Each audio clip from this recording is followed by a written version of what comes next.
Yeah, come on. Everybody come alive real quick. Battle of the strong, survival of the fit. Take your best shot, hope you don't miss.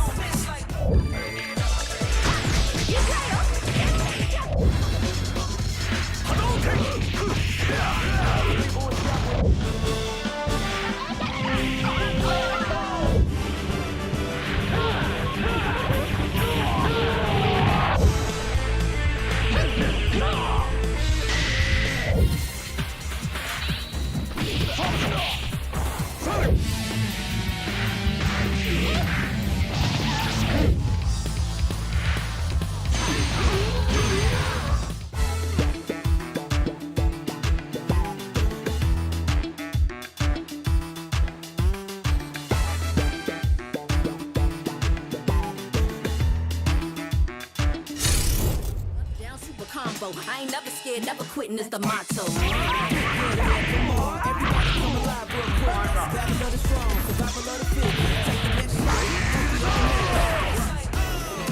Yeah, come on. Everybody come alive real quick. Battle of the strong, survival of the fit. Take your best shot, hope you don't miss. A new challenger is among us. They can take it high, you can take it much farther. Fast with the hands, E Honda. Defend my legacy with strength and honor. I'm the greatest ever. I'm the fire breathe. Come down, see. No way I can't reach this. It's a showdown. This is my arena.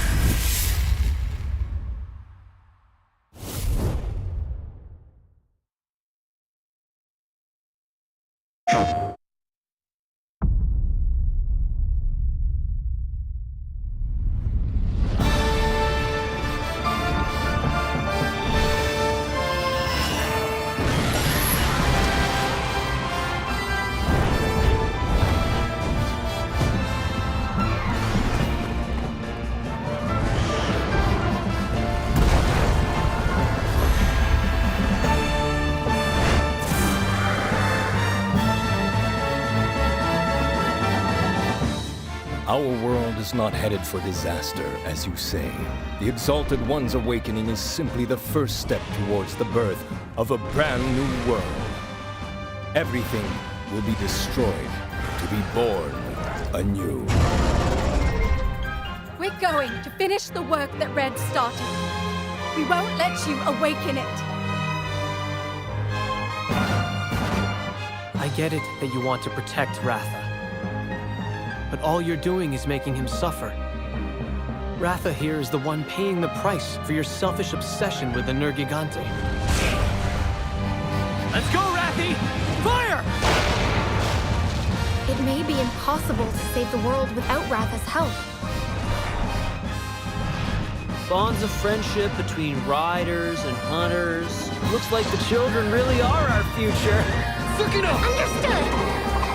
I won't miss!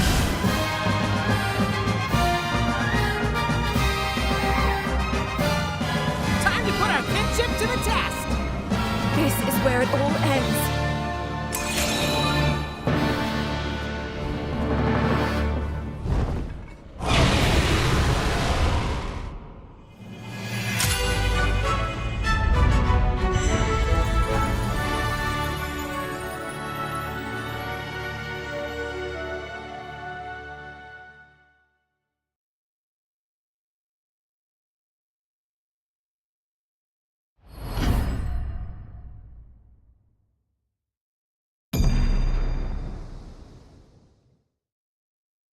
PlayStation.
This is gonna be fun. I'm still on a journey. Come get some. Traveling to new places, experiencing new things, meeting new faces, having good fights. Fight, drink, eat, sleep, repeat. Seriously, it's a good life. I'll pick up the check.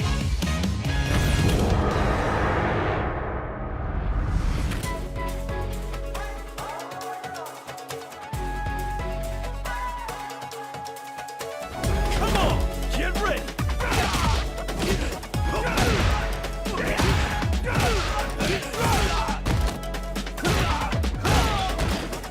Hey, come on, come on.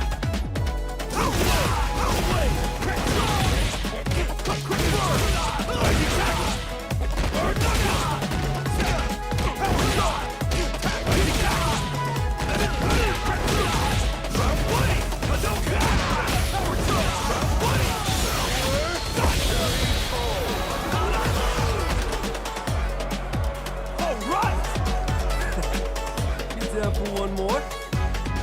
Time for a beatdown!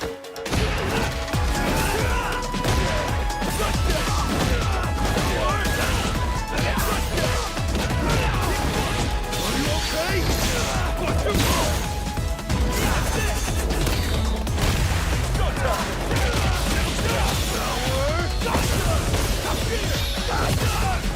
Yeah, baby! Hey!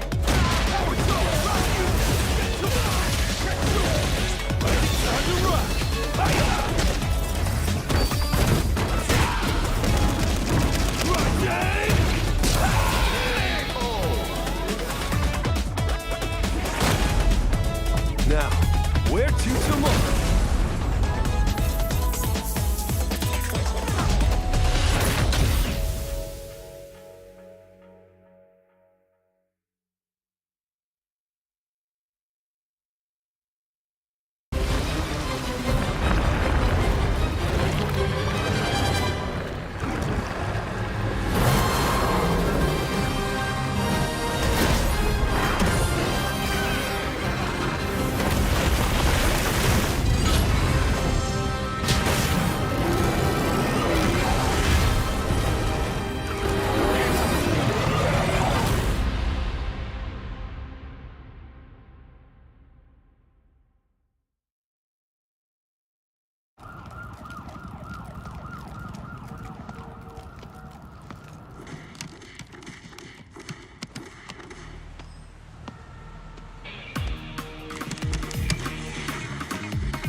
Ah, Mr. Bond, we've been expecting you back for the second half of the season. It's Street Fighter League Europe 2024. I hope you enjoyed and made the most of your night off. We certainly did here in the beautiful city of Paris. As the snow settles outside, it's going to get real tumultuous here inside the studio as all 6 teams are still in the running for the playoffs. Let's kick the season off once again right here after this.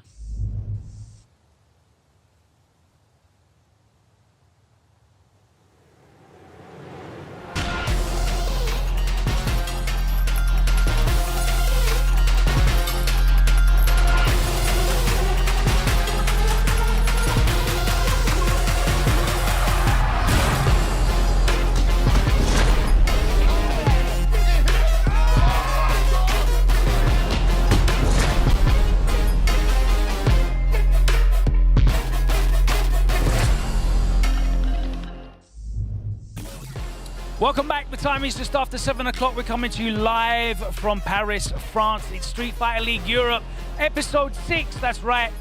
The return leg. 5 more nights of fixtures before the finals. And that is a whole heap of points to be played for. 200 to be precise for every team. So that leaderboard could change a lot. We'll be catching up with that in a minute. Before we get into tonight's action, let me welcome my broadcast partners. I want to find out what those guys have been doing on their night off. Let's hand it over and welcome in Damascus, Jammers, and of course, Monga. IFC Yikes. Feeling real at home. Guys, how did you enjoy your night of peace? What did you get up to? I watched Street Fighter League US. That is the right answer. I wanted more Street Fighter. Here's your €5. No, I did, bro. First to one Menas and gift. That was exactly what I wanted to watch. That's what we're here for. A shout out to Chris DCH as well. Watched that. Caught up on that action as well. World Warrior. Good stuff. Jammers, what you been up to on your day off?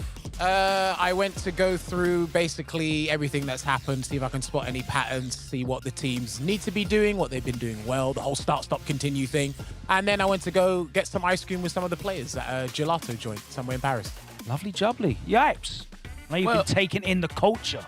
Well, considering that we've been seeing so much oppression here in the Street Fighter 6 side of things, I felt like I needed a little bit of freedom. So I went to the Louvre Museum. I went and checked out the Mona Lisa. It took me about 3 hours to find her.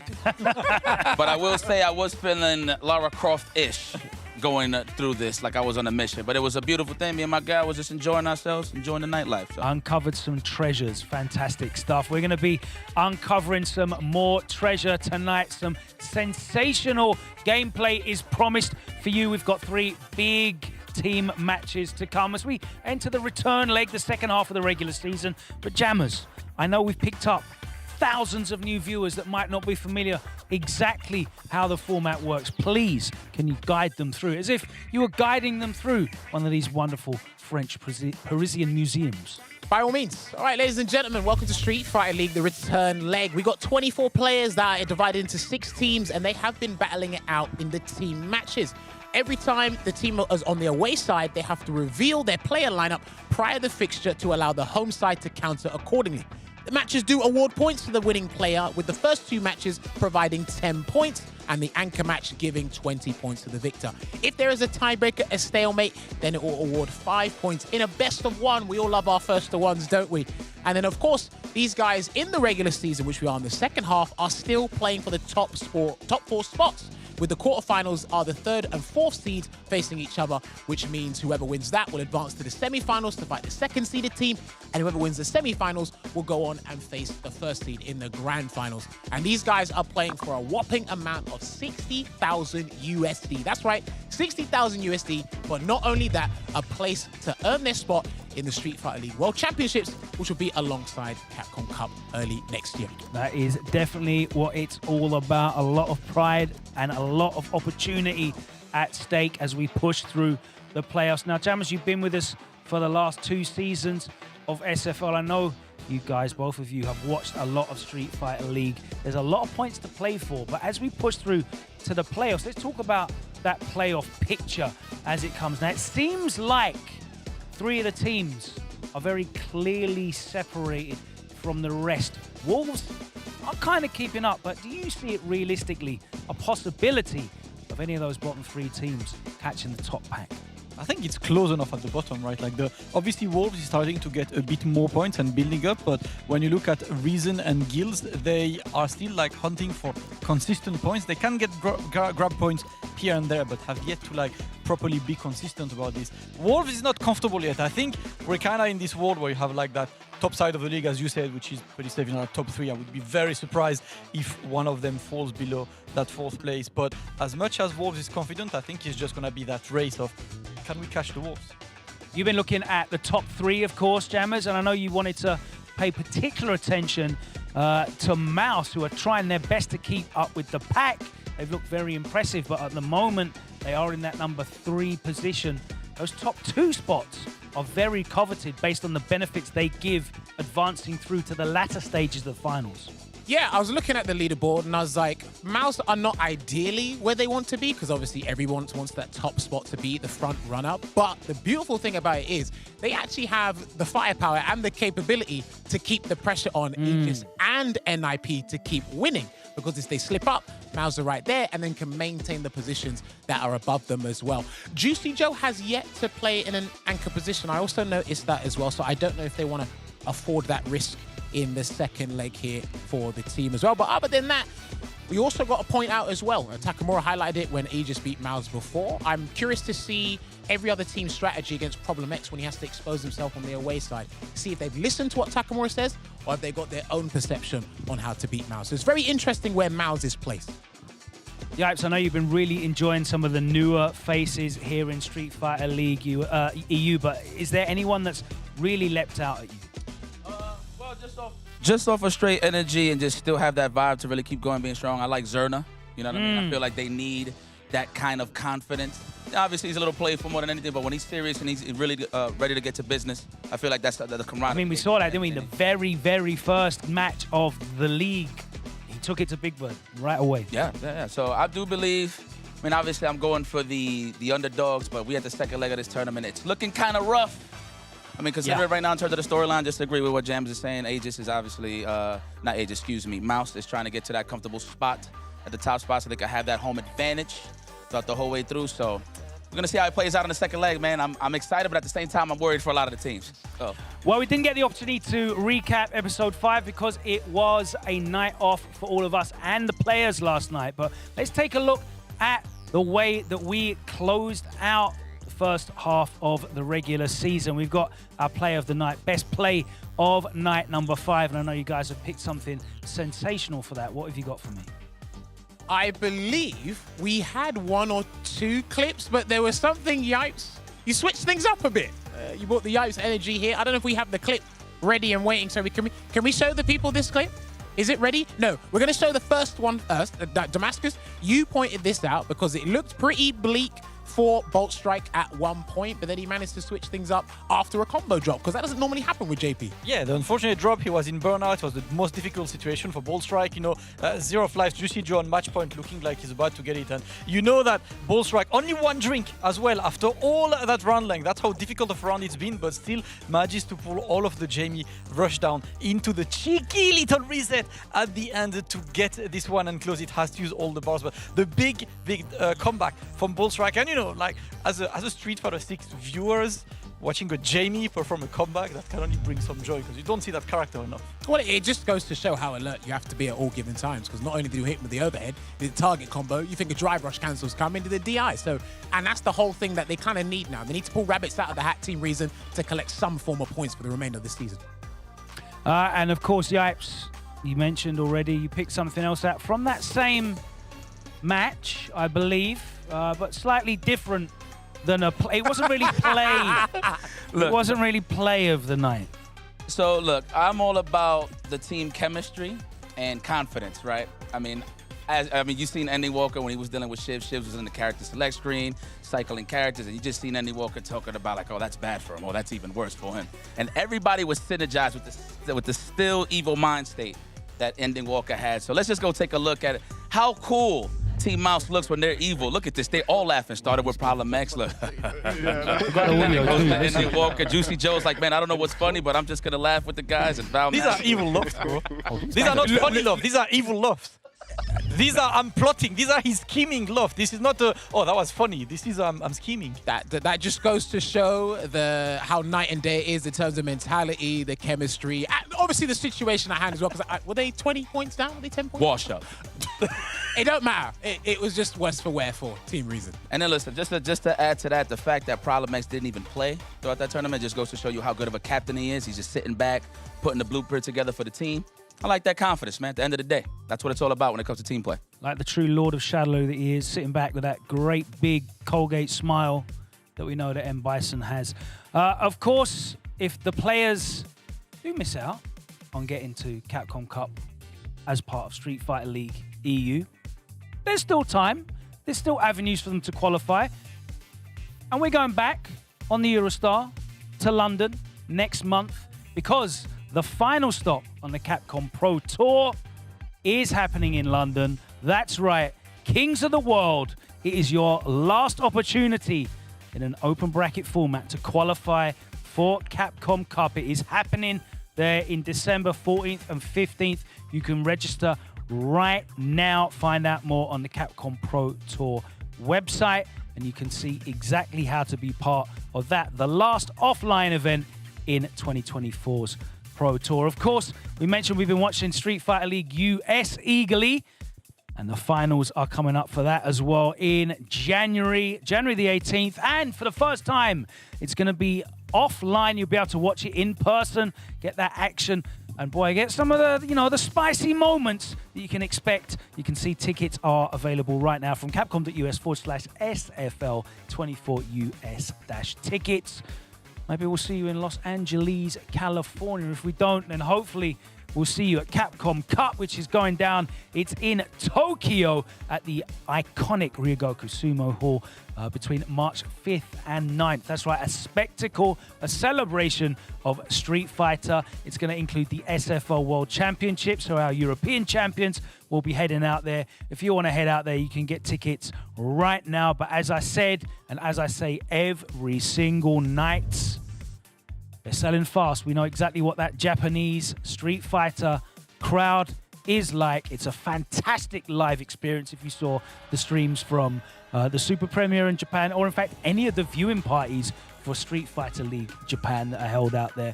A great community, and as Jammers has been telling us all the time, a great opportunity to get out there and experience the tourism in Tokyo as well. I hear the exchange rate's doing okay, so get yourselves out there. Tickets are available right now. Let's take a look, though, at where we left off last time. Let's check the leaderboard. And there you can see it. They've only dropped 20 points thus far. 100 of those points, by the way, are courtesy of Angry Bird, who has put up the maximum total score that any one player can get in 5 games. 100 points from him. NIP top of the table. Aegis and Mouse, though, they are still keeping within touching distance. So a big victory against NIP probably will be able to turn that round as we progress through the season. Wolves, the only one out of those bottom 3 teams that are still keeping pace. And at the moment, they are clear of Guild and Reason for that 4th and final playoff spot. But we know anything can happen in the next 5 nights of action. And a lot has happened. There you can see the leaderboard now. The bottom is looking very stable after the last 3 nights. But it's been a lot of change between some of the top teams as Aegis and Mouse battle for that second spot. That coveted second spot, because of course it gives you the benefit of being of receiving a bye, I guess you'd call it, straight through to the semi-finals in the final stage. NIP firmly atop that league with a big score of 180 points. All eyes are on NIP. But let's see what all of our eyes are going to be on tonight as we get into episode 6. Let's check the schedule of tonight's matches right here. And NIP open it up again, this time away, but they did say they're a bit more comfortable being away. They're going up against Reason, who are still looking for their first team win. And boy, What a tough pairing that is for them. If they can steal 10 points from that matchup, I'm sure they'll be very pleased, but they'll be gunning for anything they can get. Team match number 2, Guild. They broke their duck and got a win, but since then it hasn't been very good sailing. 0 points accrued since their first victory. Mouz are going to want to run up a big score to make sure that they stay in touch with the league leaders. And finally, Aegis and Wolves, the 2 teams that are battling out in 3rd and 4th space. Aegis have been able to put up some big scores, but have shown some signs of being liable to crack under pressure. We'll see whether they can run up a big score again tonight. Guys, that's some fantastic matches.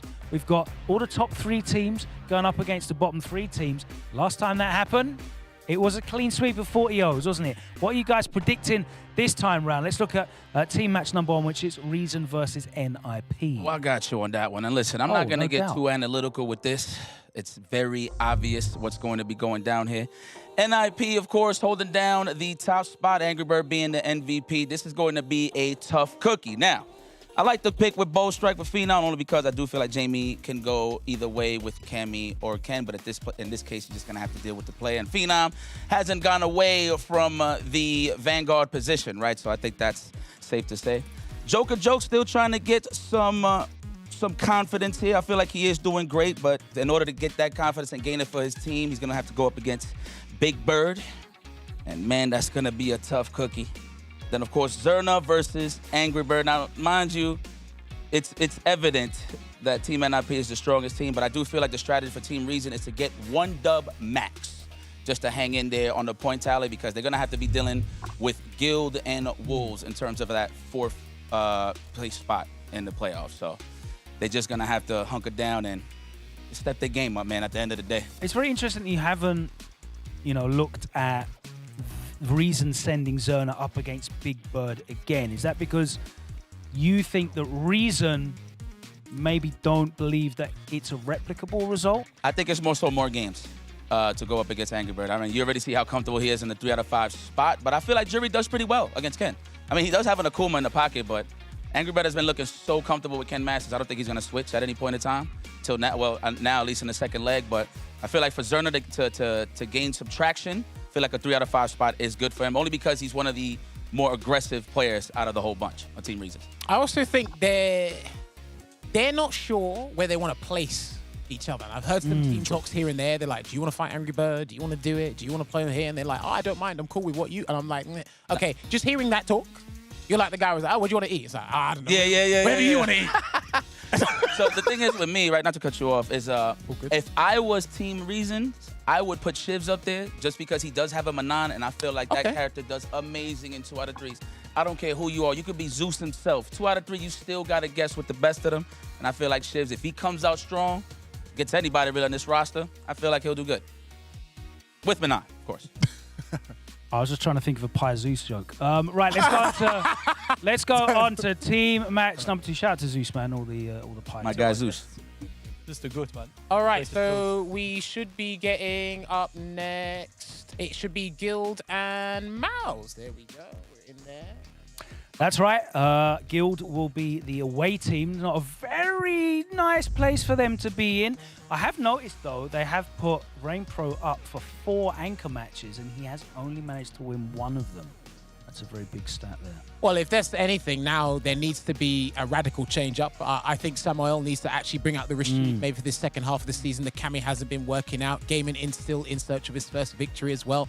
I think they still need to utilize the general a bit more. It's just been unfortunate with all majority of the teams have a Cammy player on there. And it's like, I don't know if he's been fed to the wolves or it's just unfortunate. But they're in the away side here. Let them know he can still play. Maybe he needs the first of 3 to break the ice and then get into things here. Because the interesting thing is, Damascus brought up when we were talking about this before, Rain Pro did play the anchor before and he was up against Ending Walker. Probably doesn't want to replicate that.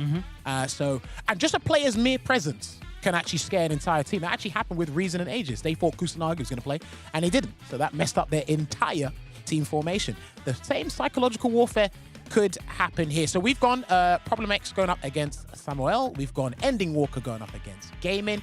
He has a fantastic time against Akumas, especially the ones in Japan.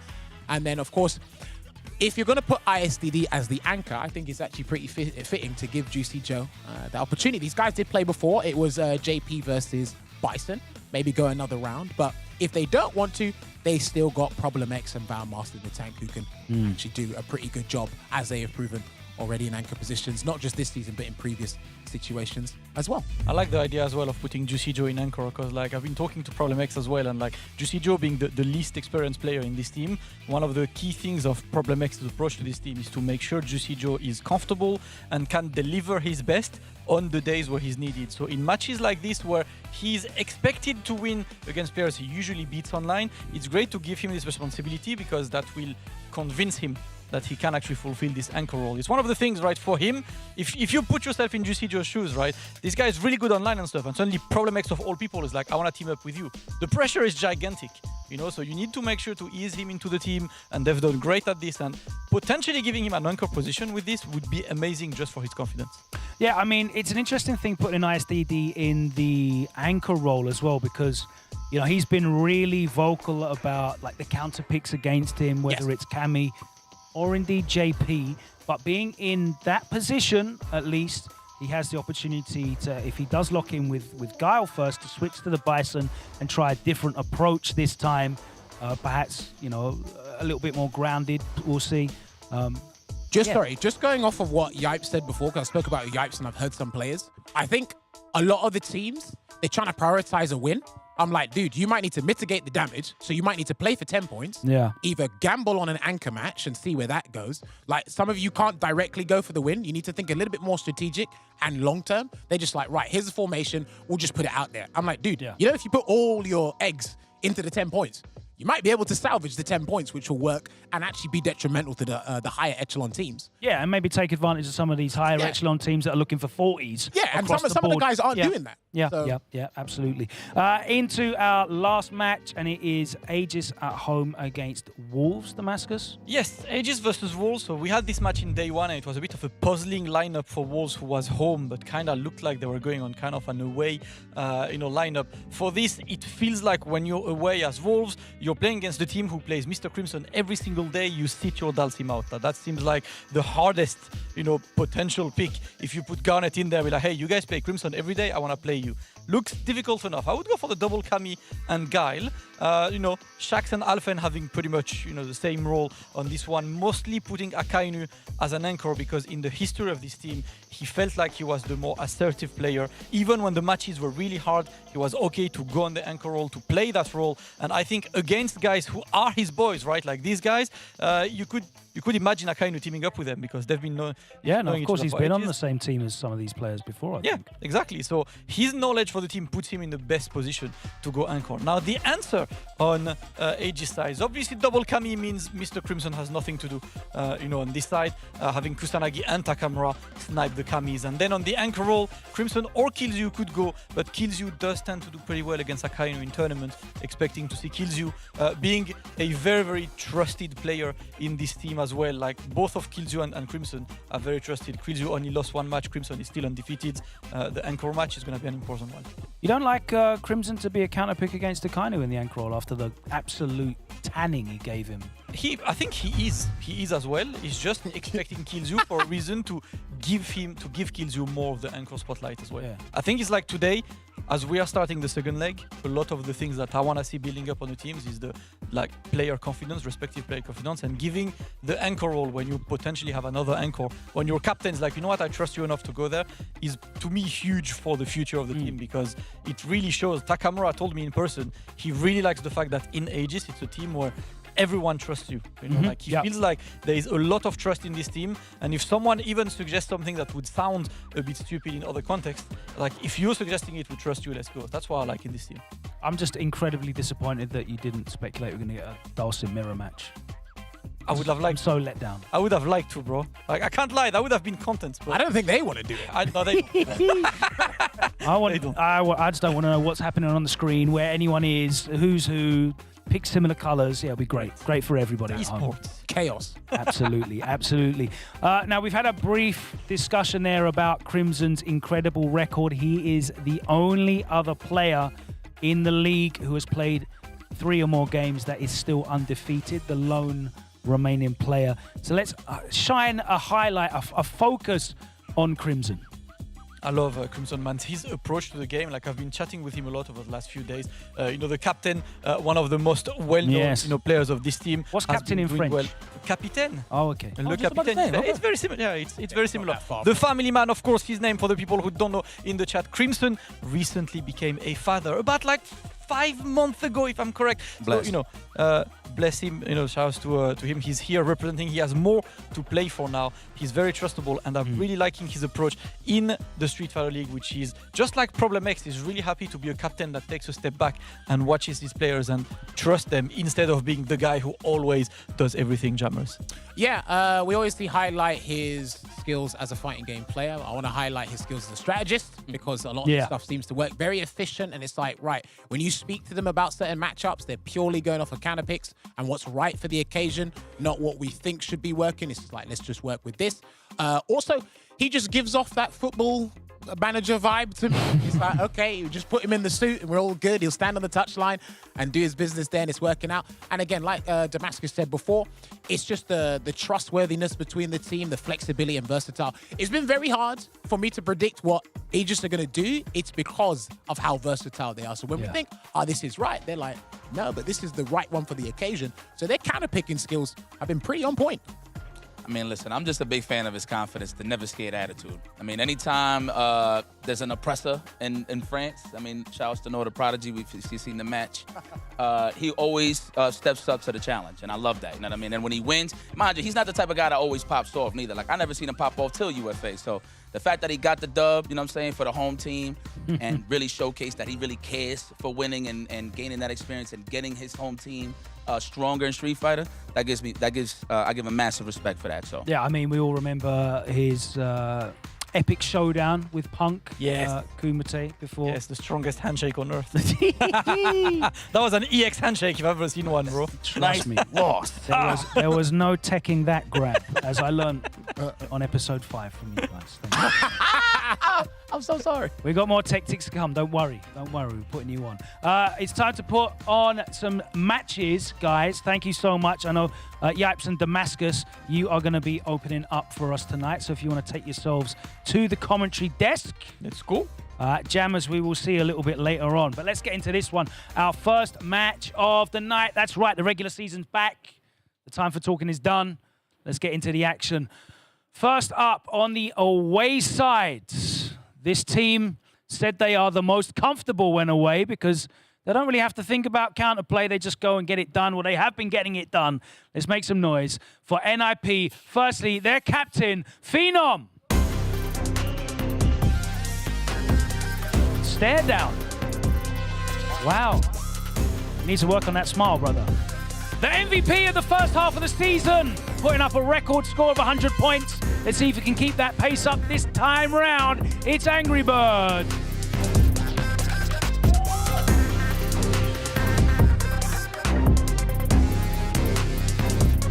As we said, birds always fly in flocks, and Big Bird has been flying as of late. Can he continue that tonight?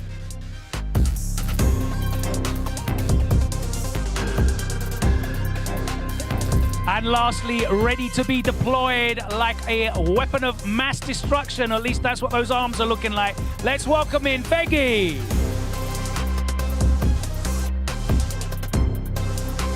I just want to stand here next to Big Bird because he just smells lovely. What is that? It's I forgot what it's called. It's Pucker Ban. Lovely, very nice, very nice. But I do have to come over here and talk to some other players first. How did you spend your day off? We played some Street Fighter, you know, which is probably what you're not supposed to do when you're taking a break. But for us, that's like, you know, kind of a break. Ate some food, you know, chilled, you know. Enjoyed summer Paris at all? Go out, check some, you know, I know you love it here. Yeah, kind of. We can say. I mean, we walked outside the hotel to the nearest... to the restaurant and got some ice cream and stuff? Not restaurant, the supermarket. Okay, all right. Kept it safe. Yeah, ordered a little bit Uber Eats, you know. And yeah, that was it, really. Nice, nice. So not building the pressure. There's no real pressure on you at the moment as well. You're at the top of the table. Obviously, everyone's chasing you, but I know you're not looking over your shoulder, you're only looking forwards. How, as a team of, world-class professionals, do you make sure that you stay focused on the job on hand and don't make any slip-ups? That's a good question, actually. Thank you very much. I think we just we don't really think about it. I think we just play like it's any other tournament. We just take it one game at a time, and that's really it.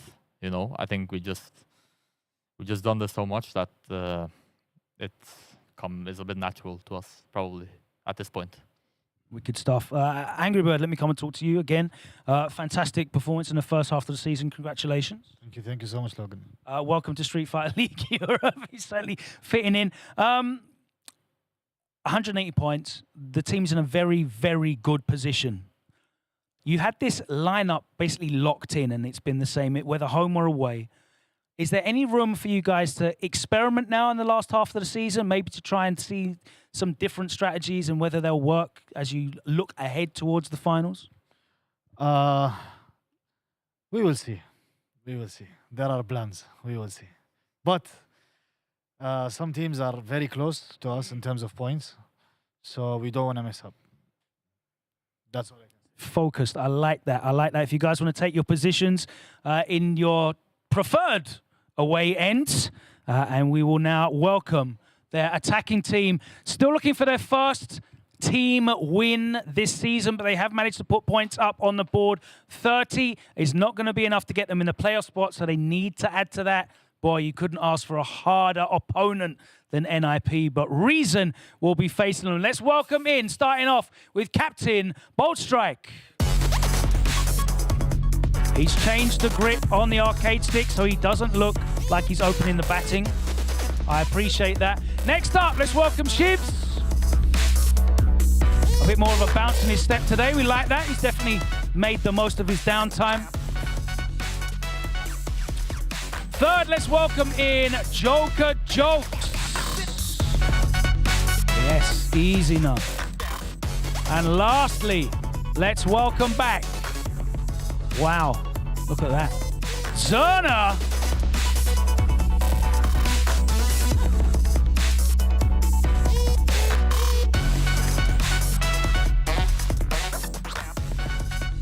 All right, Bolty, how's it going? How did you enjoy your day off? I'm going to ask everybody this. It's good fun. We had a bit of a relaxing one, actually. We didn't play the game. So we went to the centre of Paris, hung out there for a bit. Shiv's got a nice little trim. Then we went to an Amarino, got some ice cream. Yeah, you haven't won a match yet, right? It's okay. It's all right.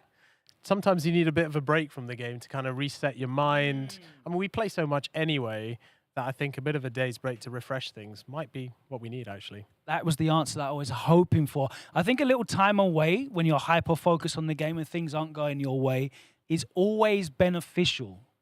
Will it be beneficial for you tonight? How do you turn things round? Because you just haven't been able to get that win. I don't think we're doing that much wrong. I think it's just clutch situations where we're coming up a little bit short.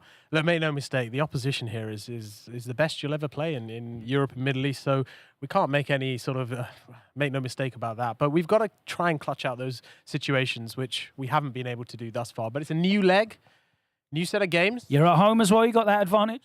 Yeah, we do. We do. I don't know. I mean, we know what lineup they're going to put out anyway. So, yeah, I mean, we'll try our best, but that's all we can do.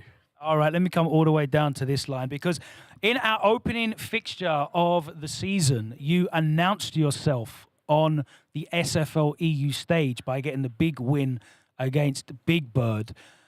You must be looking to repeat a shocking victory. Well, maybe not shocking for yourself, but everyone else at home. Yeah, I want to become the avian exterminator. Oh, I like that. So it's just Angry Bird and first to three. I mean, I'm not spoiling anything, quote unquote, but obviously it's the Birds. Like I said, it's an insane team. So I'm just going to be trying my best to destroy these Birds. You guys have all been playing well. I think all of you have had opportunities to close games out, but you haven't been able to get these player matches and bring them home, and certainly not the team matches. You're still looking for that. What have you guys spoken about that maybe you're not doing to just close these wins? They're within your grasp, but you're just letting them slip away. What I've noticed myself is that when my teammates are playing, I haven't been playing close attention to trying to help them out with useful comms. So I'm definitely going to be trying that out today. But honestly, we're just doing all we can. And obviously, there's mindset involved. You can get nervous. But now that we have the first week behind us, I feel like I personally have gained a lot of experience. So I'm going to be trying to put all of my losses to the test today and see if I can lock in. Shout out to Noah the Project. Absolutely. It's time to lock in. If you guys want to get into the home end, we will get started for this team match number 1. It is NIP in the away end versus Reason in the home end. Let's find out what that really, really difficult to predict NIP lineup is going to be. Well, before I start, Wesh Mungar to everybody at home, and Wesh Mungar to my man Damascus. I said that right? Yes. Okay, Yeah, good, yeah. good, good, The entire production popped up. That's all I wanted to hear, man. I just wanted to feel, it takes like 2 days for me to learn like 2 words. So I'm getting better and better. By day, 7, I'll probably have like a full sentence. But man, it's not a secret. We know who is going to be the lineup for Team NIP. I mean, yeah, this big spoiler. Oh alert, my guys. God, James, I cannot believe it. Please tell me about it, Yipes. I've never seen this lineup before. Vanguard position as always. Phenom. Here comes Big Bird. Second, and by golly, G. Willikers, the MVP of leg 1. Oh, wow. Angry Bird. My Habibis is getting busy here. I mean, yeah. Let's talk about it. Damascus. Color me surprised. Listen, don't. No one saw it coming. If it ain't broke, don't fix it, man. At the end of the day, Team NIP has been very solid. Although I am still looking for that off-the-bench gameplay from Veggie, because that dude is pretty much a C4 ready to detonate at any moment. But I feel like they're holding him for the best spot, and that is, of course, when it gets to the playoff side of things. So that's just me taking a guess. Yeah. But I love seeing some Zangief play from him, so hopefully we see that down in the pipeline. Listen, for now, it's all protein, no vegetables in the team. We're playing on the Big Birds, Angry Birds, and Phenom. They're all about to play, and Logan is with Phenom to see who will be the first opponent. Logan, take it away. Thank you very much, Phenom. Once again, fancy seeing you here. Yeah, bet you're surprised that I'm here. Really surprised, absolutely. Locked in with a Cammy as well. Yes, Cammy Classic. So yeah. No Ken. You're not even gonna go second. Oh, I think Ken, like Big Bird just said, Ken might just be too weak, I don't know, there's someone over there who's done quite well with him. I'm not sure. I mean, it's actually, he's been playing Akuma all this time. You guys are just like... The maddest palette swap, yeah. Just an illusion. It's not, it's not played Ken yet, but yeah. Anyways, yeah. What's the next? So no experimentation this week for you guys. Sorry. Tonight, I'm still stuck in that mode of we're live and it's here every single day. It's a wonderful thing. It hasn't sunk in. So no experimentation yet. Your eyes are still fixed on the job at hand. Yeah. You're not going to let any of these points drop. The worst thing for you guys would be to put up 180 points in the first half and then get overtaken by the end. Yeah, I guess that's. I guess we just gotta focus now on the second part. And there's some matches now that we were away, that we were home, and then some are home when we were away. So, but we'll see what happens. Absolutely. Let's see who you're going to be facing from Reason. Can you please send up your first player? Oh, the mix-up. Okay. Shivs. Why are you standing like that, bro? Huh? Like you're working a door. Oh, man. Do you know what? Just getting some of the spring out, Ready. Can you confirm your character and whether it's going to be classic or modern? I'll be playing classic Manon. Yes! All right. What's the thought process behind this, my brother? Well, as you can imagine, we weren't exactly queuing up and hands waving to play Phenom. So it made most sense for the Manon picked here. Yeah, I mean, it worked out well for you against Alphan, I believe it was, right? Yeah, it did. And we'll see how it goes tonight, We'll see if... Because Alphan and Phenom have very different styles. Their approaches to neutral are very different. So we'll see how it goes. All right, I know there's some very interesting kind of play and counterplay in terms of the neutral with Manon's buttons and anti-airing Cammy and that kind of stuff. So I'm really looking forward to seeing you deal with that. Yeah, we'll see if I can make sure that I'm on point, because that's really how it's going to come down if everything goes the way it's supposed to. All right, let's find out if you guys want to wish each other good luck. There we go. Lock in. It's time. NIP sending up Captain Phenom first with the Cammy. Reason. Apparently we're lining up to play Phenom, but it's Shivs on the Manon back again. Damascus, yipes. How do you feel about this? Well, I've been highlighting it this whole time for Shivs. I feel like if you're going to come out swinging, Manon is definitely the pick. You want to take Phenom to the casino. I like that he kept it honest. He's like, listen, we know who we dealing with here. Well, I know who I'm dealing with here. So I'm going to come out swinging, and I'm going to bet on either black or red at the roulette table. Manon does that exceptionally well. In a 2 out of 3 setting, explosive damage. Of course, the cues that you want to keep an eye out for is when Shivs is close, and he's trying to build up that medallions for the Commando to be more stronger, more potent, just to make a guy like Phenom panic a little bit. Because listen, he's super solid. You can even see it on the stats right here. Very good. But look, you already seen throw escapes 26, even though you can't techno. The man throws. But it still remains. Fact still remains. He's a human. He bleeds just like you, and he has to guess just like you. Let's see if Shivs can bring that pressure to Phenom. Exactly. I think like you're right. I like this Shivs pick because it's a bit of a surprise pick, and it's it's an approach. It's in the first to 2, which gives more room for surprising the opponent. So Shivs' objective there will be to see which approach can really be annoying to Phenom, and you know that Phenom is expecting this as well. Phenom right now is probably like, you know what? They sent Shivs with Manon. The only reason they did it is because they want to surprise me. I expect him to go wild and immediately command grab. I'm gonna get away first, But that's when the mind game starts, because then Shivs is like, he thinks I'm gonna play like an idiot. Let it be solid right now, and then crank it up a little bit. That's part of all the mind games before the match starts. And I want to see how these ones are gonna go. Phenom on a quick chat with his teammates, and let's move forward with the first player match of the day, first of the second leg. And of course, for you guys joining us today, we are live every single evening until Wednesday next week, which is the finals. Tuesday, sorry, which is the finals. So every single evening will be us, big chilling, watching some good of the Street Fighter 6 with all of you guys in chat, the people tuning in YouTube, on Twitch, wherever in the world you're watching us from. Welcome to the second leg of the Street Fighter League. The second leg. I forgot that everybody plays again, but it switches up from home and away. So it's pretty cool to see that. I'm so used to the single format, right? Where like a couple of days of just actually you think everything is set in stone. But there's still a lot of points to grab. I like that. You give the other teams more of a shot to catch up or just get that 4th seed, that 4th spot. But that's here nor there. This is the fresh day of the second leg. Let's see who progresses. Let's see who does it, man. Okay. Now, I like that you pointed that out. There's going to be a lot of conditioning here from Shiv, so I feel like early on we want to do represent either buttons or a regular commando, depending, of course. There it is. I like that, put himself in burnout already, but Phenom is looking dehydrated as hell, almost. Nice delayed tech. That's definitely information for Phenom to delay next time. Nice. Respect that. Yes. Yeah. We slide. We go. Shivs so far pretty successful, but watch out because he's in the corner with no bar right now. Great challenge. Gets away, and that was out of burnout. Phenom thought that he would be blocked with the burnout frame data. The ODDP is going to work in his favor, but how is this man already close to burnout right after getting out of this? But there we go. We go for the command grab, and Shivs, the surprise factor, is working 4 medals. Telling you, man. Listen, Shivs, all he got to do is stay solid. He doesn't got to overstay. It's not like he got a reversal, though he did represent that wake-up super right early on. But, man, Phenom is the one who's going to have to make some decisions defensively, man. I'm pretty sure he tried to wake up drive reversal messed up, but it's all right. Phenom didn't react, so he's still on his feet. But again, in this corner where nobody wants to be at, it's real cold over here. All right, but Phenom burns himself out, just wants to keep the pressure.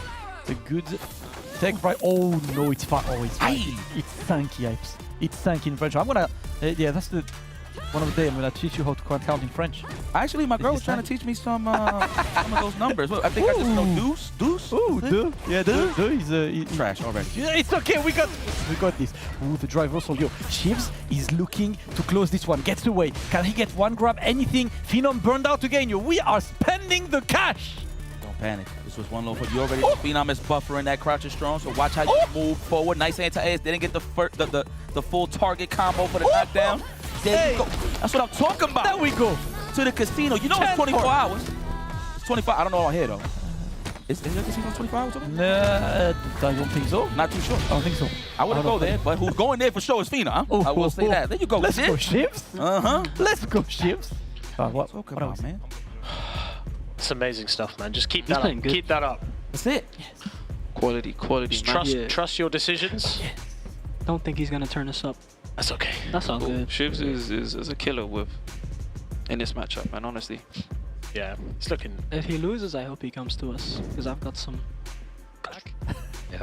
And Phenom, don't burn yourself out. Just chill. Play more calm. He burns around Yeah, a you bit got too this. much. Yeah, he needs some resources. Definitely to deal with.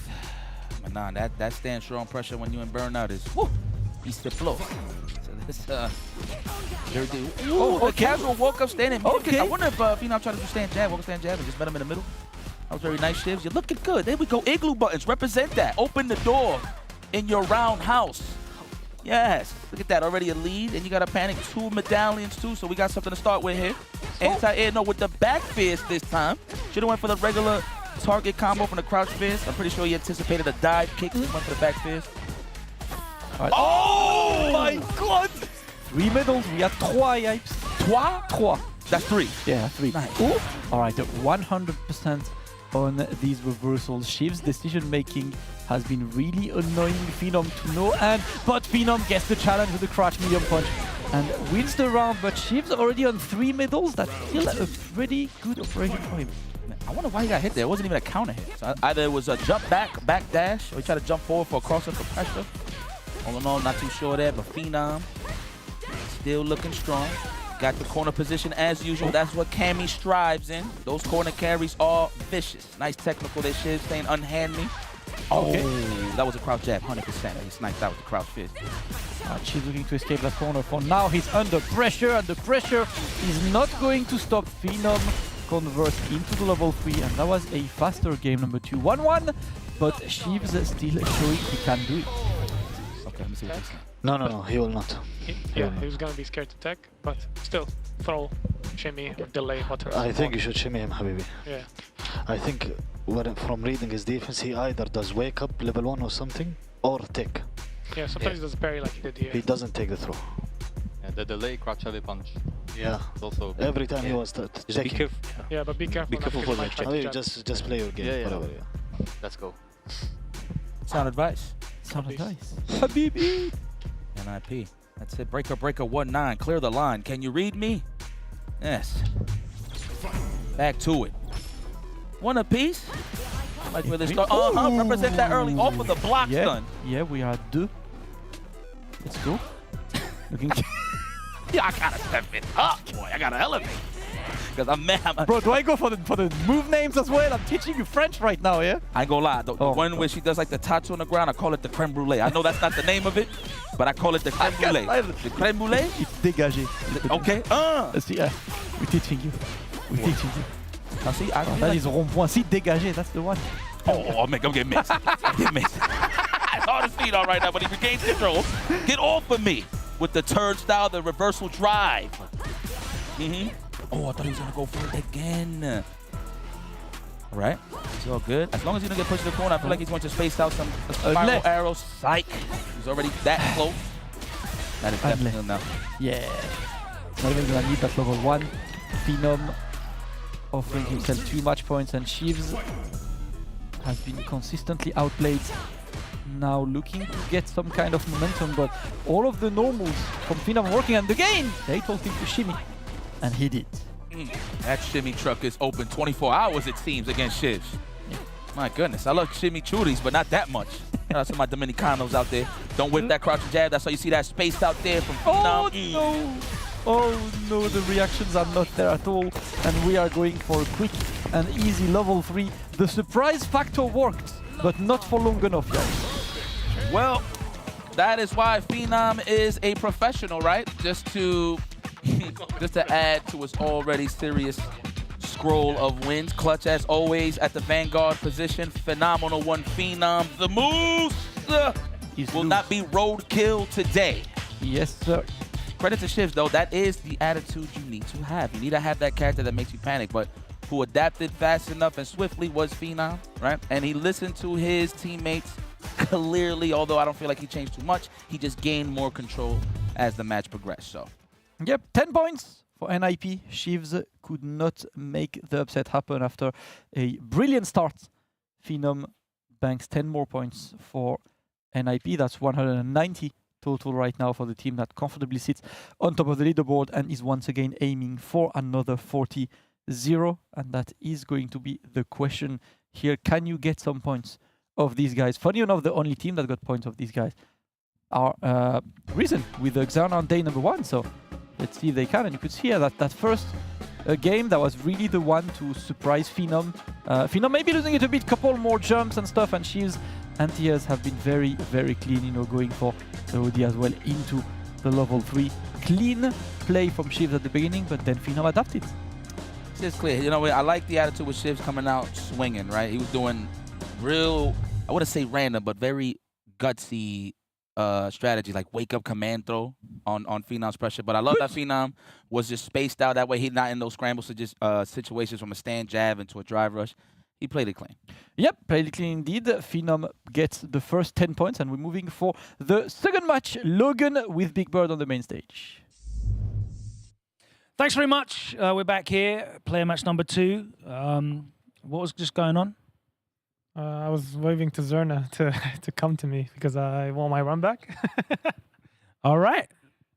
Let's get straight to it then. Who is Reason's second player? Come on. Why are you not coming? All right. Can you confirm your character in Classic or Modern? Cameo in Classic. All right. Why is it you, sir? So we got Angry Bird as the anchor. I tried versus Ken, what was it, 2 days ago. Sorry, 3 days ago. It didn't work out. So yeah, Xerna, take his head off and I'll be coming for Big Bird, really. All right, he was looking straight past you because he wanted revenge. He was looking straight past you. Yeah, he's not considering you at all as any kind of threat. Are you going to let him say that about you? Listen, we'll let the game do the talking. I'm going to give him my all. And that's all you can do in life. Honestly, just give it your all. Are you going to have that? Are you going to stand for that? Try to start something, but I'm giving him my all. All right, bro. If you want to wish each other, I don't know if it might be bad vibes. Or, okay, good. I'm trying to make it interesting for you guys at home, yeah? We want some of them pop-ups like they get in the US. NIP, sending second. Big Bird, he wanted to run back against Xerna, but he is not going to get it. So if his mind was in the jury space, he's going to have to deal with Joker Jokes, his Cammy for Reason. Reason looking to put points on the board. Is Big Bird going to stumble again against Reason? Let's find out. Let's throw it back over to the desk. Damascus and Yipes, over to you. Mixed. That's what I like. This man got mixed out of the game. Nowhere is safe, Yipes. Nope, not at all. I mean, look, it is what it is. I like, though, that Big Bird is still reminiscent on that loss to Xerna. So if there was somebody that they did take out on Team Reason's side was Big Bird. So, they got a little leg up, I would say, in the second leg of this tournament. Though, Cammy, Big Bird, I would be honest with you, I think he would be more comfortable in this matchup more than Jury. Maybe that's just me seeing it from the back end as a fan of the game. Who knows? But I mean, it's Rashid, and that's not to take anything away from Big Bird. It's just Rashid is a stable character who could deal with pretty much 90% of the cash. So it's gonna be good. Joker Jokes, bit of an aggressor in his gameplay.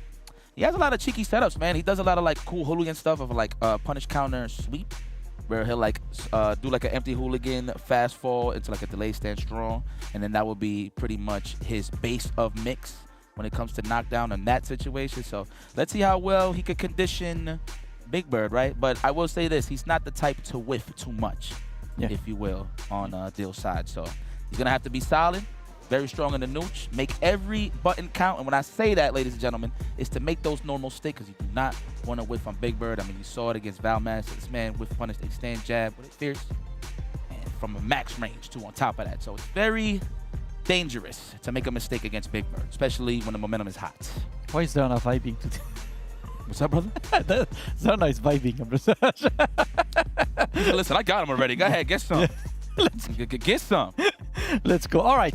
Big Bird's challenged by Joker Jokes. Joker Jokes is not a man who comes without a plan as well. His nature as a player, I've known this guy since Street for the 4 days, and he is a guy who always comes with a specific approach, specific strategy to apply. So if he's going against Big Bird, it's for a reason. He's bringing something to the table. The question is, whatever you're bringing, is it going to be working against Big Bird? I like how immediately Big Bird, after the first knockdown of him trying to walk back, try to hold up back to switch up his options, which means he don't really want to tech, he want to evade, right? As you can see right there, trying to hold up to get out of the situation. But Joker Jokes is doing an incredible job. I like that he backs up just to assess the situation, check the temperature, what it's like. Nice. Why not? All right, the challenge. Great start by Joker Jokes, but let's not, try victory too early. As we know, this is exactly what happened for Valmaster against Big Bird, who had an amazing first game, and then Big Bird adapted and came back one of the strongest in the game when it comes to just reclaiming that momentum. And he's already in the corner, but mistimed! And the back throw is going to be... Oh no, the big drop, no! The opportunity of a lifetime for Joker Jokes with that throw. Uh-oh, that category 5. Oh, it's party time.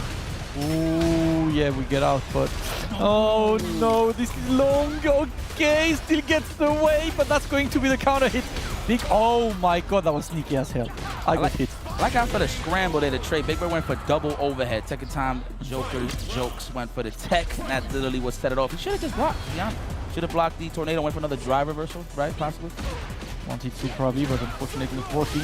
Big Bird again starting strong, standing Joker Jokes in the corner, and look at this, the second bar is almost here. The shimmy is going to work, we're building the meter. One more hit and we get 2 bars, party time, ready to start, backdash, not just yet, wanting to go for the overhead, that's gonna be blocked, and we can't oh my god. Oh my god, stop the fight! Oh! Stop the fight! Stop! Looking for the technical. We out. Oh, that could have been a chase down with a level 3. Oh no, yeah. Look at that, he ain't gonna, We're gonna stay nice and solid. Block of ice, Big Bird. With the defense, not even trying to challenge with a mixer, and we're touching grass. We're back outside. You ain't think gamers go outside and worked out? Huh? You didn't really recover from the first input error. Everything until that point was great. Like mostly on point. All right. How you feeling, Jokes? How you feel? Yeah, talk to us. I can't hear you. I'm trying to continue playing my game. Do your thing. Yeah, I'm so annoyed at the drop. I think that's what we noticed. I think you were controlling the game, and that drop just seemed to, which it would. I think if you just need to take a bit of time, just remember back to what you're doing in that first round. Yeah. You were in control. You were in control. Even the second round. Usually on defense, low on HP is not going to take the gamble. You can't hear me? No. Can you hear me now? Yeah. Just cover your mouth and then speak like so. Usually on defense, in the last gamble, he's not going to take the gamble. He's going to DP or do something. So keep that in mind. And remember, he bases his defense on his positioning on the screen and his drive gauge. So if you have him in the mid-screen, he's going to take the throw. He jumped back once, but usually he's going to take that throw. He's going to take the throw? Yes. And if I'm wrong, I might be cooked. Yeah. Just do your thing. Just do your thing. Don't worry too much. Got to say, I really like the vibes in this team. Yeah. Feel like it's, they know it's tough. They need a reason, no pun intended. Look at Big Bird, like, don't say nothing to me. Was he singing? Yeah, he was singing. See, vibes on both sides. Teams are vibing excellent, and let's see if Joker... Oh my, okay, we're playing like that now. Did anybody say, was I shaking? Is that what he just said? That's crazy. That's an error right there. I don't know if he tried to do a driver stand medium kick. No, it stands short, possibly. Wow, that's pretty unfortunate. Now it's all on Big Bird's side when it comes to the momentum. Oh, the delayed crouch. Oh, this is disgusting. He got all the cash to spend too if he really wants to. We're going to go for another stage up and save that level 1. Yes, hold the low. You know I love me a mix. Cloudy with a chance of meat. And it landed. Christmas is next month, right? Yeah, it's getting opened up. Yeah. Presents on Christmas. Been represented here for Big Bird. I heard my first All I Want for Christmas Is You last week. I'm cooked. I'm cooked! Oh, don't show up to New York on the December, let me tell you. Oh my goodness, I'm sick of that song. But I'm never sick of this offense, so this gameplay has been absolute. One thing that I did want to touch up on, what Zerna said, is that Big Bird does not want to take the throw a lot early on at first, which made sense, right? He got clipped walking back, then the second time he went for it, he jumped back. It is true what Zerna says. He don't want to take those throws early on. That Big Bird is Pringles, anything. Just who wants to take a throw time, you know? I feel that. Okay. We move away right now, and Big Bird just wants to play that neutral game. Oh, Joker unfortunately trying to challenge, and now it's time to go for the level 2. Maybe a bit more, gets the throw and the back throw as well. You're gonna wake up. Oh, okay, we get blocked. I have no idea where this is, by the way. He needed that block. Oh my god. We almost to the burnout. Oh. No way. That's a professional, man. Come on. You don't respect that. You low help, I get it. Yeah. Right? I was like, you know what? I'm gonna let Jesus take the wheel. But man, you gotta understand, Big Bird, he's a delay-based kind of guy. when we're talking about offense, right? Like he's gonna kick back, do a delayed crouch jab. And obviously if the crouch jab don't come out, he's going to block naturally. So he's all about staying to the game, staying true to the blueprint when it comes to offense. He's just trying to mitigate as much options as possible on his side. And he played that well, man. Well done, Big Bird. What a way to get revenge on Team Reason. Yeah, a bit too solid. There was, there was shades of a plan at the beginning, right, of the match, but I think like that one big drop really put Joker in the wrong mindset. And after that, it felt like Big Bird was like, you know what, great, I'm going to use that to keep the momentum. Because that's the thing, you said yourself, he's a professional. When you're a professional player, you know how to make the player's mind work against him. And that's exactly what Big Bird did. Man, that is scary, knowing just how good how he is, and then you got to go into the match already thinking about, okay, I'm going with Big Bird, but what's the Big Bird I'm going to get today? I'm going to get the shaky kind, I'm going to get the super defensive. You get none of that. You get the champion.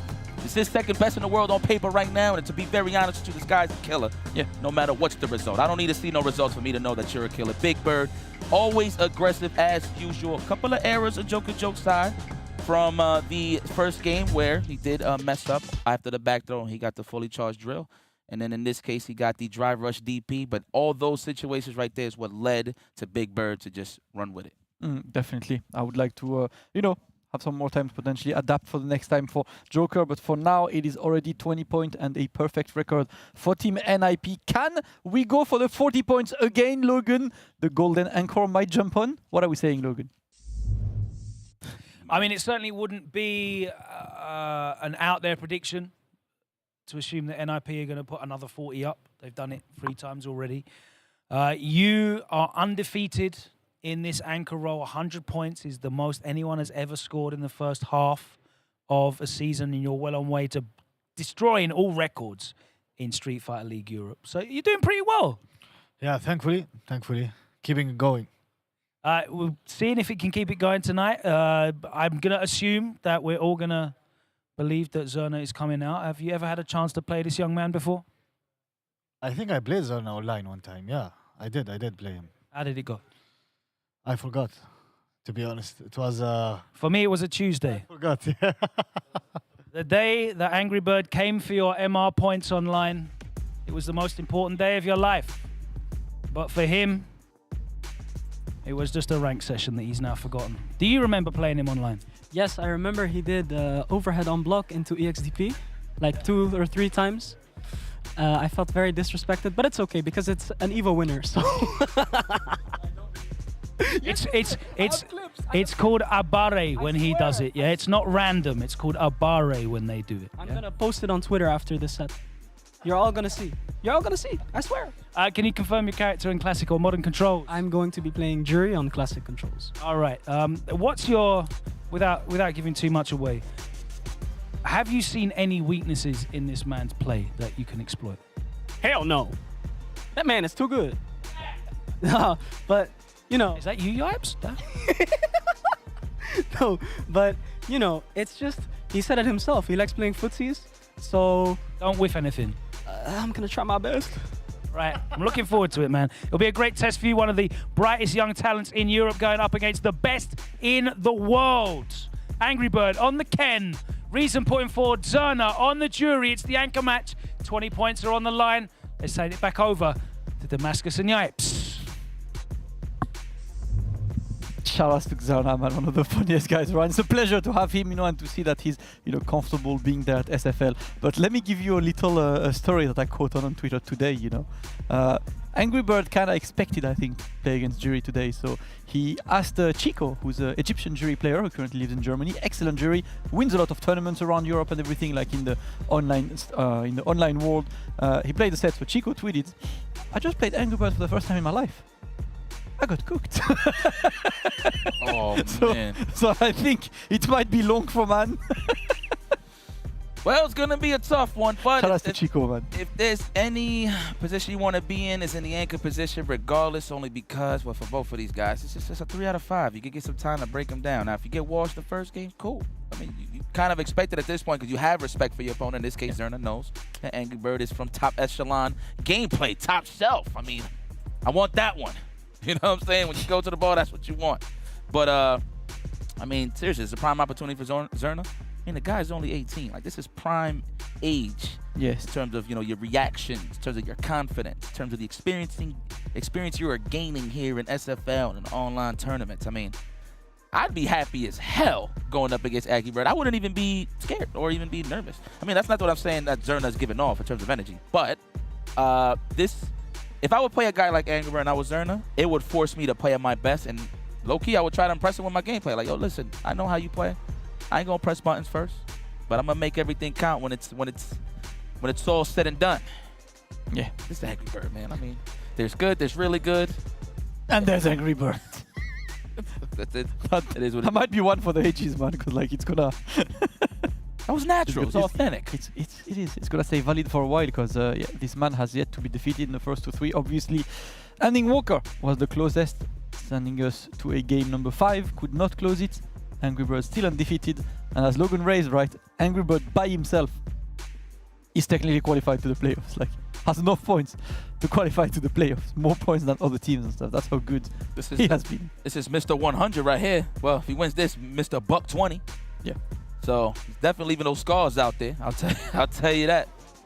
For the folks in the hood, you already know. But yeah, man, let's put some dent into the armor. Let's break down this team of Voltron here. NIP, man. So this is the squad that you gotta beat. I mean, Mouz is still in there, Aegis is still in there, but for Christ's sakes. Then you got a C4 of a Zangief with Veggie.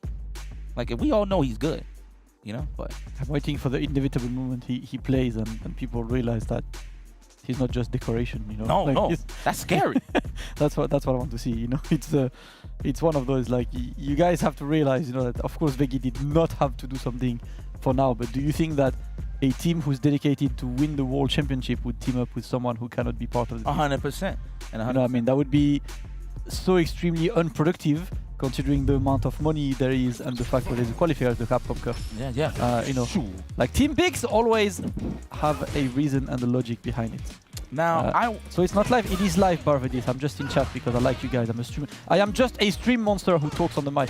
That's what I am at the end of the day, brother. But it's time, Xerna versus Angry Birds. We're playing footsie.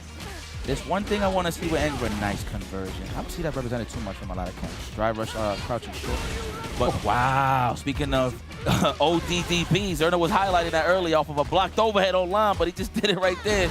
Straight defensive on the wake up. Woo! Looking for the shimmy with the man. He told you in the pre-game yesterday. Do not whiff. Do not whiff. And you whiffed. It's the way he sounds. It's like the distance on that backdash is perfect for a whiff punish. The low forward, even the crowd, and even the stand fist. This is tough. You know, this is a treat for me because I want to see how Angry Bird fights a jury. It's been a while since I've seen him fight a jury. You know, Xerna exceptional, of course. Let's see what he brings to the table. Look at that. He even knows when the low forward is going to be in range. He walks back and blocks slow. See, my legs be getting exposed. Yeah. Alright, he's trying to get this one. And every single time he blocks the Fuhajin, the stand fierce comes out. Because obviously Xerna cannot press a button after. And I'm not sure why he got counter hit twice there. Xerna maybe a bit too stubborn in this approach. I think he tried to represent the stand fierce afterwards, so he probably met him halfway. Alright, it's time. Level 2. I think that's one of the things we've noticed in Xerna in the first leg. Xerna is known for his level 2 antics, and he has not really used much of level 2 in the first leg. There we go. Get the opening, and that's the best situation because you're... Oh, mixed. Mixed. You have another opportunity to apply the mix. No, that's going to be tech. No anti-air on this, unfortunately. Xerna in the corner right now. You don't have level 2. Oh my God. Talk about checks. Listen, I finished eating. Let's say we out. Check, please. Was anticipated with the crouch strong and then ran DP super. That was impressive. This guy. Give him an award. I mean, the first interaction, he jumped back to avoid the throw. But he's going to vary his defense. Yeah. But you see the Feng Shui? Yeah. You got some work with that. So that's true. At the same time as well, do you want to go back to character select? No, I think I'm gonna just rematch after this. But it's okay. Yeah, he's just really good. One thing I did notice is he's enjoying these heavy punches as a return, right? That's true. So he clearly knows the numbers well. I don't know if apologies, I can't remember if he's doing it after a stock store where he's getting those heavy punches. So just be a bit weary of that one, you know. Right. Because yeah. All good. Understood. Thanks, Okay. guys. Go do your thing. Back in the office, yes. I'm on my own.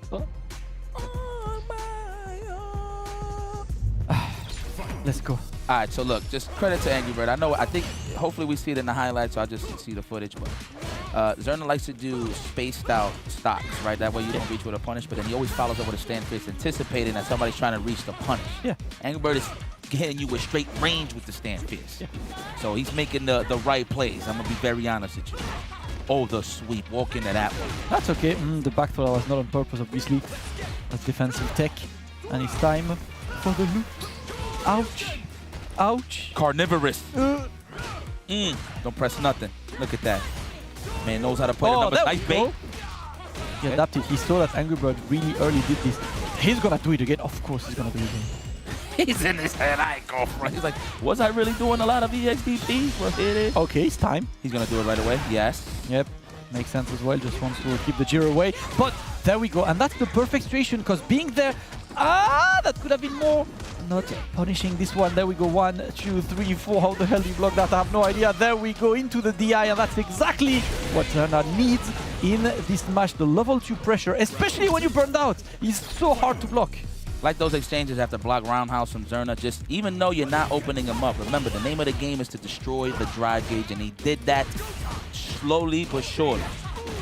Nice, that's a free drive rush at the stand fist. We're attacking, so I like that parry right there to just get it a little more healthy on his side.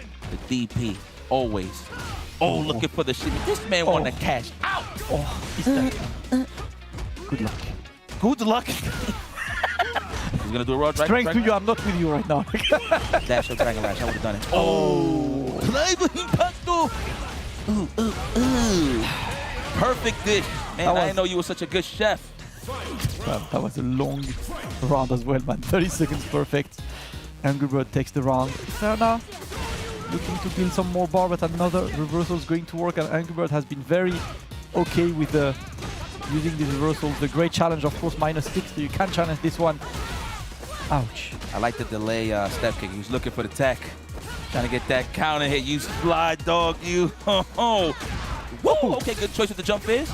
There we go. That's a win. That's a win. Even though you got opened up, but you got him low on the drive gauge, so may take advantage of this. That's an EX Dragon Lash if you really need to. EX Dragon Lash, EXDP, and enough. That's kill. I was not sure if it would kill or not, but Angry Birds, 2 on point. Unfortunate.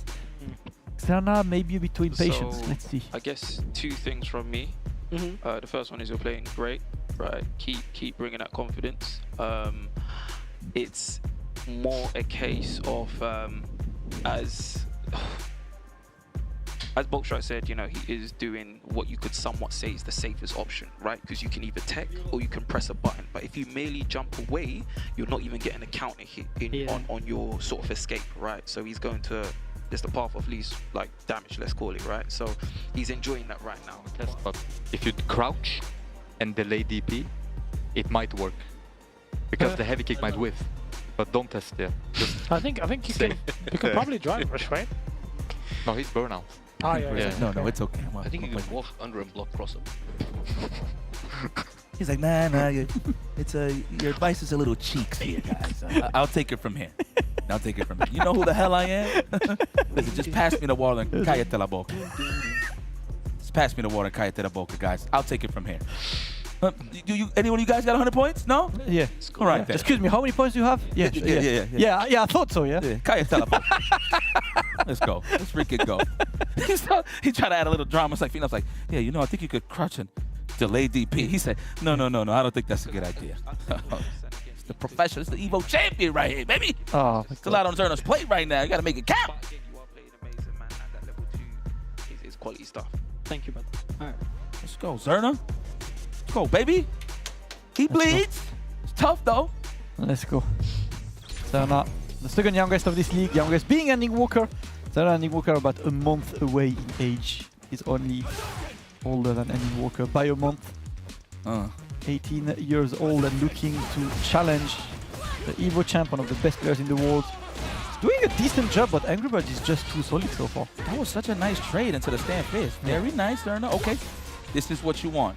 Don't throw away your resources. That's what Angry Bird is trying to invite with the low forward drive rush, so you need some clean hits there. Oh, hard read. And that, it's bad. Speaking of resources, it is depleting on Zerna's side. As you can see, the heavy buttons is coming out. I like that Paris. But these jump-ins are not working. Angry Bird has been way too solid. It is time for the loops here. He's trying to chip into that drive gauge, and there we go. You are burned out right now. Another anti-air. These jump-ins are panic jumping. Yeah, that was GG's, brother. That was a checkmate if I've ever seen one.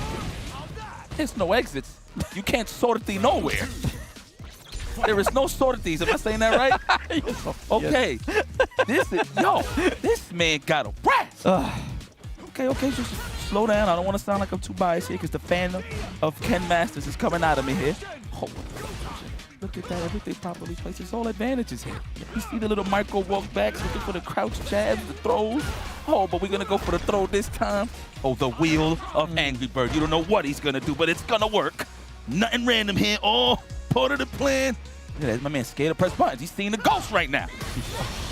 All right, you know what? That's the best thing he could do right now to try and get the level 2 going. For now, Angry Bird's happy to block. And the challenge, Xana, this is your chance to get in.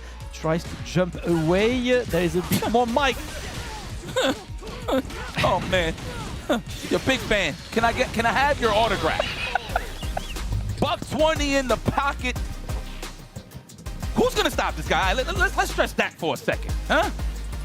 We know he's going to play last every single time. I'm so sorry. Jeez.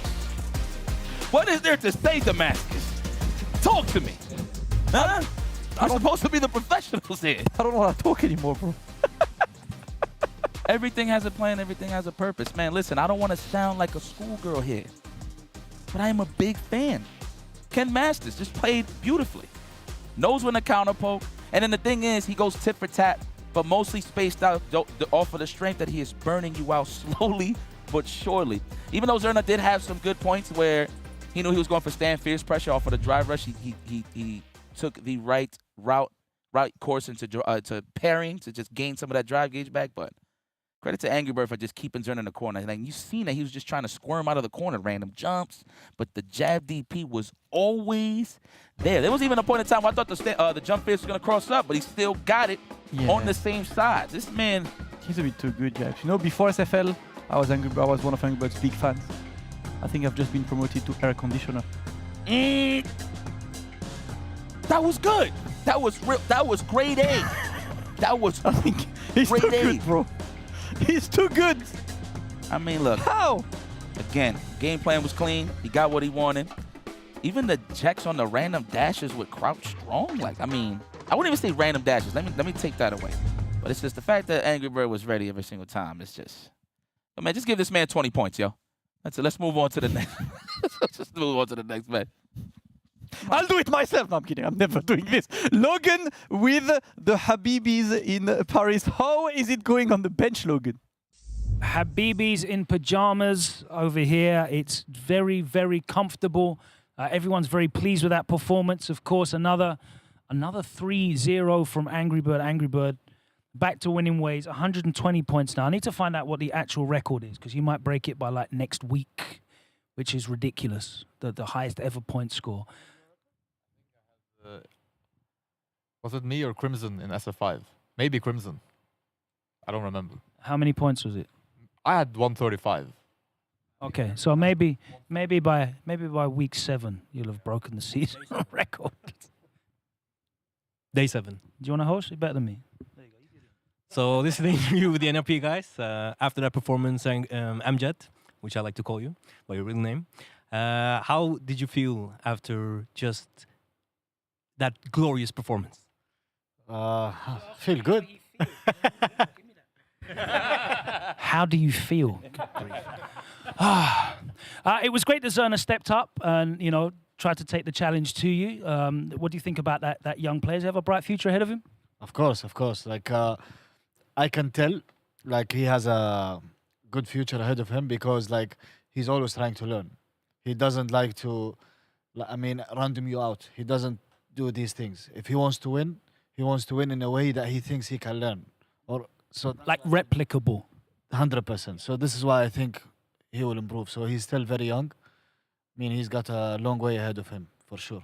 Absolutely. It looks like a long journey for anyone trying to stop you guys from getting to the top of the leaderboard. Phenom, again, 40 points. It looks like it's impossible to get that top spot away from you. You're looking ahead, and you have to play all the top teams again now. Is there any kind of concern or doubt creeping in your mind, or is your confidence bulletproof at the moment? I mean, there's always the thing that, you know, we're taking all the teams serious, so we're not overconfident or anything like that. We just do our, like as always, we prepare the best that we can, and we try to perform the best that we can. So we'll see what happens during this next leg. Excellent. We've been asking, whether there's any point at which you're going to start experimenting with the orders and the pairings and the strategies, because obviously everyone knows if it's working, you should probably stick with it.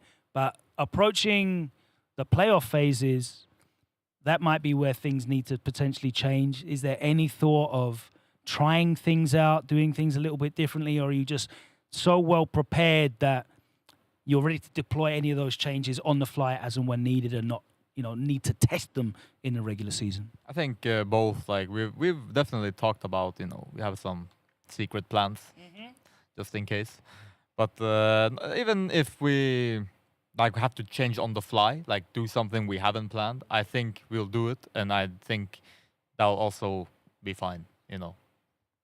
I just want to say that me playing Anchor doesn't mean that I'm better than any of these players.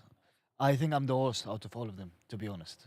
These players are way better than me. But the reason I'm playing at this spot is because of FT2. That's the only reason. So basically, me and Phenom are taking the fall in the 52 just to cover. You have to hold the randomness of first to two to make him look good. We have to hold the FT2, and he has, and so he can basically shine, because we talked me and Amjad, and before we came here, and he was like, "You just handle the FT3 spot. I'll handle FT2 because we don't want to potentially waste you in the FT2 spot." So basically, me and Phenom are the guards before, and he's the king.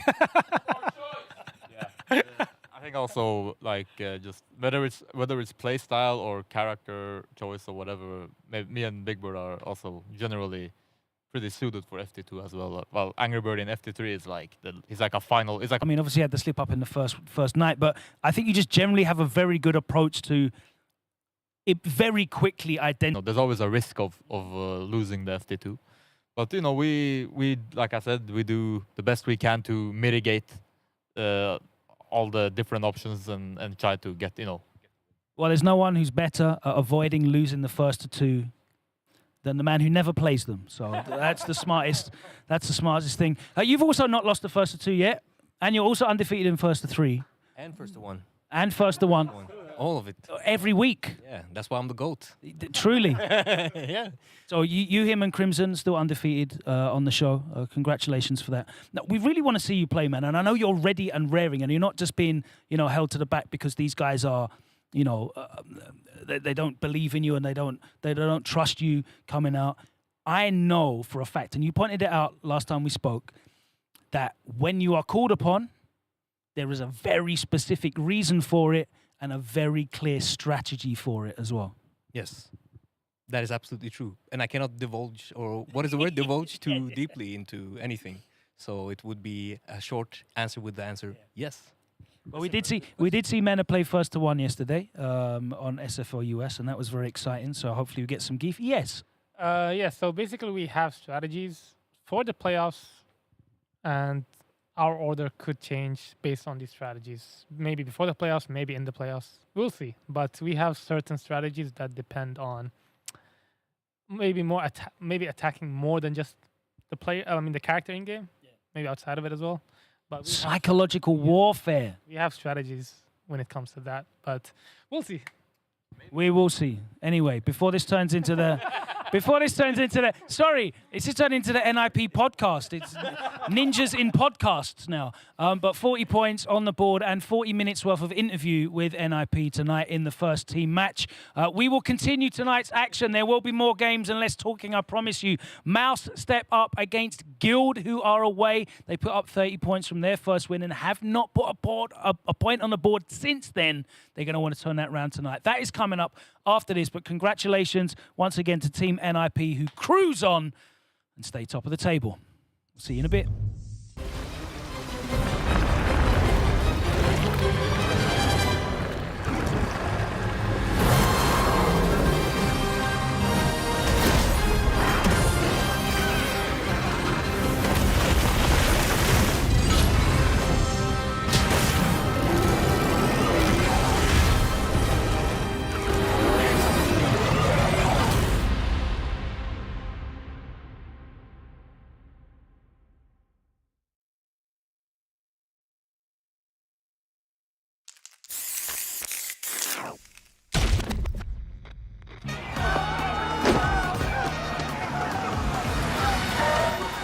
This is gonna be fun.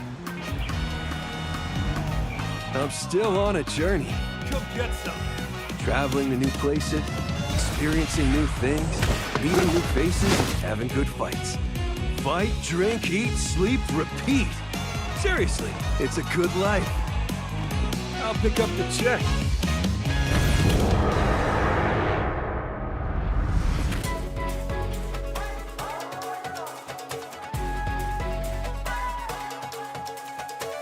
Come on, get ready.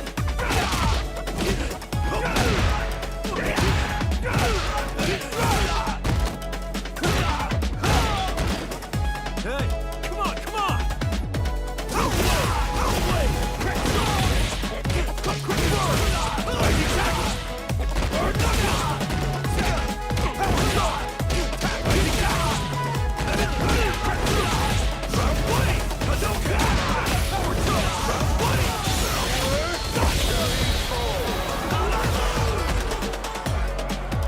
All right. You down for one more? Time for a beatdown.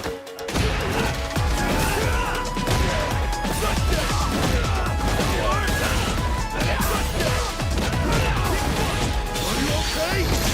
Watch your move.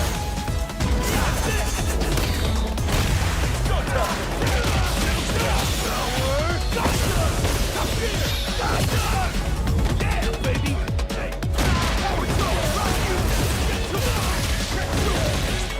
Time to rock.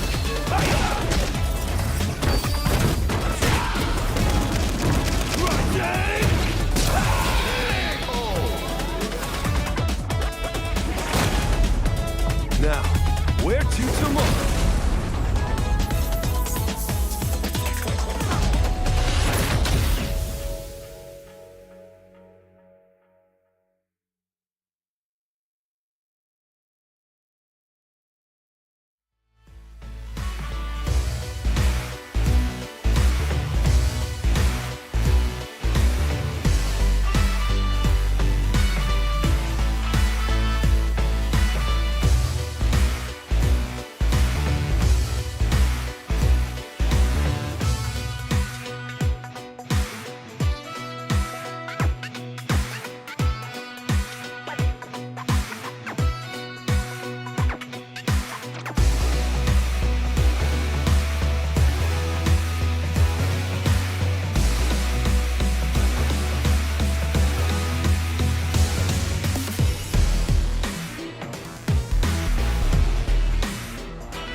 Welcome back. It is time to get into our second team match of the night here at Street Fighter League Europe. Episode 6, that's right. The return leg has begun. Boy, we've got 6 nights back to back of action. We will be crowning our SFL Europe champions on November the 26th. But that's a long way down the road, and we got a lot of matches to cover. But before we even get into our next matches, it's time to throw it over to the commentary desk, because we now have the delightful pairing of Yipes and Jammers to explain our next tech tip.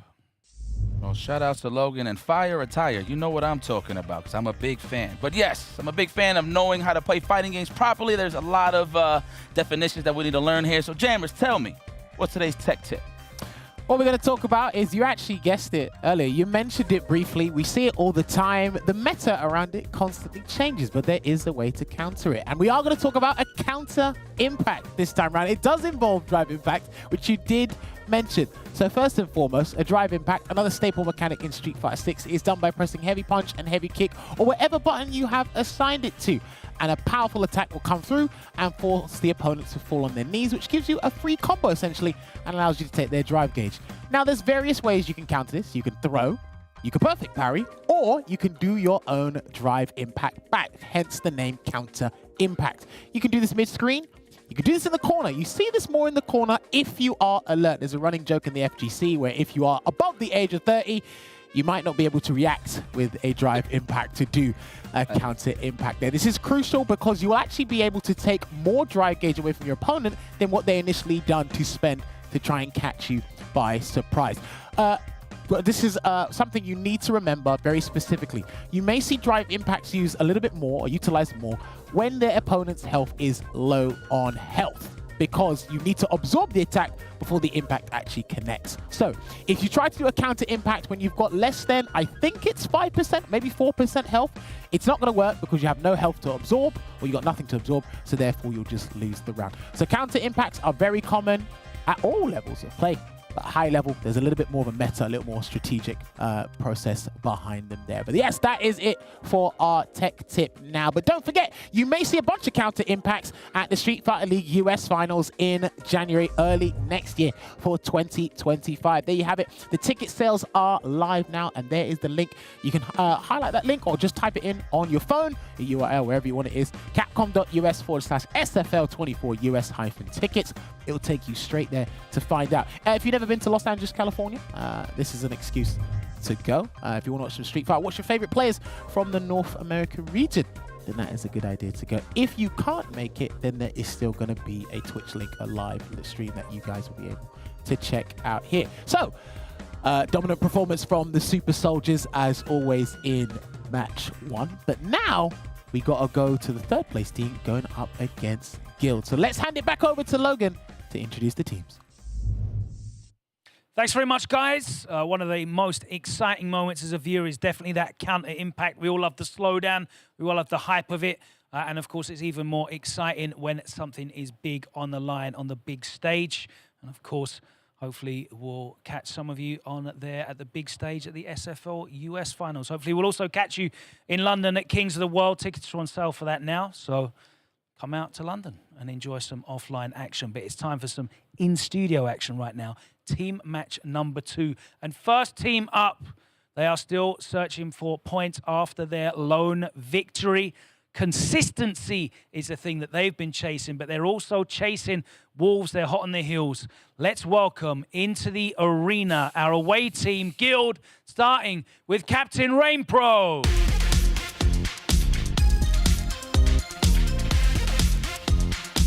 Alongside Rainpro, he has been their only other point scorer. Top of the table when it comes to Spain. Let's welcome Samuel.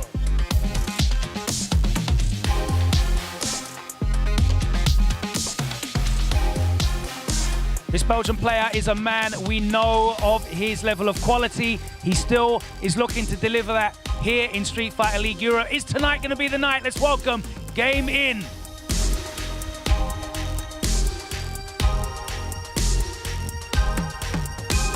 And another night on the away side. Could it be another counter pick against I'm Still the Daddy?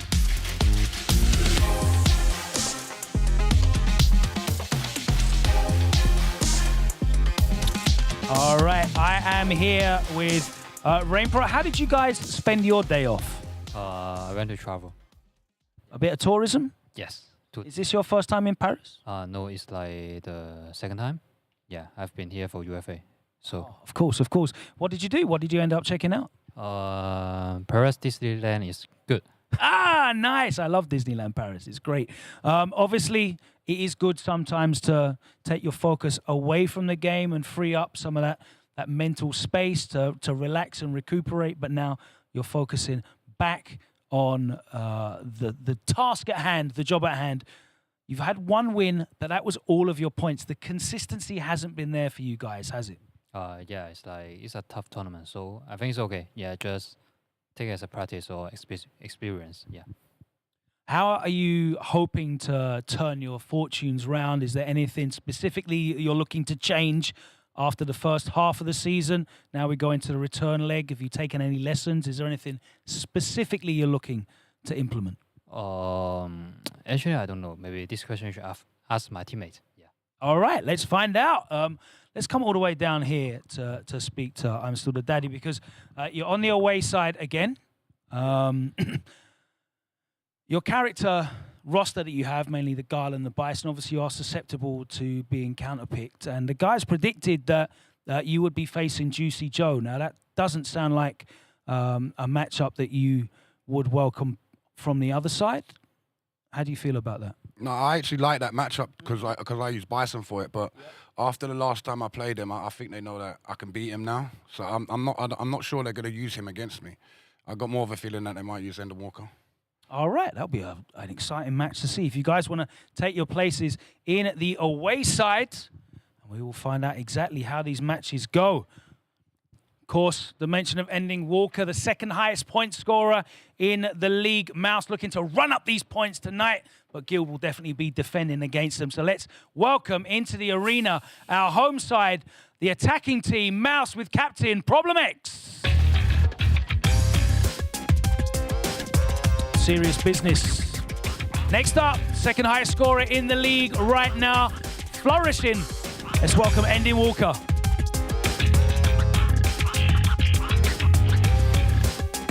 Settling into Street Fighter League Europe like a duck to water. He looks like he belongs here. Let's welcome Juicy Joe.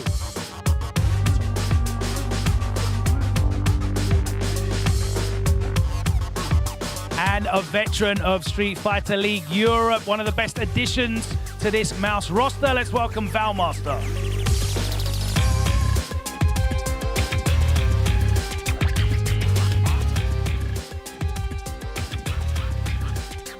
All right. I know you're a very serious man when it comes to being on job, so there was definitely no theme parks for you yesterday. How did you spend your day off? Yeah, we just slept in a bit longer than normal and back in the practice room. All right. You are currently third in the rankings, but everything's very tight and there's a lot of points to play for. Are you feeling a little bit wary now about the position you're in, or are you feeling still very confident and comfortable in the squad? Yeah, no, we're very comfortable. We know it's all close. It's one set can flip the leaderboard. But yeah, we're en route for the playoffs, and the playoffs is where the real A game needs to be. So we just do the best we can up until then as well. You're on the home side today. Is this an opportunity now for you to run up the points? I mean, we always want to collect the maximum points, but we are very aware that every player is trying to do the same, and the whole roster for every team is very capable players. So anything can happen. All right, let me come all the way to the other end here, because I want to talk to Valmaster again. The first French player that I've spoken to, obviously based out of Paris. How did you spend your day off? Because it's local for you. Honestly, I just chill out. It's boring. I don't want to stay in Paris. I just want to be at home with my family. I want to be with my wife, my dog, my cat. But yeah, yesterday we practiced a bit, but I would rather be with my family.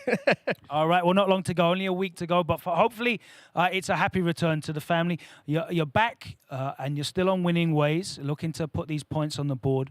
How important is it for you to make the most of this home side opportunity in these matches that you're expected to win? It's an opportunity to really leverage the matchups and run up as many points as possible.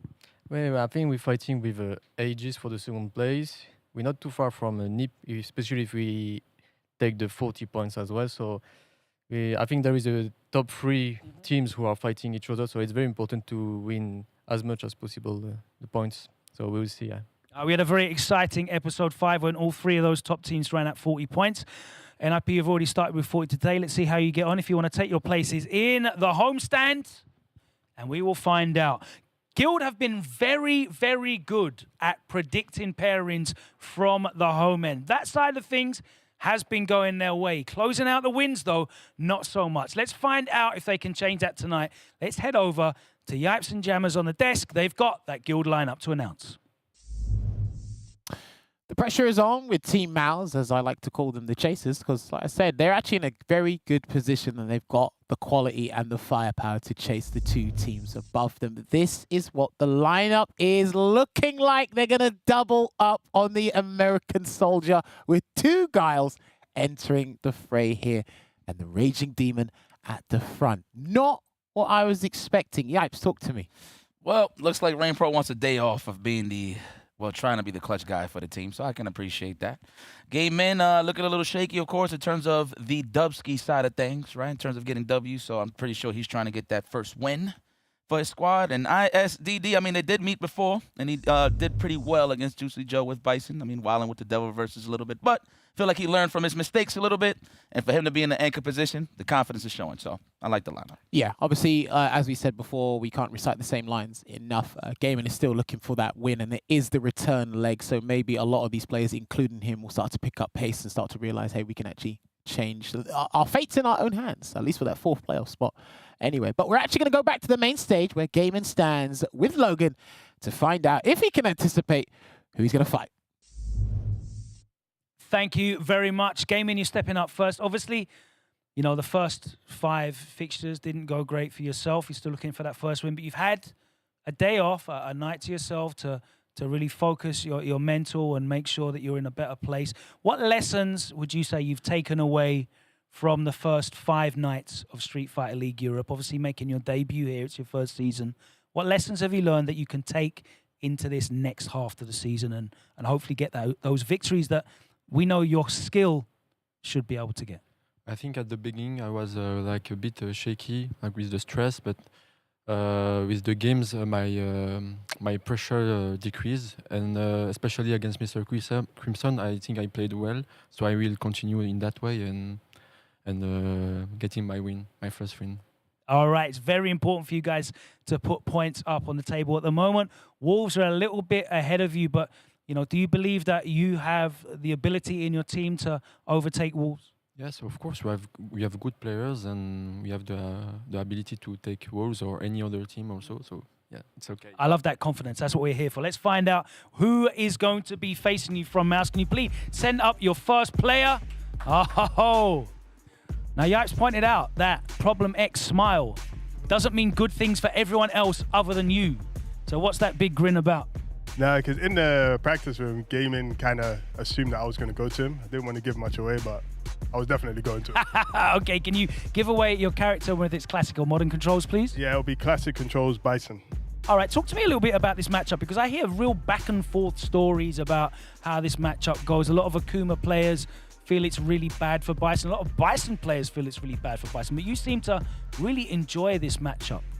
Yeah, I think it's unstable, it's volatile, and it's a gambling man's matchup, so I'm all for that. Okay, first to 2, the best format for it? Perfect. First to 1 would have been better, but we'll take first to 2. You'll take 1 round, absolutely. As long as you start with level 3, it's all good. Yeah, there we go. All right, let's get straight into this one. If you guys want to wish each other good luck, it is player match number 1. Guild standing up first, game in on the Akuma. Problem X leap into action for Mouse with the big final boss grin on his face. That M Bison locked and ready to go. Yipes and Jammers, over to you. Well, I'm not Problem X, but man, really, Bisons think that's a bad matchup. Interesting. I think naturally Bison does great against Shotokan. And I mean, the one thing that you want to eliminate is the Demon Foot. I mean, you got a Psycho Crusher, right? But I get it. It could get really sticky once you get it to the corner. So I want to see this play out. Problem X being one of the best Bisons in the business. That is the Lord. That is his nickname. So it goes to the Lord. So let's see how it goes, man. Stepping off of the bench, off of the pine, to go up against Game In. Game In, of course, looking for that big Dubsky. I mean, we can't say it enough, you know, but I like that his confidence is still there. He said he had a great match against Crimson, which he did.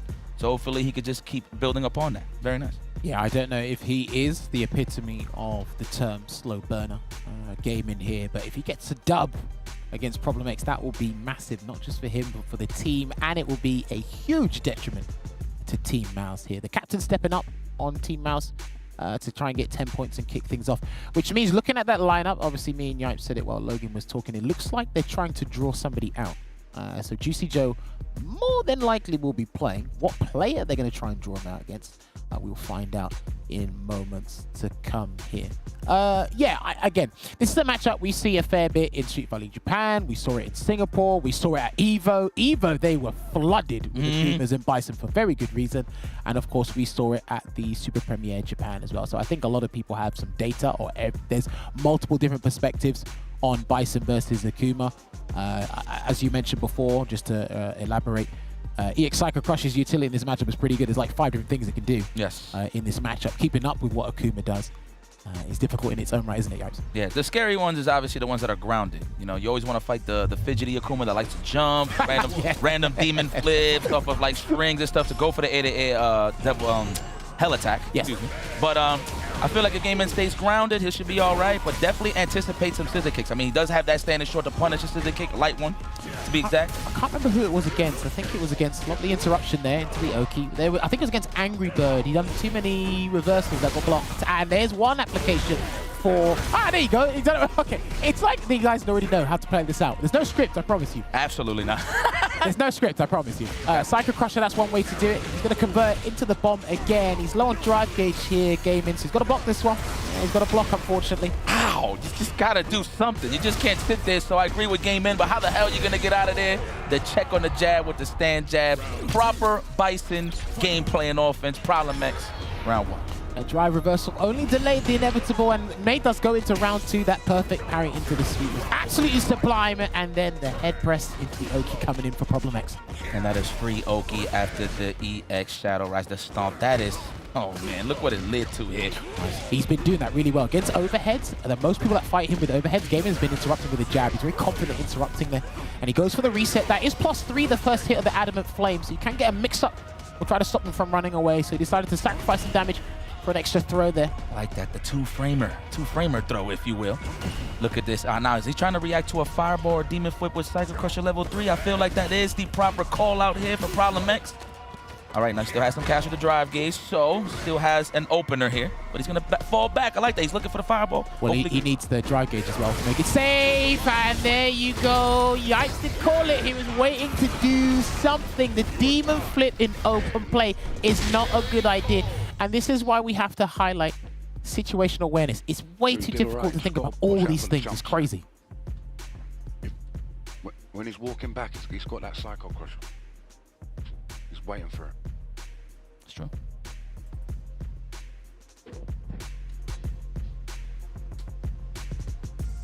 Okay, they look good. When he's walking back, he's got the Psycho Crusher. That is the advice from ISDD. Also as well, to add on to that, he's got to wait for the dry gauge to come out so he doesn't burn himself out. So hopefully he keeps an eye out of that. But if you're watching for the walk back, be careful of a drive rush into a low, maybe even an overhead. Yeah, but that's the thing about Bison too, right? You could mask the charge with just a whiff button. Like you just do a stand jab and it keeps you still, so you can't even really tell sometimes. But it's a good call out. Love the drive reversal there. Good usage, Problem X. Don't want to get mauled as a Bison player. I concur. So we just kicking back. Better watch those demon flips, Game In. I'm telling you, they're not as safe as you think. Yeah, but I've seen before. He's had a unfortunate fireball game. The reversals so far they're working out against Problem X, so maybe he'll be able to turn that around as well. The jump ins haven't really been working out, but with that light demon flip, I'm not sure what he's trying to bait. Like long term, oh my god. Almost. He delayed it too. If he did a little fast, he could have comboed into a jab Psycho Crusher, but I like he's trying to get the maximum damage. I'm sure it was a drive rush afterwards, but he missed on the second part. Oh, call out the sequence fighter, why don't you? He's got a drive reversal again, I think. Ow. He didn't. Oh, okay. He chose to get burnt out and still stay trapped in the corner, and there's going to be a stun. Nice and high there. And that is going to take the round, unfortunately. Yeah, before in that situation, he done a drive reversal to kind of give himself a little bit of space to delay the inevitable there. But if you don't, Bison will just take the bars for you, and then you'll just be trapped in a precarious situation. Man, as what do we call this? Pedicurist? Is that what we're saying? Is that what we call those? Because he's shaving down that drive gauge very efficiently. He hit backspace and said it never existed in the first place. Ooh. Bro, all right, there we go. Game in. Get hot. Oh, messed up on the meaty. Unfortunate. Look where you at now. Couple of throws and then get a combo into the bomb. And here we go. He's going to do the EX back fist combo here. And that's going to blow up in a minute. Watch out. Oh, lovely timing. He's got to do something here, Yipes. I'm getting mauled. I'm not even playing. He's done. He's done. That's it. Efficient. Moving forward and never backwards. That offense was brilliant from Problem X. Benjamin, my goodness, how could you? There you have it. Another 10 points on the board from the chasers. They need to stay hot on the other two teams' trail there. Problem X setting up the scoring campaign here for this fixture. That means that's 50-0 in total against Guild so far for Team Mouz here. And remember, they were at the disadvantage. You want to call it a disadvantage because they had to expose their lineup before. Now, it's just open season and easy pickings. Not much more I could say there. This man got oppressed. Man, hopefully that don't do no damage to his morale. But wow, Problem X, man, what a way to go out and chill on the pine side of things. I mean, thought it didn't look too bad to me, Benjamin. Talk about matchups, but again, that's why I say the matchups ain't that important in certain cases. It's player versus player. And Problem X is just comfortable the whole way through. Here's the thing, when you go up against Bison, especially one of Problem X's caliber, when you're trying to figure out how to navigate around the neutral, play it safe, trying to find a comfortable approach, if you don't do anything, guess what? Bison will do the work for you. And as you're trying to think, he can actually take away drive gauge and has natural frame advantage anyway before he sets up frame advantage that's exclusive to him. So the more you think about it, the stronger he gets, like, mentally, unless you're confident taking the fight to him. It just felt, as you mentioned, like 2 or 3 times, it's like, bro, you can't keep doing Demon Flip because he's going to charge. Yes. We heard ISDD on the comms as advice. When he's walking back, he's looking for a Psycho Crusher. But then in Gamin's mind, it's like, okay, so now how to approach? Can't throw a fireball because he's going to do the same thing. That's what we talked about, the multiple applications here. But that match is dead and buried. So that means we got to go to Logan and probably the soothsayer of the season with Rain Pro. So let's head over there now. Thank you very much. I am here with Rain Pro. He put himself in second. Now, you've been Anchor 4 times. You switched it up today. And you switched up your character with Guile as well. What is your prediction for this pairing? Juicy Joe? Yeah, it's like Juicy Joe JP against my Guile. So I want to play Guile JP. Yeah. Why would you want to play that matchup's not nice. Why would you want to play that? It's fun because like I mean playing Juicy Joe is like kind of entertaining. It's like he play full C, he play neutral. So it's like I want to use Bison to just go in, yeah. All right, let's see if you're going to get what you asked for. Let's find out. Can you please send up your second? Oh, no. All right. Valmaster, can you confirm your character and classic or modern controls, please? Chun-Li classic. Okay, what's the thinking here in this pick? Obviously, I know normally Guile is not a character that I hear you speak positively of in the matchup, but you have a lot of experience. I like to play against Rain Pro, Lex, Akainu. This is the kind of matchup I like. Even if the matchup, I don't know, in the paper, I don't know if it's 5-5 or slightly for Guile. I have no idea, honestly. It's hard to say, but I like this kind of matchup. So basically, both of you like playing matchups that are very challenging, but depends on which one. Exactly, that's what I was just gonna say. Do you feel like you know, you're gonna have the advantage here, or is it literally you putting yourself forward for the challenge? I don't want to answer this question. All right, I'll let you guys wish each other luck if you want to do so beforehand. There we go, bon chance. Match number 2, Guild putting forward Captain Rain Pro with the Guile pick.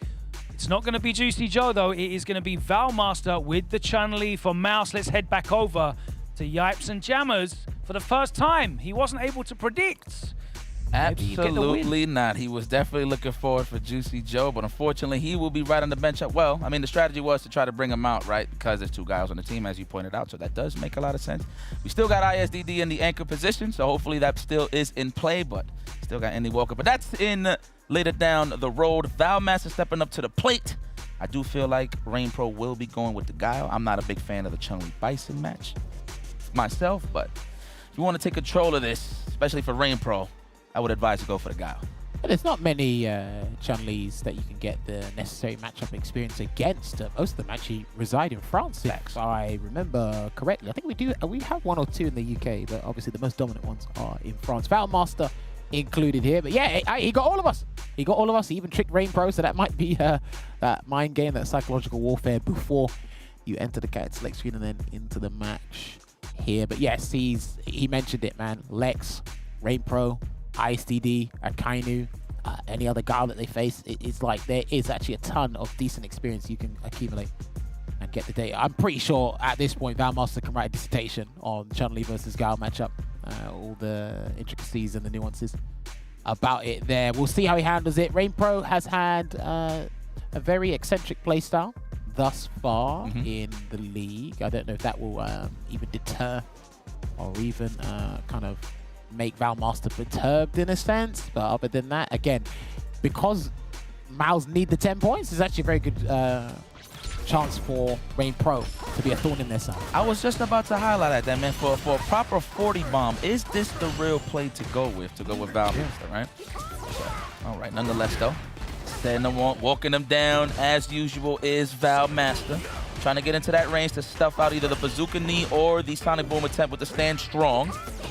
I like how he's setting up his tone there. She does have the proper fireball to deal with Guile. It doesn't knock down, right? So she does get a good read with a drive rush. Speaking of good reads, he had to jump in. Jump there, we'll go for a safe jump as well. Only does one stomp and stays on the ground there. Probably could have done a last-minute anti-air with the Tensho kicks, but played it safe.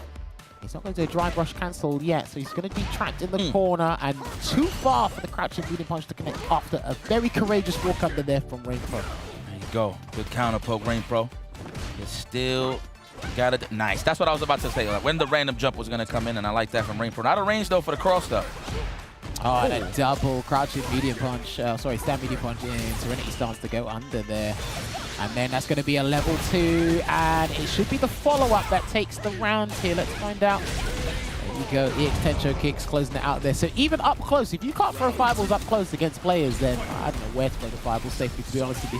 What the hell are they talking about, man? Up there, like Valmaster started like laughing hysterically. Yo, this is an evil team, man. I'll keep thinking, you know what I'm saying? These guys are just going to be, I would say humble, but no, they love what they're doing here. There we go, the activation, the baby booms. Coming in from a shimmy into the solid puncher activation here, and he's probably going to take away as much drive gauge as possible. Decent damage, actually, not bad. Hell, y'all, for the shimmy too?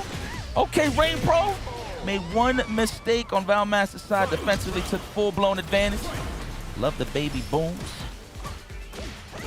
There you go, just being absolutely a pester with those standing light punches, making sure he peppers away in the corner here.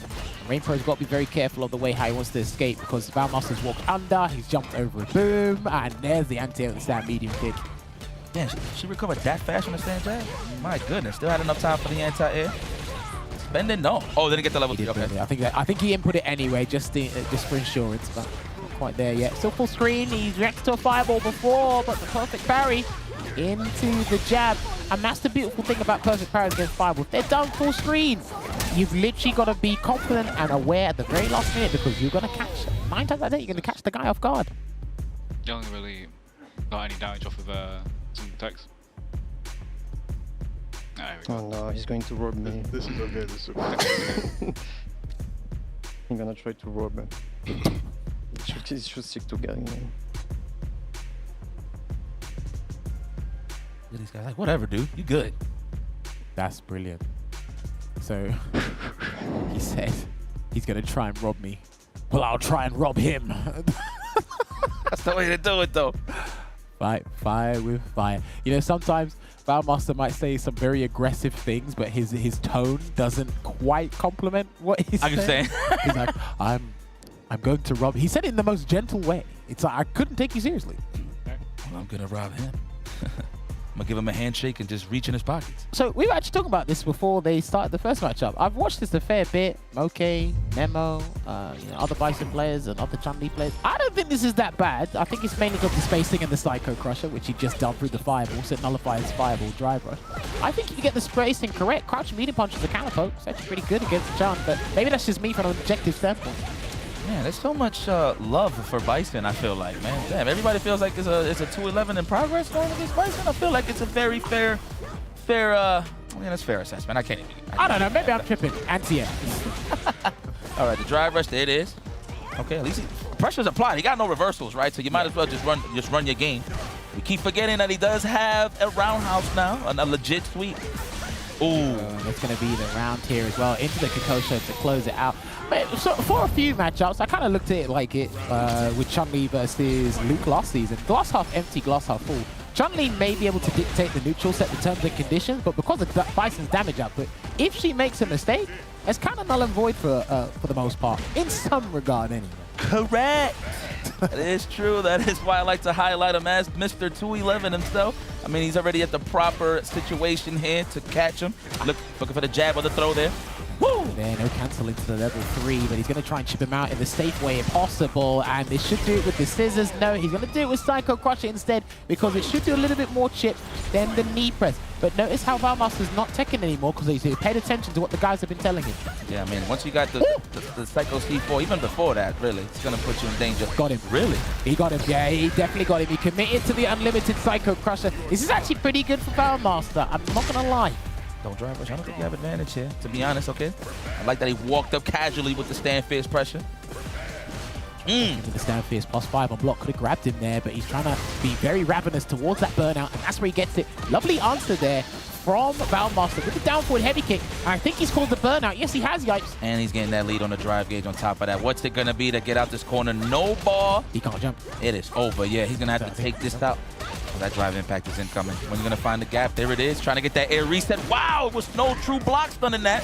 No time. It was a medium into the GI as well, so there's a little bit more time, and that is going to be it. The option selected, EX Tensho kicks to interrupt the pressure and close it out there for Valmaster, getting 20 points in this fixture, which means that is now 60 points to 0 between these two sides on the first leg and now the second leg as well. They've only got one hope left. Yikes. Well, let's see what happens with the general, to be very honest with you. I mean, he's confident. He might get that match that he wanted, but you still got Ending Walker there. So it could be a coin flip, maybe. Who knows? This is what it's looking like so far. Problem X against Gaming. Valmaster comfortably taking it over Rain Pro despite the character switch as well. But now you have to go up against the same roster of characters with a different spin on things with I'm Still the Daddy, a.k.a. the General. Let's take a look back at what happened in that set just a couple of moments ago.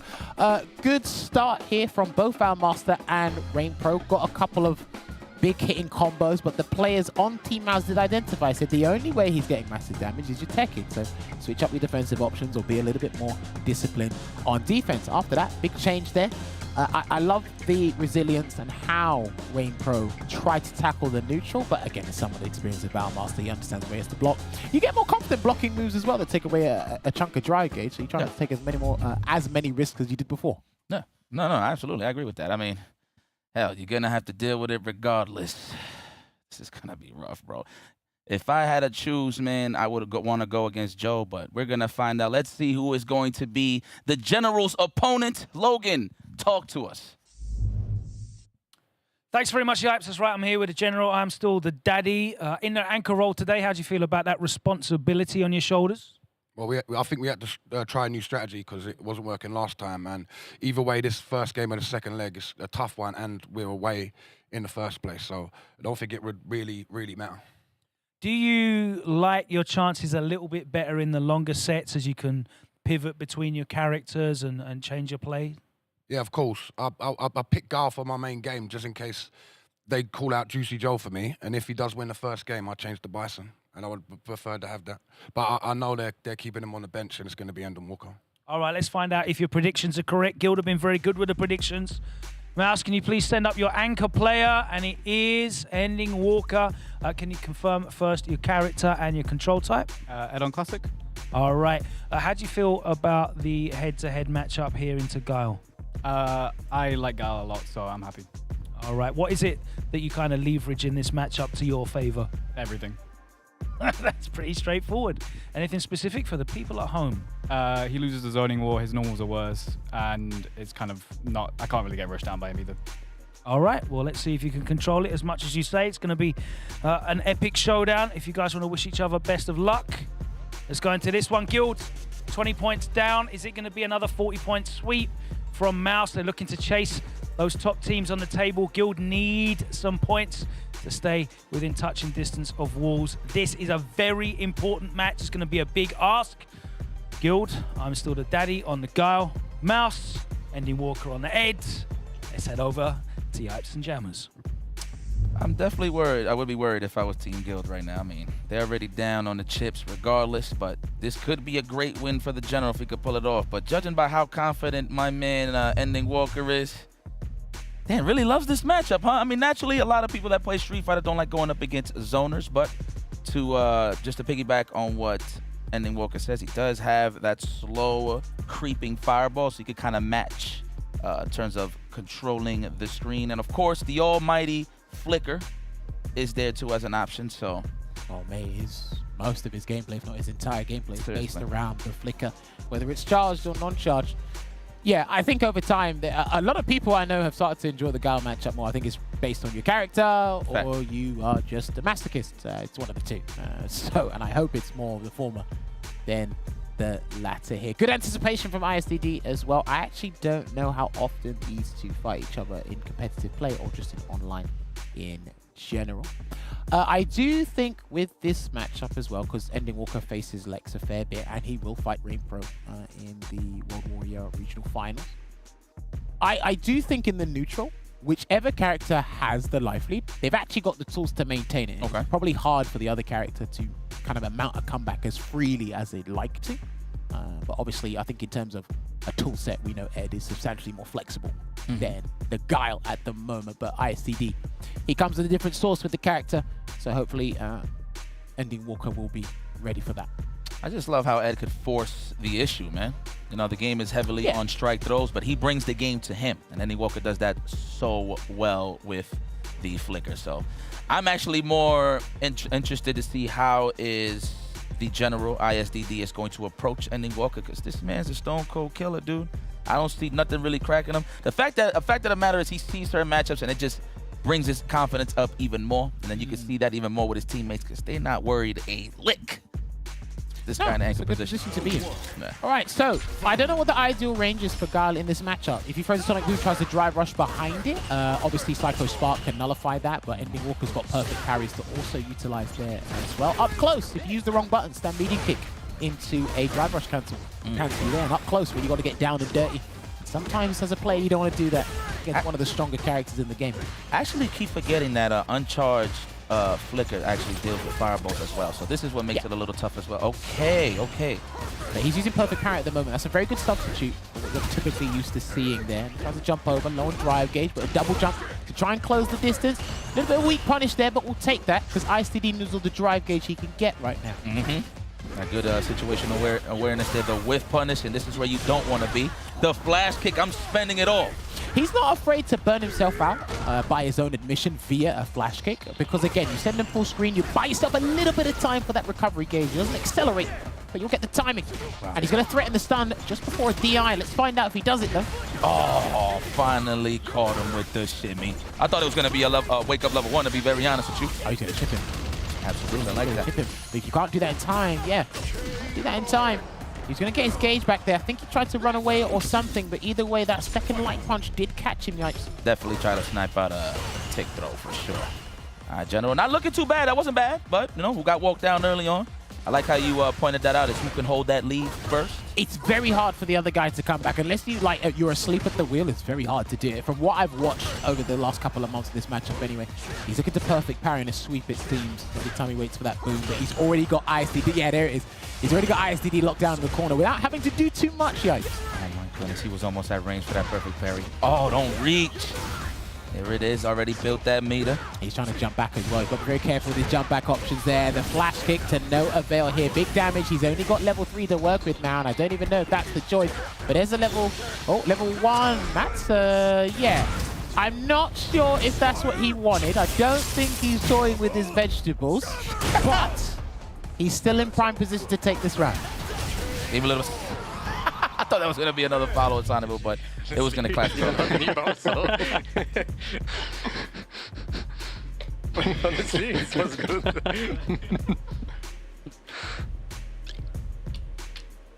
That's it. I respect it. You know when them men laugh, something's like you said, when them men laugh, something's wrong. Man, let's go, General. I'll talk for you, homie. There you go. Digging the cranium. Well, he did say they have to switch up their strategy, and he's going to try and take it by surprise. If you have to take the fight to them, so be it. Make sure you bring the knuckle dusters as well. Real. Oh, the good old knuckle dusters. I haven't heard that in a while. That's throwback. Okay.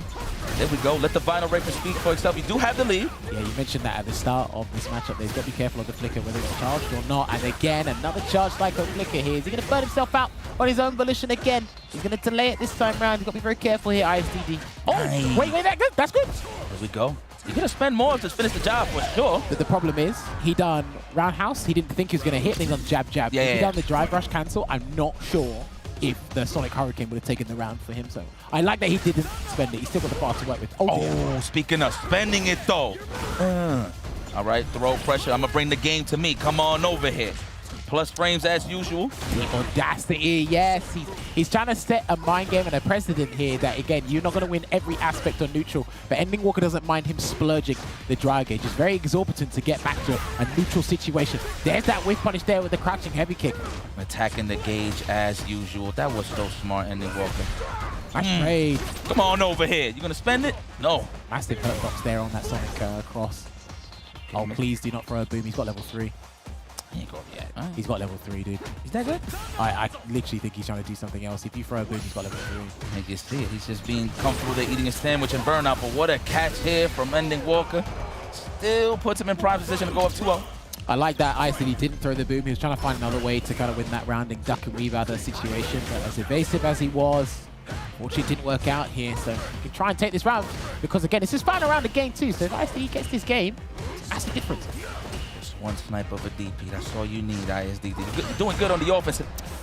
That was a good perfect parry. He's been doing those very consistent, too. I'll pay attention to how often. Damn, that's unfortunate. And that's going to be the Psycho Chamber as well. This is actually going to take a chunk of drive gauge here off ISDD and now puts him in another situation where are you going to burn yourself out on your own volition or let Ending Walker do the work for you? There it is. Jumps away. Nice. You had the right idea. The overhead. Spend it, please. There you go, General. You need some time to think about this. That seems to be where he's getting most of his damage from thus far, guys. We had drive rush overhead, but from different parts of the screen and in different scenarios as well. Sometimes it's come from a back jump. I think ISDD might need to grab Ending Walker again if he gets the chance. Respect to Ending Walker. There it is. Yeah, he needs to grab him again if he gets the chance. So he's going to do it again, no? Okay. If he gets the punish counter throw, he's won. I think he's got it. We close. Like that. Good defense on both ends. Wow, that was a punish. He has the range for it. That's true. There's the ISDD flash kick. He's back full screen here, but he's got drive gauge and too far for the conversion. I like seeing his anti-air conversions. And he was able to avoid an inevitable scenario, what we see most of the time. You just stay in front of him, he's going to do the mistakes alone. Yeah. John Nay's helmet was here. Nah, I'm good.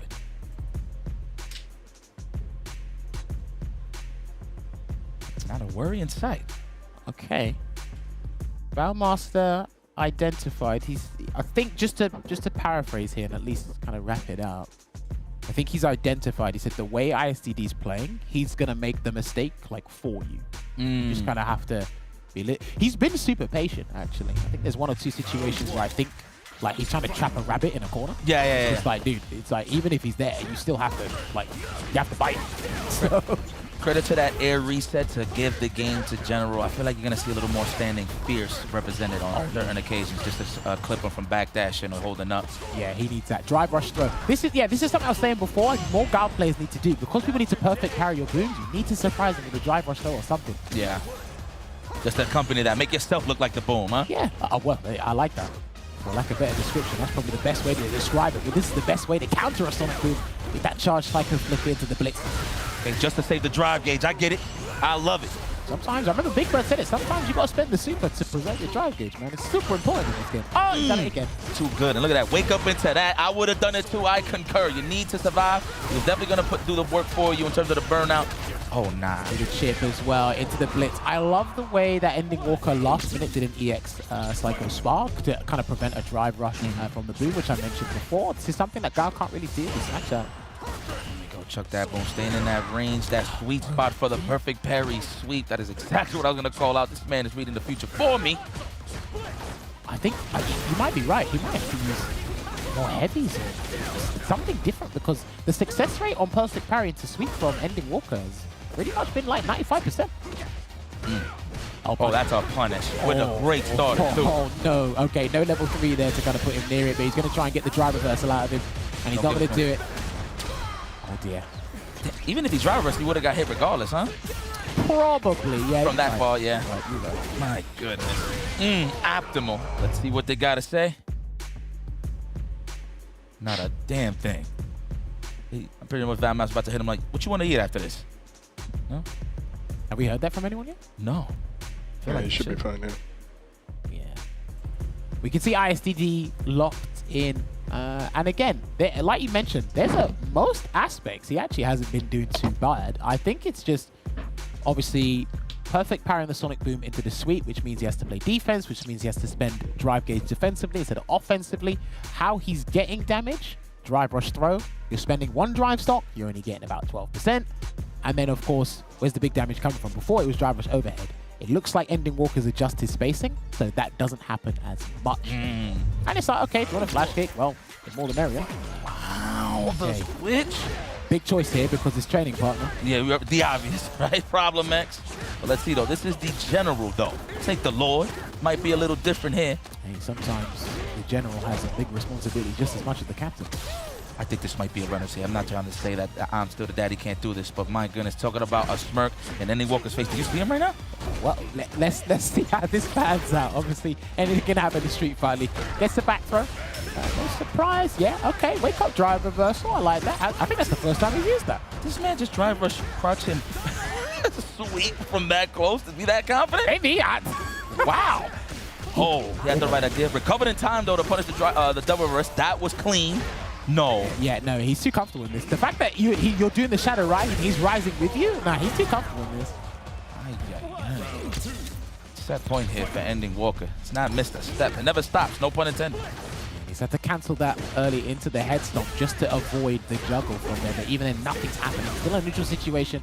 And he hasn't got a flash kick anymore either. So you have to try and find a way to get big damage here, Yipes. Wow, he was ready for that? I figured he would have done an immediate, like, standing medium kick, crouch strong scissor kick, but he went for a drive reverse. I get it to get out the corner, but what a conversion. That's what he was looking for the whole time. Get off of me. There you go, General. Get the pressure going. I would say commit to another throw once he gets the chance with a drive rush. Do it. Throw him. Yes. This is better. Don't get greedy with the overhead. All buttons. I like that. Level 2, you get the meter. Yes, right on time. What did you eat today? Huh? Truffle? Was it truffle oil? I feel it.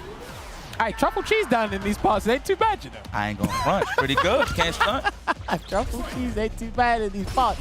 Let's see if ISDD. Oh, unfortunate. Too much recovery frames on the knee press there. So the crouching heavy kick was a nice fat punish there for Ending Walker. That was the most pristine parry I've seen all day. He needed that. That was organic. Nice. I like the hell attack. That was clean into the immediate psycho bomb. Off of me.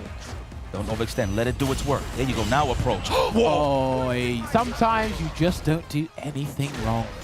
The anti-air, he can't make a mistake because the level 3 is on deck, and then level 3 is going to close it out because that's all he needs now. That was a valiant effort from the General, but we do have Ending Walker taking it there 3-1, and which makes it 40-0, which ultimately means 80-0 on Team Mouz against Guild. That is a fantastic, absolutely elated these guys should be despite another day at the office for them. But unfortunate for Team Guild. No points accumulated from today. And we needed that. I mean, we were stressing that early on before the fights even started. Like, even though you might not gun for the full win, I mean, of course, that is the goal, but at least leave with a little bit of something, a little bit of the corner of the pie. Donut. And it's powdery. Wow. For the boys over at Guild. Unfortunate. Plenty of Bison in this team match 2 here today. Problem X opening things up as the captain and the Vanguard. And then we saw a switch up from both Rain Pro and ISDD in their respective matchups. Because they tried to have extra firepower, a little bit more options in neutral. But listen, they got one of the strongest Bisons in the business internationally at the moment. So it was, again, I respect the idea and the theory, but it didn't result to anything that they wanted there. A good start from ISDD, but I think, again, with players like this, especially in the anchor position, the position ISDD was in, it wasn't 1 versus 1. It was one person was piloting, but there was 4 people versus 1 of you. And they're all at a very good level. And they're like, hey, ISDD's doing that. Try this. Oh, he's making the mistakes himself. He needs to try that. The fact that he was able to actually maybe take us down to a potential final game in the anchor match, you got to give it to him. And probably they need to utilize him more in the anchor position because he could actually salvage 20 points from them somewhere, some point in the future. No, that's true. Well, it is what it is. Damn, Ending Walker, lovely ear to ears, man. I'm a big fan. Well, let's take over to Logan to talk to the champions today. Take it away.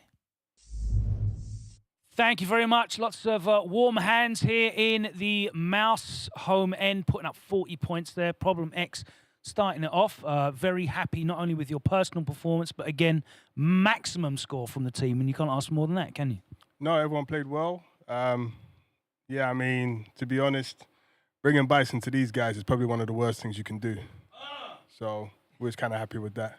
I like to see them beating the character that I trained them in, so that always feels good. Yeah, it would be a bit awkward if they lost that, wouldn't it, really? Yeah, I mean, I would have been having some words. No, I'm joking that. Now, they all played well, and I know Bison's kind of one of those characters he can get you, but seeing the answers they all provided, I'm just glad that the playing continuously seems to be paying off. Now, you've had a lot more of a rotating lineup in terms of players and also positions as well. We just had NIP, and they've basically been fixed for the entire season. But you've been a lot more flexible in deploying the tools, the assets at your disposal, a lot more strategically, trying to leverage these situations. Is that something that going through the season you'll be experimenting more with? Yeah, definitely. I mean, every player on the team, their characters, has their pros and cons. So trying to use them, in the best situations, make everyone feel comfortable, give people the most comfortable matches they can have. And then if we need to press the red button, then Bison can jump on, so. Absolutely, and set off them bombs.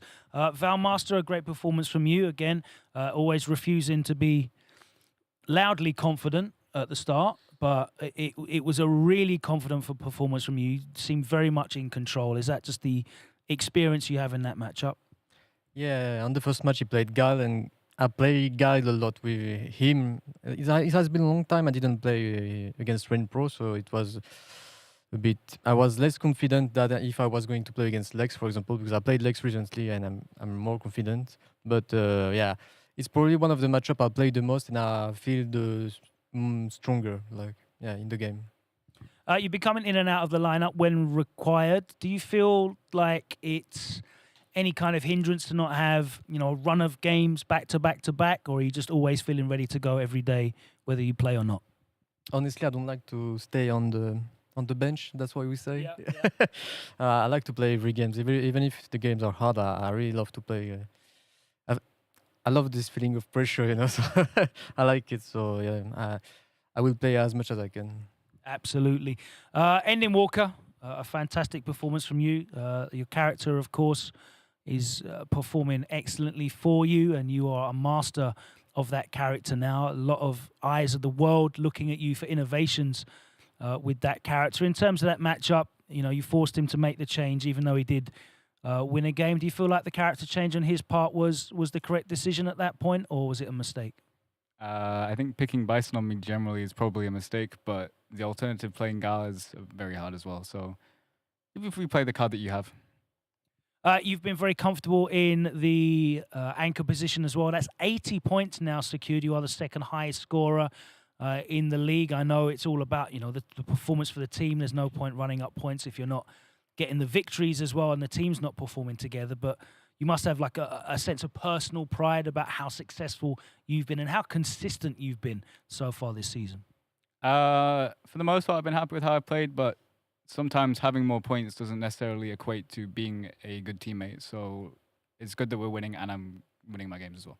Absolutely. Juicy Joe, you're ready to go when called on. You didn't have to play today, but how enjoyable was that experience for you to just sit back and watch everyone else get the job done? Yeah, it was very enjoyable. I like to see these guys play, and I just enjoy the vibes. You've already had your first half of your debut Street Fighter League Europe season completed. How's the experience been for you, and What have you learned in the first, 6 nights of competition since you started? Yes, it has been very good first leg for us. But from what I've learned is like you have to be fully focused all the time, and also talk about the strategies with your team is very important in this competition. And I think we are doing it really well right now. Absolutely. 40 points on the board. You can't really ask for more than that. You're going to now sit back stage and watch Aegis come out, a team that you are chasing down. You're breathing down their necks. You set that challenge out to them. The 40 points, it's up to them to match it. Are you hoping that they stumble, or are you only focusing on your performances? No, we are focusing on our performances, but, just for this upcoming match, I wish them nothing but the worst misfortune possible. So, yeah. Cheering on Shax really loud, yeah? Yeah. Cheering on Wolves, and I hope Aegis get no points. All right, we appreciate the honesty. We're going to see Wolves go up against Aegis in our final team match of the night, but that is 40 more points on the board from Mouz as they stay hot on the heels of NIP at the top. We'll be back after this short break with our next games.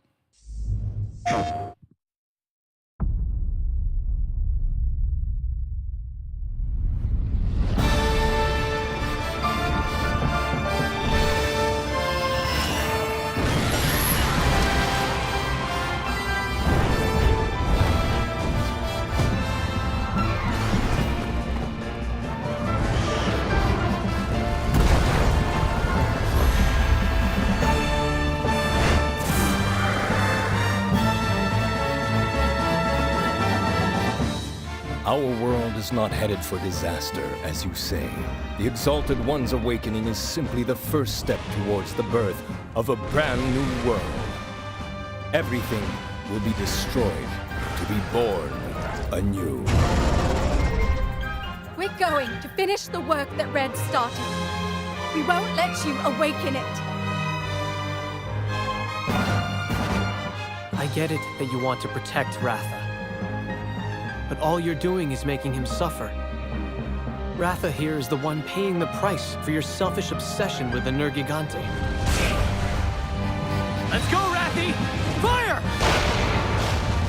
It may be impossible to save the world without Ratha's help. Bonds of friendship between riders and hunters. Looks like the children really are our future. Look it up! Understood! I won't miss!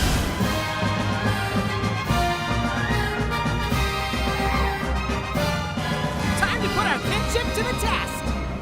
This is where it all ends.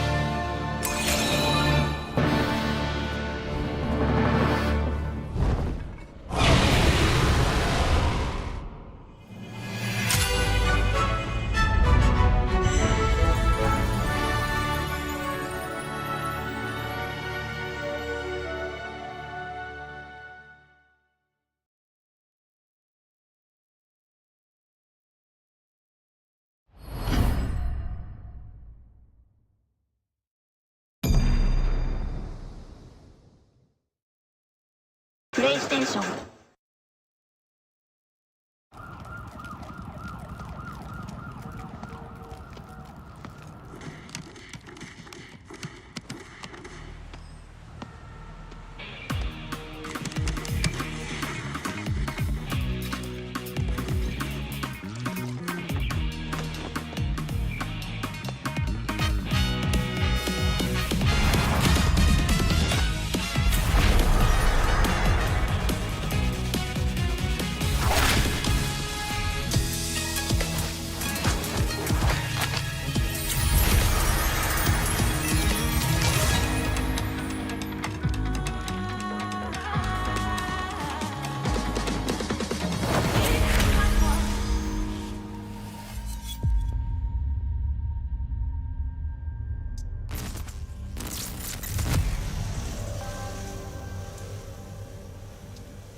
Welcome back. The time is 9:34. We are absolutely live, coming to you from Paris in France. It is night 6 of Street Fighter League Europe.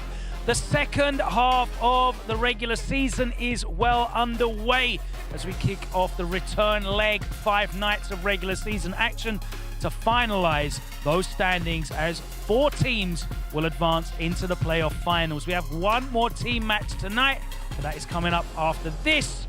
We're going to go over to the commentary desk where Damascus and Jammers are going to share the latest tech tip. We spoke about counter impact before, but before we do it, Damascus, what up? Whoa. Bro, you need to work on your neutral. That is a whiff, a strong one. I've never seen like this. You know, you're exposing yourself to a strong whiff punish if you do this stuff. If you do this kind of stuff, Jammers, let me tell you what you are exposed to. A whiff punish. Have you guys ever heard of whiff punish? I know you like footsies, I know you like neutrals, but playing great neutral and footsies is being able to utilize that concept called whiff punish. It's pretty simple in fighting games. When you press a button that pretty much hits nothing but the air, we call that a whiff, and a whiff punish is simply exploiting this. It happens on a lot of fighting games, and in Street Fighter 6 it gives you something special, the punish counter state. So you can definitely be exploiting the fact that you get a punish counter of a whiff punish, so stay out of the range of your opponent character. Every single character has effective ranges in this game. What you need to do, I know that you guys don't like labbing too much, but sometimes it's necessary to get better. Go to the lab, go against the character that's really, really constantly clipping your toes with these crouch medium kick drive rush. We've all been hit by crouch medium kick drive rush before. Learn how far you need to be from them. Let them whiff that crouch medium kick, and the little sweep is gourmet, 5-star. It hits well, and then once you're good enough, you can even whiff punish with crouching medium kicks, with any button crouch medium punch into DP that we've seen earlier, from Angry Bird. Plenty of ways to whiff punish and to outplay your opponents. As always, stay safe on these streets, play neutral, stay covered, and maybe get all the way to Capcom Cup, Chambers. Spatial awareness is needed, and like our #1 point scorer has said, don't whiff. It's easier said than done, but what's also easy you can do is remember Capcom Cup is on the horizon, ladies and gentlemen. It will be happening in Tokyo, Japan. The tickets are available now and, of course, until nearer the time, probably on the day of, if you find yourself in Tokyo for Capcom Cup 11 for the Street Fighter League World Championships as well. All the strongest teams, all the winners from Street Fighter League Japan, Europe, and US will be battling it out there, of course, as 48 combatants for that $1 million grand prize. You don't want to miss it. Early March, from March 5th through to March 9th. That is where it will be happening. We are coming closer and closer to the culmination of competitive Street Fighter for around the world. Speaking of competitive Street Fighter, we've had 2 team matches, but now we must go to the 3rd and final fixture. So let's hand it back over to Logan to introduce the teams. Let's go. Thanks very much, James. It's time for team match number 3, our final match of the night. And we've watched 2 teams already run up 40-point scores. Is tonight's final match going to be any different? Well, Wolves will definitely have something to say about that. They're defending from the away end, so let's welcome them first, starting with Captain Shax.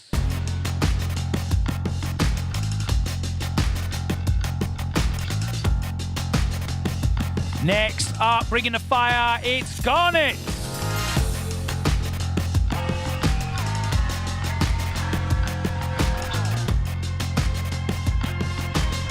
Let's see if he can continue his winning ways. Let's welcome into the arena, Alphan.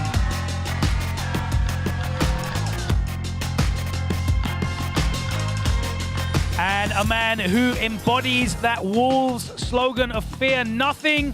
He's ready to go at any time. Let's welcome Akainu.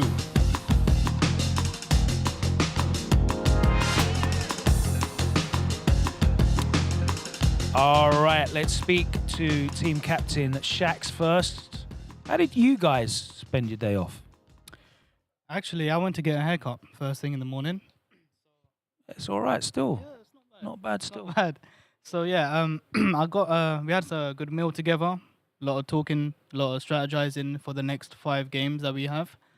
And we kind of just got the time to just really do a lot of replay analysis as well in our spare time, watching back over some of the VODs, seeing what players are tending to do on defense a lot and kind of just taking notes to prepare for the next half.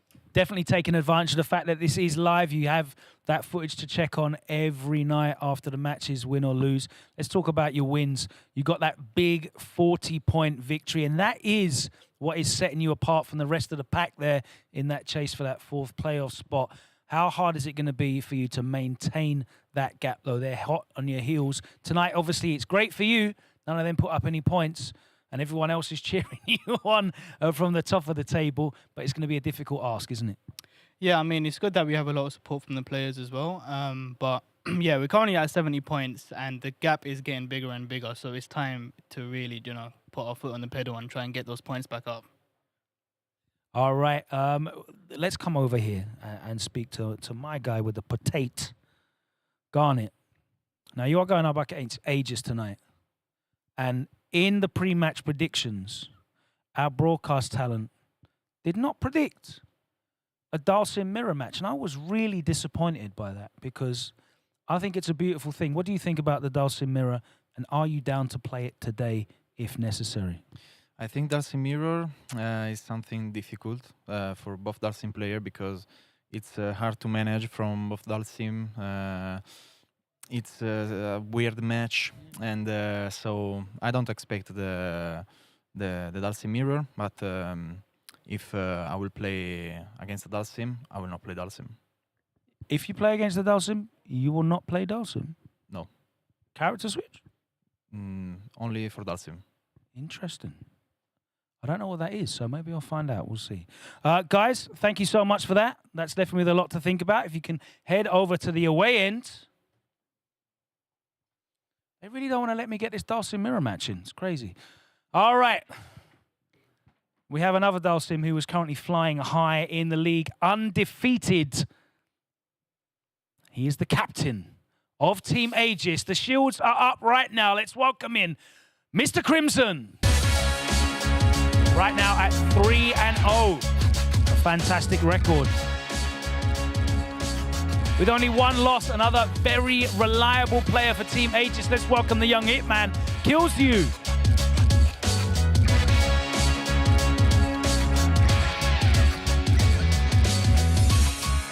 Back on the board with the points, ready to step in at any time. Already qualified for Capcom Cup, the Ryu Kusanagi.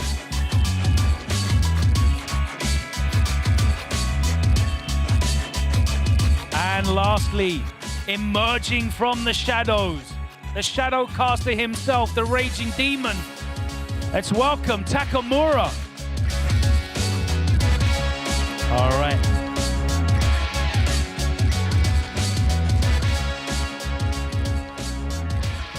A little different from you because obviously you are from France, but not Paris. How did you spend your day off?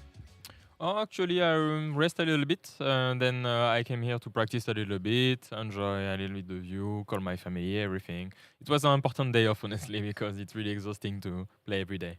So just relieving yourself of the pressure of the evening's fixtures, but it was still practice, a lot of strategy perhaps as well?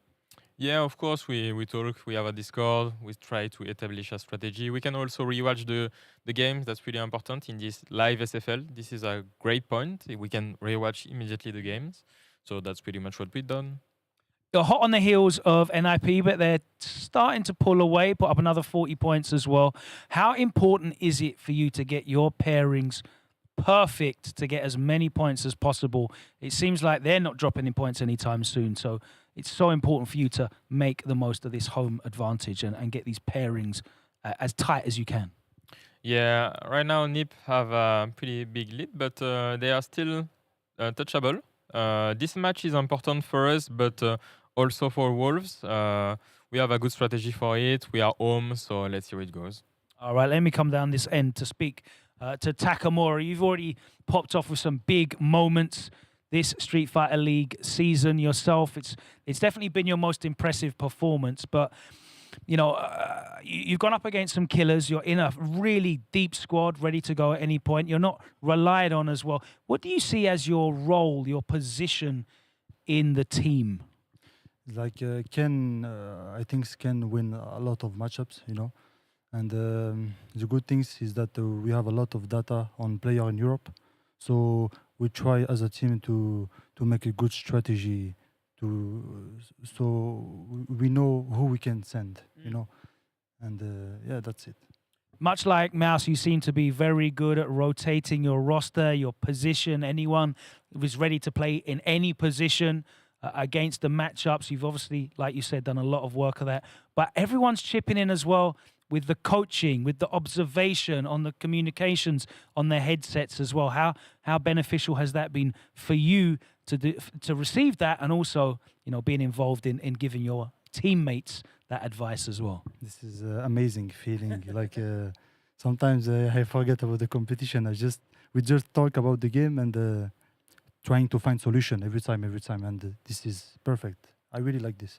All right, I'm glad that you guys are really enjoying the experience. We can tell that you're enjoying it as well. Let's get you set up in the home end and we can start getting some matches on. It's time for team match number 3. Wolves on the away side will have to put forward their roster of players and characters, and they'll be counterpicked, of course, by Team Aegis. The only way to find out that lineup is to go over to the commentary desk. Damascus Jammers, what have you got for us?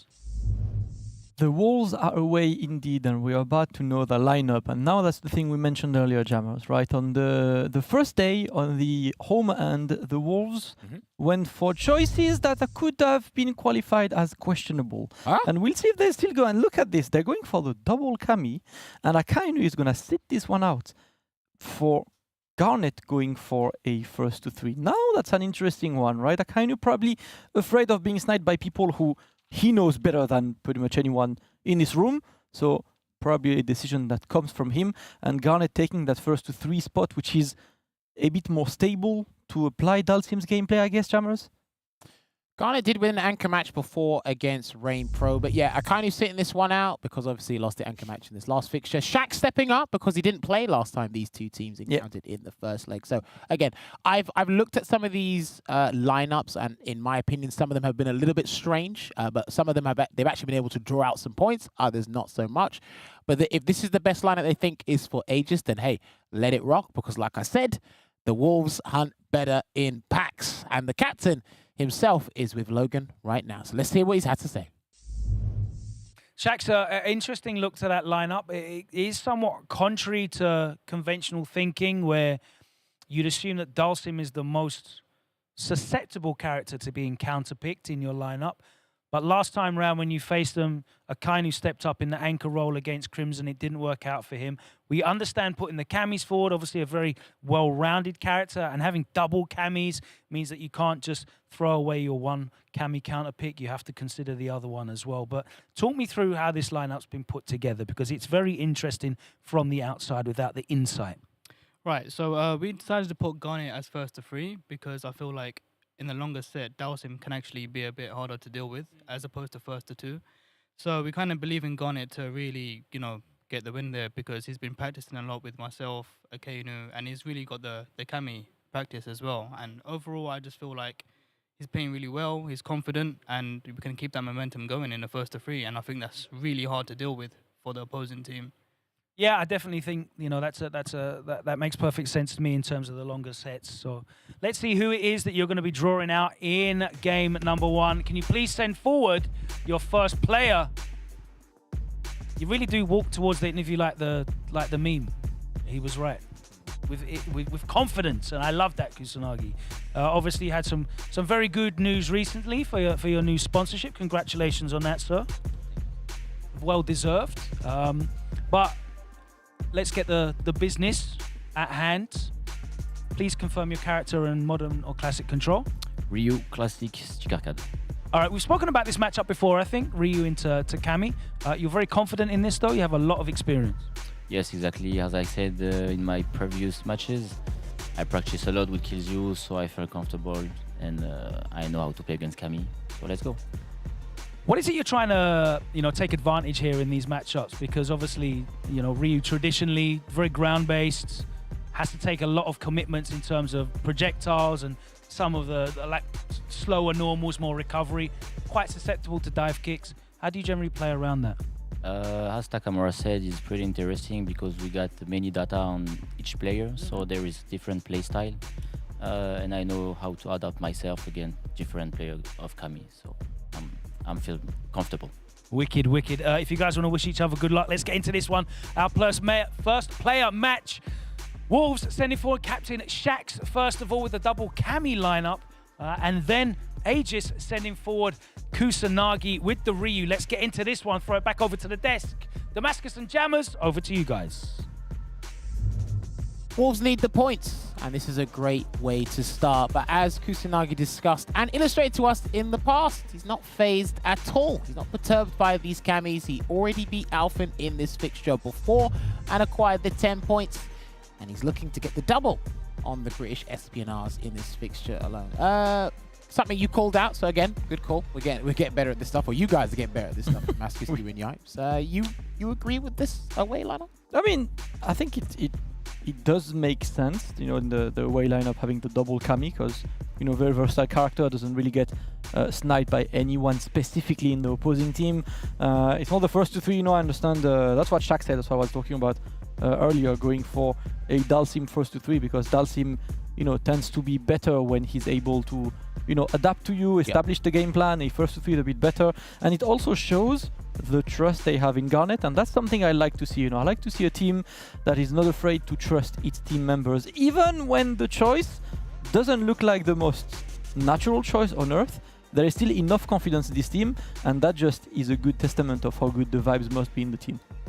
100%. Shax has still to play in an anchor match, I believe. He's actually featured in most of their fixtures thus far. Look, he has supreme confidence in Garnet, because obviously we look at the character and it's like, yo, we said this at the start of the whole season. It's like Dalsim at the back or in a away format might not be a good idea because it's very easy pickings. The crosshair, we can put it on him straight up, but he seems to have the utmost faith. But if they build that momentum and get any 4 more points from here, this is going to be big. You had Problem X in his post-match interview with Logan in the nicest way possible.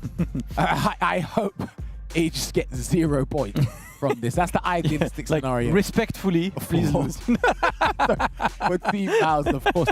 But again, these guys know that Wolves are basically salivating at the mouth for points, and if you can get it against some of the bigger teams, I think that will do good moving forward for team. We're just waiting for the match to start, guys. Technical break, because I believe Shax had an issue with his controller. I've seen him chatting with Joker Jokes outside, being like, can you spot me a potential cable or pad if I have an issue? I kind of went to fetch it, and he is back right now. Shax looks ready, lock and loaded, to get ready for the first player match. And an important one, obviously. Wolves on the hunt. They are currently 4th with 70 points. And looking to you know, be in a situation where they can just get a bit more points to put some distance between them and Reason and Guild behind them. Yes.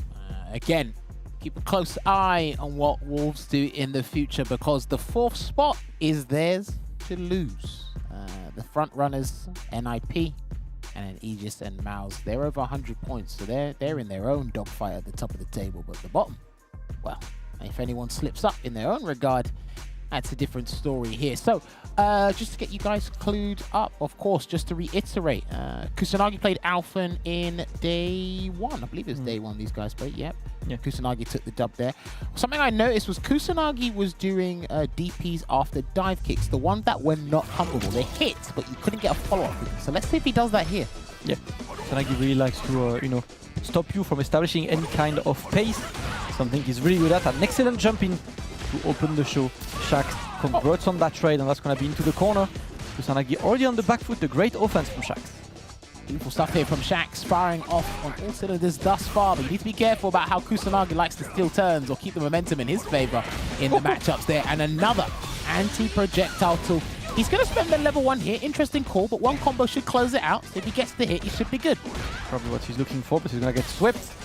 The tech is correct from Shax, and he's in the corner right now as Kusanagi keeps his distances, and he's swapping a bit, right? He went from Fireball to Donkey Kick to get away from the Spin Knuckle Menace.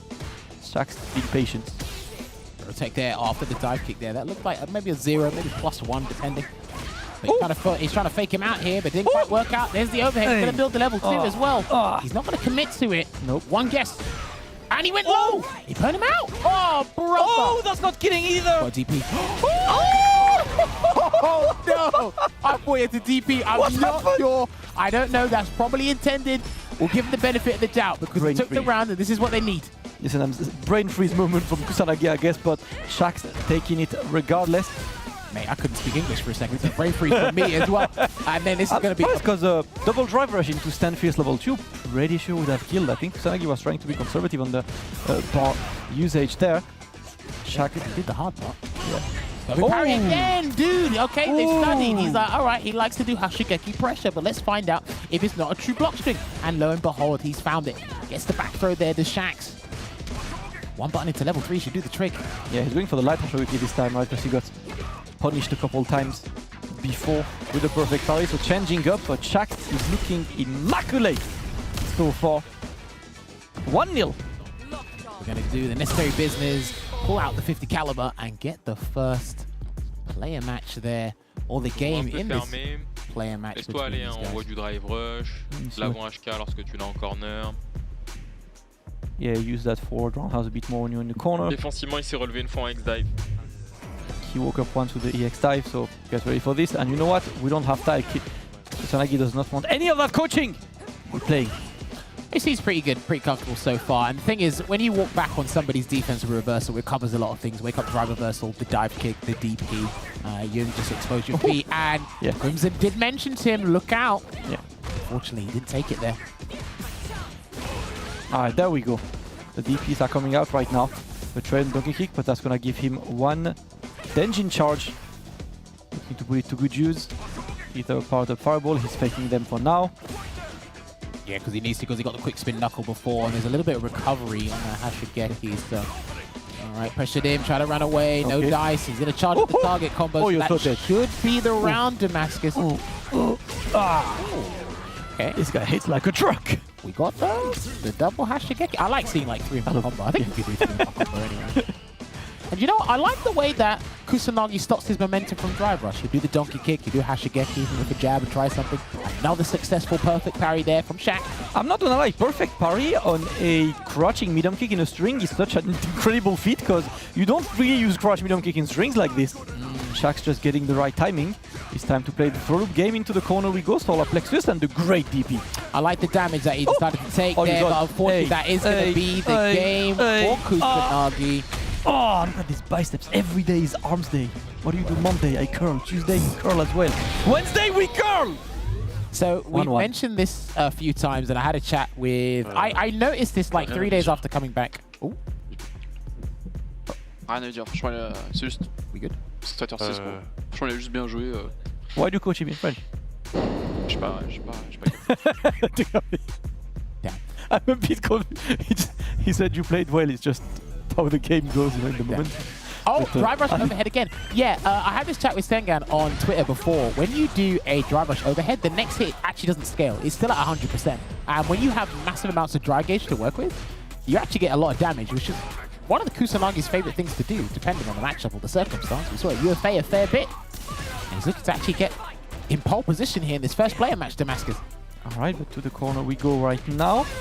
Kusanagi a bit forced to defend, and he's gonna get hit by the couple throws. One throw. No DP, yeah. Another throw. Are we doing it again? The counter hit as well. No conversion by Shax, unfortunately, getting close to burnout, but so far he's right. Still no DP, and he challenges with the correct 1A into the level 2. That should be more than enough to kill. Kusanagi waited, you know, took his time in the corner until he went for the perfect challenge.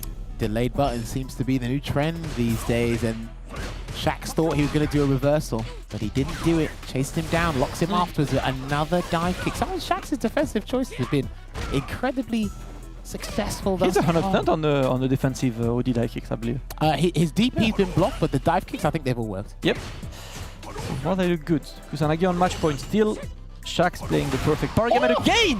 Another one. These reads, though, how he just utilized the dive kick overall, keeps him in the corner with that offensive drive reversal, and he actually stayed in front. No, he went behind. Okay, sorry. Yep, that's unfortunate for him. Oh, no! That was a massive favor for Kusanagi right there. Very fortuitous. Kusanagi might look for a reset again soon. Let's find out. Ooh, meaty overhead attempt. Great block by Shax. Level 2. No, because it was a light. Yeah, because it was a light. The Killer Bee Sting Super Art 2 wasn't going to do the trick. So Shax is going to put himself at a disadvantage here, but Kusanagi, one hit from him, could get an early lead with the level 3 or preserve it for more combo possibilities and reset opportunities, Damascus. Yep. Let's see how this one goes. Shax looking to put this match point into good use. Watch out for the spacing. No whiff punish from Kusanagi, but he's out of that crouch medium kick range for now. We're looking for the place, and the spin knuckle is going to land. I like that he walked away to think that he could throw a fireball. Kusanagi, that's going to be a massive punish here for your boy. No level 3 though. Oh, he wants the simple Okia strike throw. After He's got to be very careful because Kusanagi might try and steal a turn soon to just preserve his drive game. Let's find out. Oh! Another Hashogeki. Kusanagi is mixing up into the fireball and Hashogeki well, but Shax is not really biting the bait. I really like Shax's defensive play. Do you know what? I want to count that. That was going to work. Ooh. There we go. What do we do Thursday? Curls. Hammer curls today. Let's go! No dumbbell exercise. All right. Hotel gym sucks. I'm sad. Substantial lead here, and he can actually fake it out and firm it in neutral. Yeah, he can just hold it down here. Kusanagi, and he's going to get his gauge back. That's being patient, and that's it. We are out of burnout right now. Kusanagi just waiting for the one clean hit. Weird punish, and smart choice not to try and burn himself out. Good block here, and the punish down the throw because he thought a button was coming there, but he went and played it safe. No DP option select there from Shax. So Kusanagi takes it and adds 10 more points on the board, which means that's 50-0 between these guys. This is the last time they played. Damn, that's a total points 50-0. That's crazy. Kind of, you know what? I want to highlight on the decision making for Kusanagi at the end, because he went for a stand light punch into drive rush throw. Right, that is not a true strike throw situation. This, if you mash in this, if you do a DP, if you do a lot of things, you will beat the throw. But obviously, who expects a stand light into drive rush cancel coming that late into the game, you know, from point blank situation? Really, really difficult to counter this one. Excellent play regardless by Shax, but Kusanagi remains too solid. Dude, Shax did not play badly at all. There were so many things he did well. The perfect parries were on point.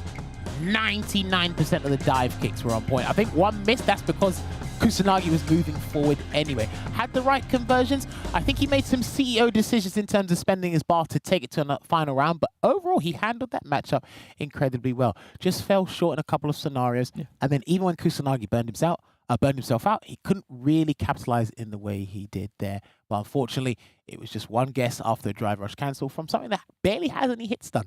That's what threw him off guard there. So unfortunate there to Shax and Team Wolves, but they still have points to collect. Let's head on over back to Logan, and he should be with Alphen as we speak. Thanks very much. An incredible first match. Came so close. A man that knows about playing really, really well and coming close. Alphen, you played really well throughout this entire season so far, but you've put points on the board now previously, so that's done with. We're moving forwards. You're still playing well. You're moving with confidence. The team's playing well.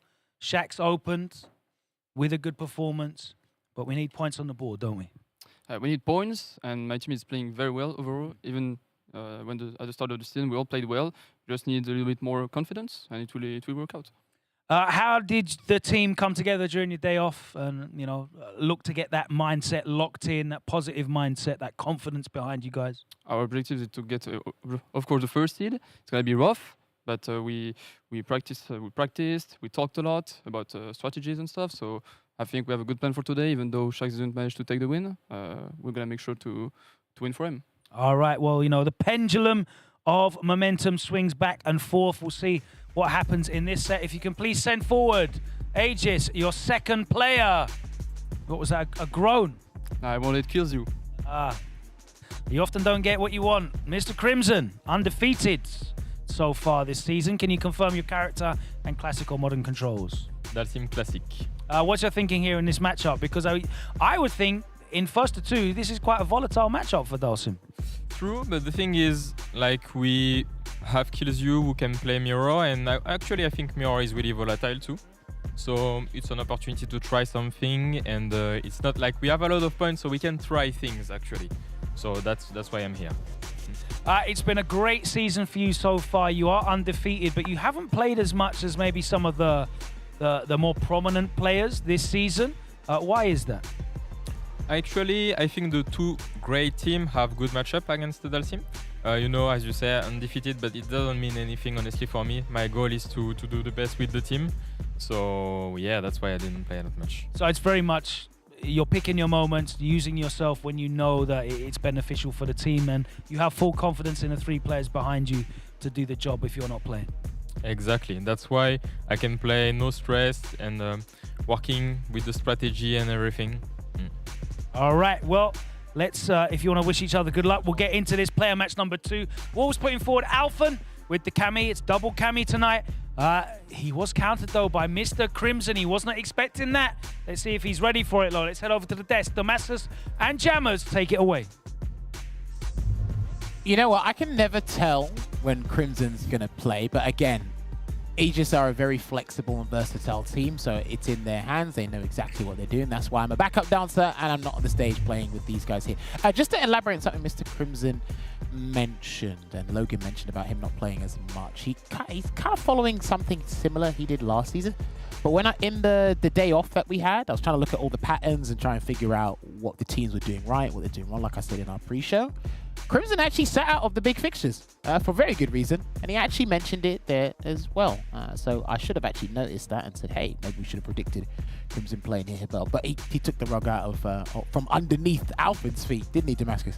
Yep, definitely. I would like to see how that goes. I think, yeah, there is a bit of a mystery around sometimes the choices, because all in all, I know there is a lot of theory crafting and matchups and everything, but Street Fighter 6 is a game where like matchups are sure like advisory, but in a lot of situations, it's all about how you claim that momentum, how you convert your opportunities, and Crimson is definitely incredible at staying solid, play his game plan.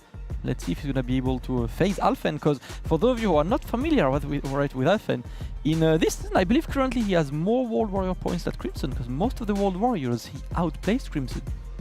It's like he's either very similar or like slightly ahead.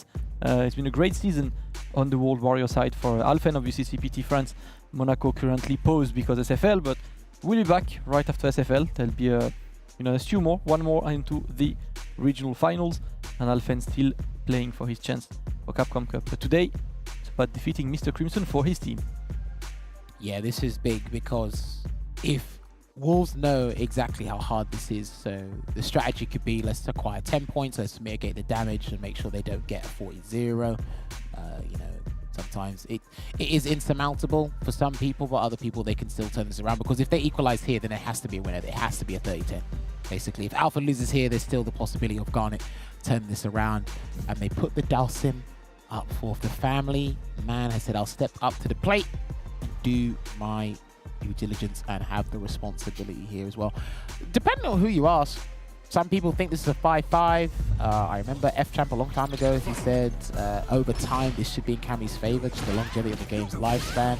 But again, Mr. Crimson seems super confident because he has kills. He's one of the strongest Cammy players around. So, all right, he's parallel. There we go. Very, very offensive from Alphen, and that's what you want, right? You don't want to play into Dalsim's game of staying far and having to force yourself to take the right decision to get closer. So it's been really good. Look at this. Gets the juggle. So far, it's been a perfect round from Alphen. Crimson desperately trying to escape, but we chase. No escape. That was a happy accident there because he actually landed into the jump roundhouse, and that worked out anyway. And that was a sumptuous dive kick straight into the corner there, Damascus. Yep. There we go. I mean, right now, Alphen looking really good, but not able to challenge that drive rush. Drive rush option select because he did hold parry and then he drive rush out. Catch it by surprise there. Which did work out. Yoga Inferno, the flamethrower, doing its work. Okay. He gets another dash. I think he's good, but I think he did try to jump there, but he got hit by the standing heavy punch. And this match has actually gone incredibly quick. Yep. Definitely fast round. It's either Alphen successful in being on the offense or Mr. Crimson completely stopping him. Oh, almost. That was gas! Does that work? It had to, otherwise he wouldn't I have swear that one. I've never seen this one exactly. He did a back medium, yeah, back spin knuckle, medium, and did it say counter or punish counter? Punish counter on back medium. It doesn't work. Yeah, I don't know. I've never seen that exact string, so... I'll try it later. I've got a Steam Deck, so I can that's try the that. thing, it's loving time tonight. Yeah. That could have been punished. That's like -10, -11, and he had a level 3 there. I think he could have punished that stand heavy punch from Dalston. Either way, he's preserved it. Reset. What's he going to do? Okay, didn't want to burn himself out here, so he's actually in prime position to make this work out. But Mr. Crimson, if he does something delayed and then gets level 3 conversion, he's good. Oh, delayed jab. Oh, there we go. Alphen playing great so far. 1-0 for the Wolves. What are the players saying?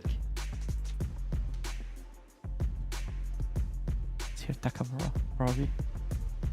Aegis coach.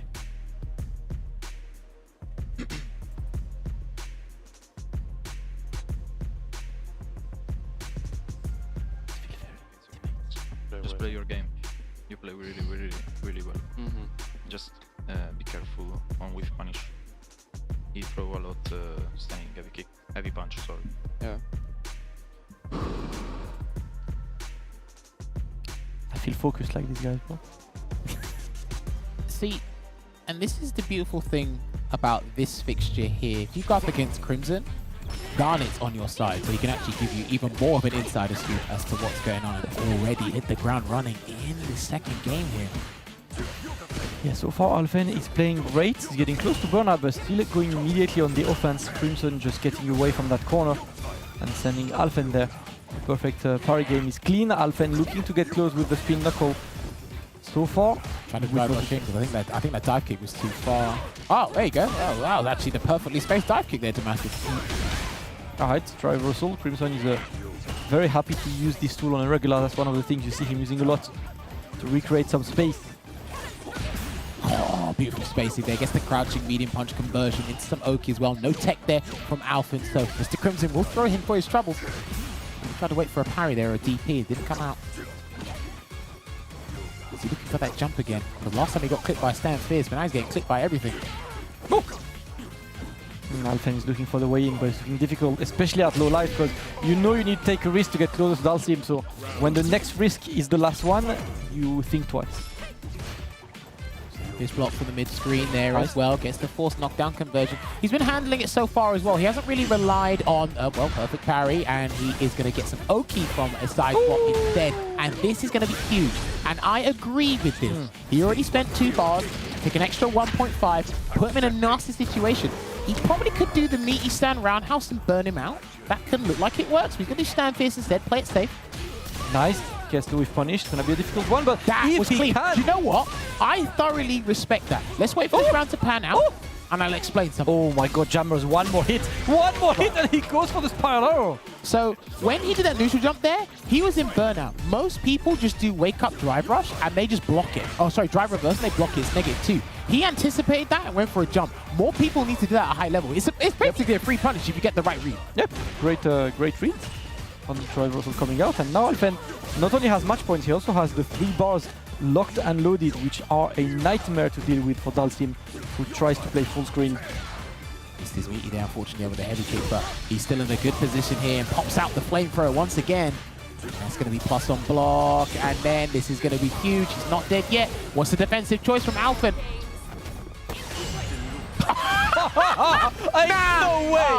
Ain't no way you just perfect parried a level 3 sit down, son. Okay. Alors que normalement ta défense c'est des petits décalages de light, tu vois. En fait, il décale pas mal de bas gros points, j'en ai pris un au début. C'est pour ça. Yeah, saying you're trying to like go away too much. Your usual defense is crouch light punch delayed. Crimson says he's delaying a lot of buttons, so I don't want to crouch light punch. Continue comme ça. Juste oublie pas ce que je t'ai dit, j'ai pas de fin de... Ouais.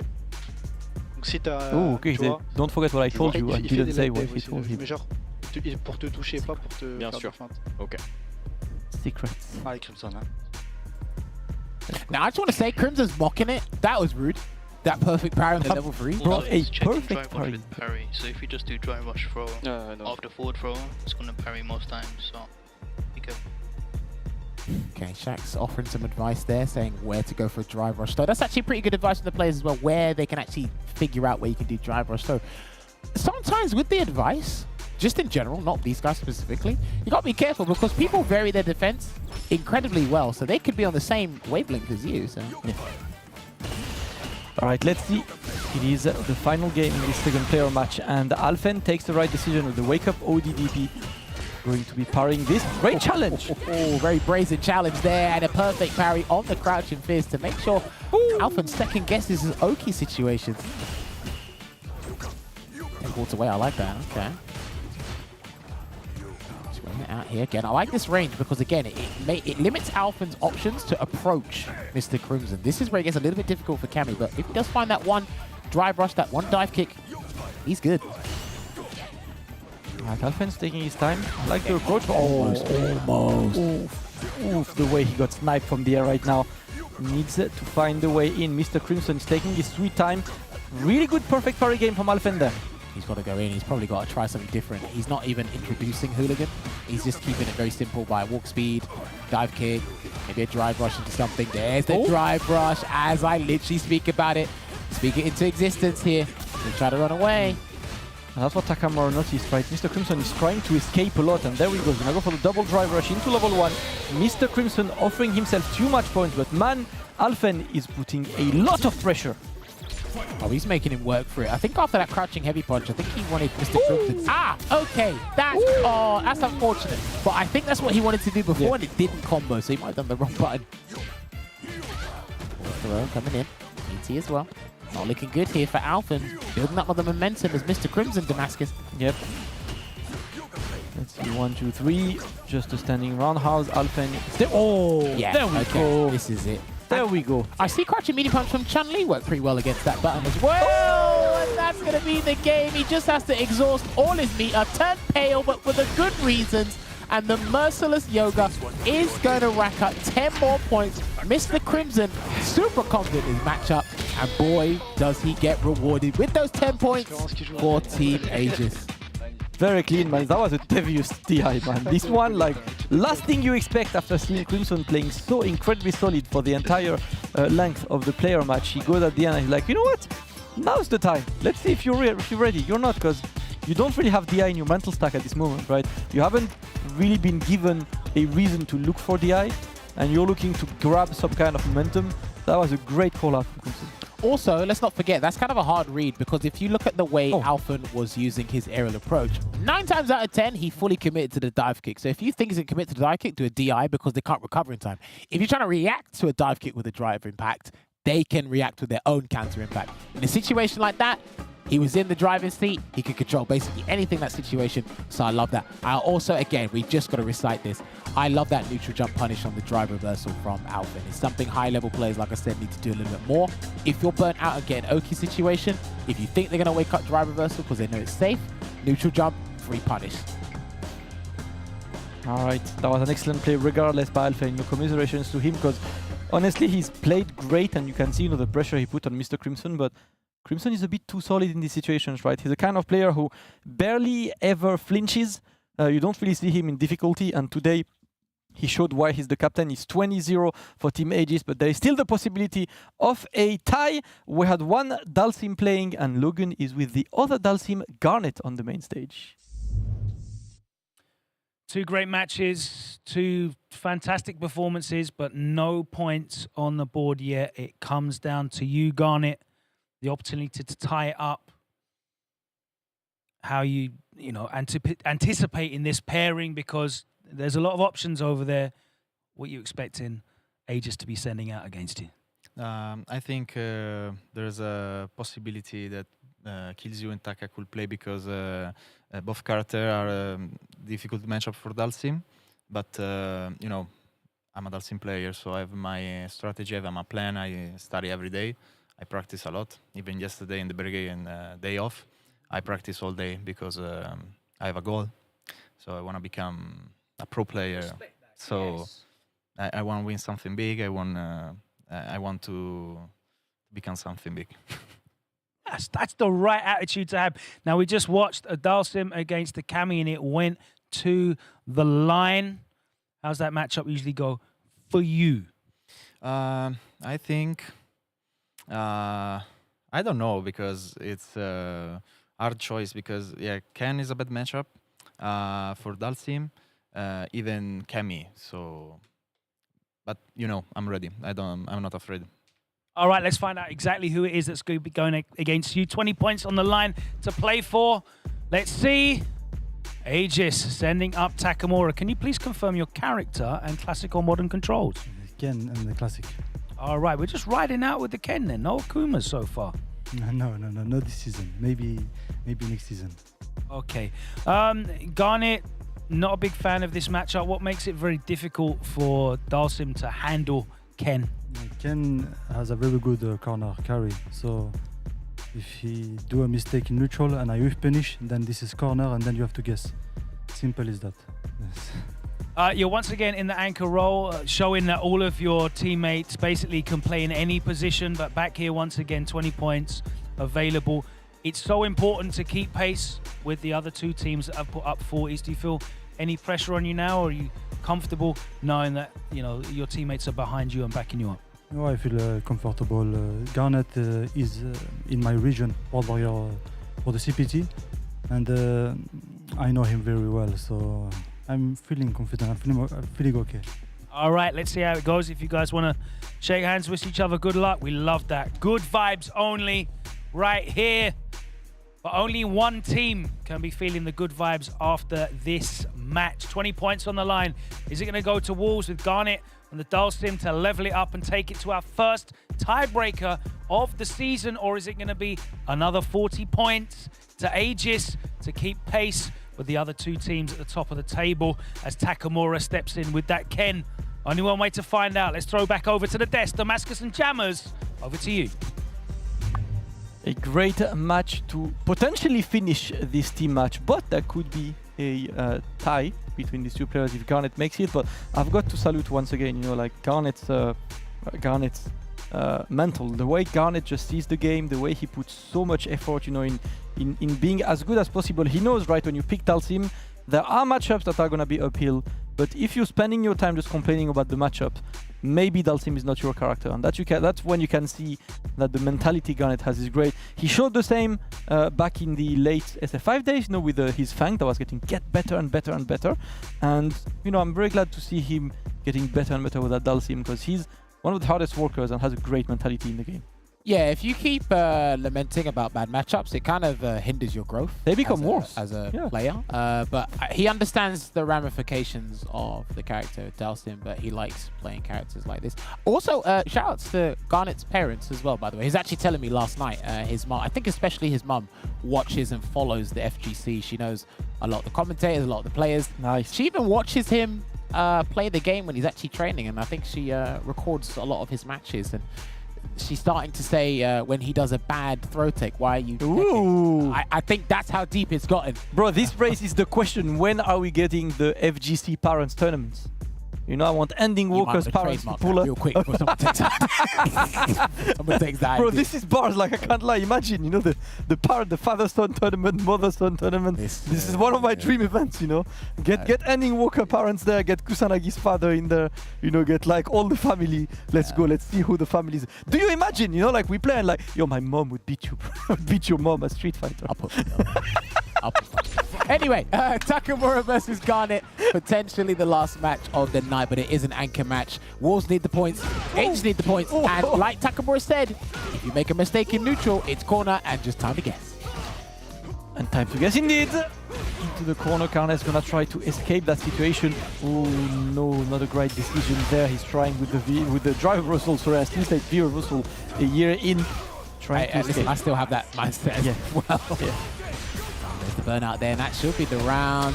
Playing it nice and simple, because even with the level 1, it's not fully invincible. It can't counter the drive impact, so therefore that was a free round for Takamura, and a perfect to boot as well. Damn. Yep, this matchup can really go any way. There we go. See, Andy Walker's father is in chat. That is have to sort out. Let's go. Train a character. It will happen one of these days. Garnet keeping Takamura at bay this time, and that's going to be the mission for him, but decides to go for the drive rush. Takamura was too ready. Straight to the corner there once again. There's that Shoryuken end, but again, not looking too good, so drive reversal is going to have to come out, but he does. Yep. Yeah, there it is. That's actually an excellent answer, because you don't lose drive gauge on your own terms. You spend 2 bars, but you don't take any grade damage. That's the important part about it. And he's committed to that, because it was a hard read there, or a reaction in some sense, but he's got to take advantage of this Damascus. Yep. Garnet just immediately going to take what he can from this one. Gets away. Juggles are clean as well. He's got him. He's got him. Yeah, he's caught him with the Yoga Stun Flare. That's good. Yep. You can teleport behind him. Mix coming up. Fireball teleport. Well, he's got to be careful of the button as well. Oh, wait. This is good. And then he's just got to play here. Yeah, keep him here. Yes, clean. The anti-air is on point, and Garnet makes this one work. A clean first round for Takamura, but the second's not the same. I love the parry. But sometimes you tend to forget that the fireball is still coming. And it bounced around a lot. It was inspiration from his VCL 2 from Street Fighter 5. Yeah. We'll take there, straight in the corner again. Teleports out. This is good. Got all the real estate to work with again. And thwarting the approach successfully is Garnet right now. No throw. Oh, he tried to throw right after I said it. Oh, yeah, he's ready. And you know what? Yeah, that was the pretty much natural third option there, going for the ODDP. Garnet waiting, gets the great challenge into level 1. I like this. Preserve your drive gauge. Don't burn yourself out. He needs a little bit more because he might have to throw out a Yogan Arch soon, just to kind of stop. Kind of unfortunate he didn't get to burn him out, but you know what? We still use this one. Oh, he's trying to bait something. Takamura not biting the bait, but forced to burn himself out, and Garnet takes game number 1. Yeah, just like that run DP is not a good like just quand tu l'as dans le coin, voilà, cherche pas forcément à get him enfiler slowly les but flottes surely. trop loin. You know, when you're in the corner, C'est pas grave, t'es don't bien, look to anti-air or anything, keep him in the corner. proche, là tu vas dragonner. You know, Mais if it's sinon c'est close, tu joues go super for bien. DPs, but if he's away, you don't need to take these decisions. You can just like take your time. Yeah, because like he's been doing the hard part. He's been making sure that he takes Garnet to the corner in like one shimmy or one combo and he's right there. But when it comes to really wanting to, he wants to send a message by swatting him out of the sky, and sometimes that's not a good idea. And it looks like that's what the Frenchman has told him as well. Oh, okay. Yeah, see, he tried to run again, didn't he? And now we go for a dive. Ouch. That was going to be the round, actually. In actual fact, yeah, that's the round. Garnet is playing extremely solid for Team Mouz right now. Takamura's got to adapt. He sends his opponent in the corner quite quick, but so far he can't really keep Garnet in there. Yeah, but as long as he keeps changing the ranges, making sure he's evasive and as nimble as can be, crouching medium punch, that's been working against that roundhouse for most of the Dalsim matches we've seen thus far today. Gonna get the knockdown there on that slide. Oh, he's trying to be a bit more offensive, but look at this, Takamura is close to burnout. Once again, the Jinrai at least to get some kind of pressure. Garnet is back at the distance he wants to be in, tries to bait something.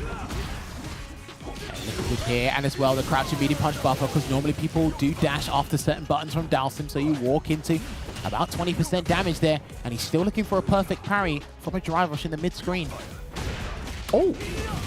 Okay, looking good here for Takamura. Good jump, and then there's a defensive drill kick. Can Garnet close this one out?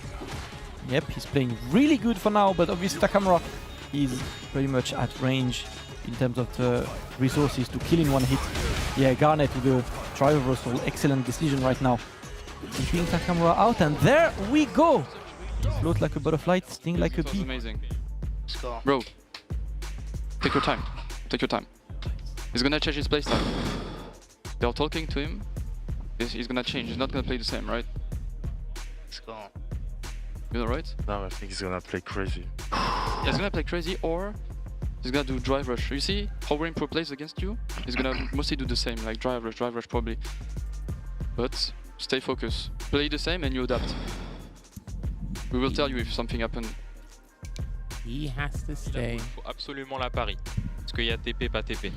You really need to parry that fireball. Et c'est ce qu'il cherche. Lorsque tu le laisses respirer un petit peu, il fait soirée RX Comet, donc... You know, he just does the jump back. C'est comme tu le sens. OD comet. Et tu joues super bien. Franchement, j'ai... If you can add some of these parries, you're playing good, but if you can add some of these parries, that's perfect.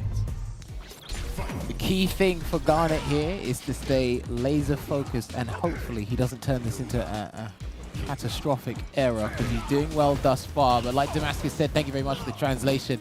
He's got to sort something out against that fireball, man, because he's blocking it too much. Okay. Dash in, and there we go. We're trying, but so far Garnet's defense remains cool and collected, and Takamura is trying a bit more on these drive rushes. He gets the jump, gets closer into the punish counter throw. That is what Takamura is looking for. Well, the Team Wolves did anticipate he might play crazy, so if he's going to have to throw his head down the stairs first, so nice. But he's ran into danger once again, and it will be the light inferno instead of the medium one, so a little less damage, but still a good call. And this time he parries. Yeah, that's what Crimson noticed in his gameplay, but he still cannot get closer. Look at this. Yeah, he goes for the runs, but these are the risks that he's constantly taking, trying to shimmy. Garnet not gonna bite the bait. play from Garnet has been excellent, bro. He thought a normal was coming out, so he's hoping to get a DI there, and it's going to be probably one more guess here for Garnet, and he thought a drive reversal was coming out, or even a delayed throw tech, but he's still not doing anything, and he's got to cash out. I think the Dragon Lash Flame is going to have to do it. Oh, Lord, he's going to do the level 1. Yeah, he's going to do the level 1. An execution error, and this is not the time to be getting that, because Takamura needs to amount the comeback, or we're about to have something that we haven't had this season thus far. Street Fighter League Europe. It might be nice to have one, but Takamura not crumbling just yet. It's the first time we've seen him play, you know, in a game that looks like he's a bit crumbling in his game plan. He's been excellent, really solid, really consistent throughout that SFL, but Garnet has found the key to that lock. Going to apply pressure to him here. When is Takamura going to break away? That's the question. He runs into more danger here, and he's going to do the Yoga Sunburst. What's he going to do from this? Takamura needs to break out, but he's not going to get it. And ladies and gentlemen, we finally have, after 6 days, we finally have a tiebreaker that is going to happen for the first time this season. Done to your boy with Garnet. That was really in play. Fear nothing. Maybe Fear nothing. Maybe there you go. There we go. Do you know what? He's doing the typical Italian. Garnet! He did the typical We got Italian. those. He did the typical Italian hand. He did the typical Italian hand gesture. There we go, Garnet. You can see this, and this is one of the most dedicated players on earth, and this means so much to him. And you can see, man, you know, he puts so much on this. He cannot believe this one. Shout out to Garnet. Look, there is a round of applause for a man who put so much effort. And it's all love in the end, man. I know the match, you know, everyone wants to win, but seeing a player like this, you know, who puts so much effort on this and has his moments when it pays off, I know that the entire Italian community must be absolutely delighted of this situation, because they have been so incredibly supportive. Shout out to Aldo, you know, from SYG, one of the coolest guys around. They've been so incredibly supportive of Garnet's journey and Garnet's, you know, like effort. And today, Garnet is sending the team to a tiebreaker. I see some of the Italian guys in chat, obviously. We have one more player match, and it's about to be a 1-1, because Garnet, if you guys are not familiar with the rules, the first 2 player matches are 10 points. The final player match is a best of 5, that is 20 points. And what just happened is 20 points on one side, 20 points on the other side. We must go to a tiebreaker, best of 1 for 5 points. Emotional moment for the Italian as well as Team Mouz. Again, it's another team where their fate is in their hand. This is what the fixture has looked like thus far. But the job is only half done. And now it's up for grabs here. This is the interesting part, because we haven't really had time to theorize it, but we'll get down to it. Similar to what Mr. Crimson did against Alphen. Laser focus, sharp in most avenues on the neutral. I don't think Garnet teched once on defense. Actually, no, very early on he did. First game, he did, and then he fixed up. Other than that, it was delayed jab. He tried a drive reversal at one point. But other than that, he just made sure he wasn't in a perilous situation for most parts. He did have to fight from the corner tooth and nail at times, but he made sure he had some sort of resources and inflict or kind of like inspire that frustration on Takamura to really change things up there. So again, to no avail there. Takamura's been doing really well in the anchor position, but now not today. It doesn't work out. So for the first time, actually, you know what? I'm going to do the honors. Logan, you do it. It's cool. For the first time this season of Street Fighter League Europe, we are going to a tiebreaker. That fantastic victory from Garnet means the scores are all level at 20-20, which means we're going to get one more match. And it falls upon me now to ask Wolves to please send forward your player for the tiebreak. Let's set that timer.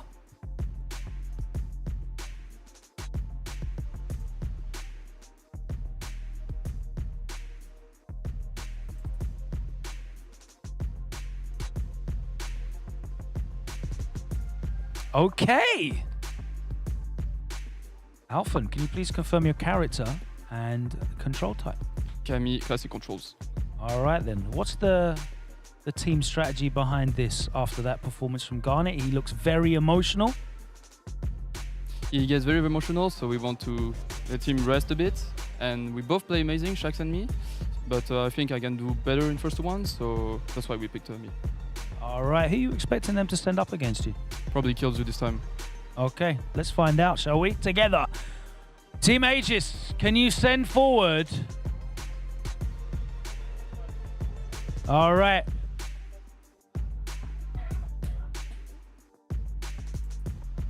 Who won? It was Kills You. That was all staged anyway. You told him what to shoot. Kills You.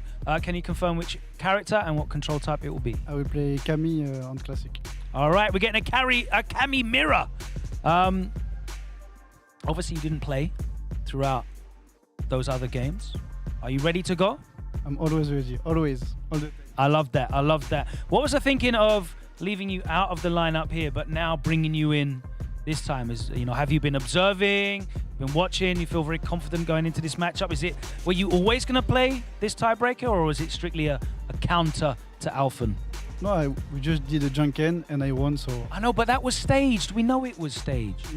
Mind game. It's no, it's not my game. Just the destiny decide for us, so I will go and I'm ready. I love that. I love it, guys. If you want to wish each other good luck, we're gonna have a good game. It's first to one, Cammy. Whose dive kicks are gonna get the job done for Wolves? Is it gonna be Alphen? For Aegis, is it gonna be Kills You? One more time tonight. Let's send it back over to the commentary desk. Damascus and Jammers, you got one more battle to call. Spiral Rose galore, bro. That's what I see. But the thing I love to see in this is just the camaraderie between these teams, right? On one side, you have Garnet, who just went on an all-time high, and you know, like the pressure. You know, this team has released, so maybe it's not the great side that's sending him the first one. On the other side, you have these guys who, once again, you know, that's what we heard a lot. They're so confident in like everyone in the team, right? That they're okay with anyone jumping in this first one, and they just showed that they're so okay with this that they just settled it with a rock paper scissors. I love Team Aegis, man. Shields up. Putting Garnet back up, I don't think was a good idea. So I like the team decision to have him sit this one out, because again, he had to actually come over a huge mental barrier of actually successfully acquiring 20 points in an anchor match once again, because it's not the first time he's done it. This is massive. I had a feeling Caramir would have gone up. This would have been funny, right? Because Kills You actually featured in every single Aegis match before today. It wasn't going to happen unless it was a bonus match. And lo and behold, he's up here again. Play. Big order for these guys. If Wolves get the win, this would be great. But, I mean, Problem X is probably fist pumping somewhere, or just saying, yes, he's doing something, because that means Aegis has dropped 20 points, which means that allows them to close the gap. I'm not sure if they've overtaken them by 10 points, but it's definitely closed the gap in some way, shape, or form. Alphen lost against Crimson before. Kills You has got a pretty good track record against Alphen as well. So now I can't remember what fixture it was. Alphen was doing... So whenever the Cammy player, I can't remember if it was Phenom or Joker, I can't remember who it was. Whenever they did a dive kick, he did a dive kick in response. Yeah. And it was like, okay, to avoid your dive kick and I can actually catch yours, or punish yours, because of how the hitbox, hurtbox interaction works. I don't know if he's going to try and do that here. He did say he's better in first to ones. Nobody else kills you if he's good in first to ones, so let's find out. I mean, if he's there, it's because he feels confident enough at this time. For dive kick galore, chat, I'm going to put you on the spot. I don't care about who's winning. I want to know, who do you think is landing the first dive kick? Press 1 for Kills You and 2 for Alphen. I want to know who's landing the 30,000 channel points of Kills You. Cannon strike! I'm going to lose my channel points. I take it back. I take it back. Let's see. There we go. The opening is from Alphen with a crouch medium kick. And we go for the first throw. It's more a great challenge from Kills You, going to go for his own spiral there. Playing the shimmy game, no button pressed. Ouch! What a whiff punish there. No conversion there. From the crouching medium punch, he done really well there. He walks into a roundhouse, and another jab conversion there for Alphen, building that momentum. This one ain't landing, brother. Going for the ODDP on this, and the stand roundhouse is still putting in work for Kills You. Alphen on a slight life lead, great anti. If he gets a low forward, he's won. Oh my word, if he done that just a frame earlier, but he's going to get a second chance in the round here. And he takes that round. Alphen is about to put his team in a good position by getting the dub. All right, what do we get right now? Crouch medium kick into nothing. We're back to footing game. Great one again. Walks back. We have yet to see a re-dive. These two are getting the grounded approach. The NTS have been really... She looked the wrong way. What? What? She looked the wrong way. What happened? That's how people lose games. Turn around, fam. Not the right way. All right, gets the crouch medium kick. Side switch. Rotate there. No dive kick yet. And then again, these guys are just going for the regular jump approach. Yeah, they're really mixing it up here, aren't they? But it's coming. Oh, again, these punish counters have been clean. Alphen keep getting away. Damascus is going to do it. Damascus is actually going to do it. And the pop-off, mini pop-off from Alphen, who gives his team their second win, taking the first one over Kills You, and the Wolves are ecstatic for their second victory here at SFL. And what a great victory it is, because it is against one of the strong contenders, one of the teams that is currently ranked ahead of them. What a great day it's been for the Wolves. But also we know that there is a Problem X that must be really happy in the back room right now. He's probably more rambunctious than these guys, but like I said, Wolves hunt better in packs. We had Garnet take it down to the wire in that anchor match, and Alphen stepped up after a short deliberation there for the bonus match, and he's acquired the point. So it will be 25 to Wolves, and 20 points there for Team Aegis. Just a slight blip in the road, but this is massive elation here for Team Wolves. This is something they need, and they could go on to mess up the rest of the top of the table if they keep this up. This is what the final score sheet is looking like today, ladies and gentlemen. Kusanagi beating Shax at the top of the hour in this fixture. Mr. Crimson doing fine work in that next fixture, and Garnet bringing it back. And of course, Alphen stepping up to the plate once again. That jump in, that was massive. That jump heavy punch right there. Yep, and he get the clean conversion on this one. And that was like a really good approach from Alpha, and Raj was like, you know what, Killzu is jumping on. I am not giving him a second to establish a game plan, to think about his options. I am just going to be working back as soon as he puts pressure to try and beat any kind of throw attempt, which he did 3 times in the span of just one first to one. But also, I will be very active because I want to make him pick a decision instead of let him react. Indeed, that's what happened there. He actually had very good defensive conversions from the jab and just the movement overall as well. He really understands that matchup. And again, this ain't first to 2, this ain't the World Warrior, this ain't first to 3. We just needed the one game, and we just needed to pilfer those 5 points. But now we need to head back to Logan because he might become a wolf himself. Let's find out. It was prophetic. I've got the team colors on today, and I didn't even realize, but this is how we're going to end the show. Sitting amongst the Wolves, getting the victory. Alphen, it was all about just carrying on, playing your game, playing well, and those points will come. Yeah, I played well against Crimson, so that's why I decided to go at the last tiebreaker, and I'm happy it worked out. What happened there in that last match? Is there anything you can really say that made you feel like you came out on top, or was it just your day? It was just my day. I just played my own game, and I had good reads, so that's why I won. Do you think it was a mistake for them to put Killzu in completely cold, having not played today, or do you think that didn't really make any difference? No, it was a good idea because Killzu is really good against me overall. Like in the last tournament, he always beat me, so it was a good idea. But in first one, everything can go really, really fast. But I managed to get on top on this one. Your matchup against Crimson was very exciting as well. Talk us through that. It was a good match. I had some bad reads this time, not like Killzu, but he played well. I missed some conversions, but I think I played well again, as always. I mean, literally, you've been playing well every week here, but the points are starting now to come and flow, and you are starting to pull ahead of the pack. Let me come down here and talk to Shax. Getting the win for the team is great. That's huge for your morale. But even the 20 points was a big deal for you guys tonight, right? Yeah, we were just kind of banking on the first 2 games to get 10 and 10 to play really safe. But no, I'm really happy that we, at this point, like as a captain as well, it's really hard making these decisions, especially when there's so many different matchups you have to go through. And with the help of my teammates, Akenu really called out some of the matches as well. So we were able to predict quite a few of the matches that may potentially happen, and they did.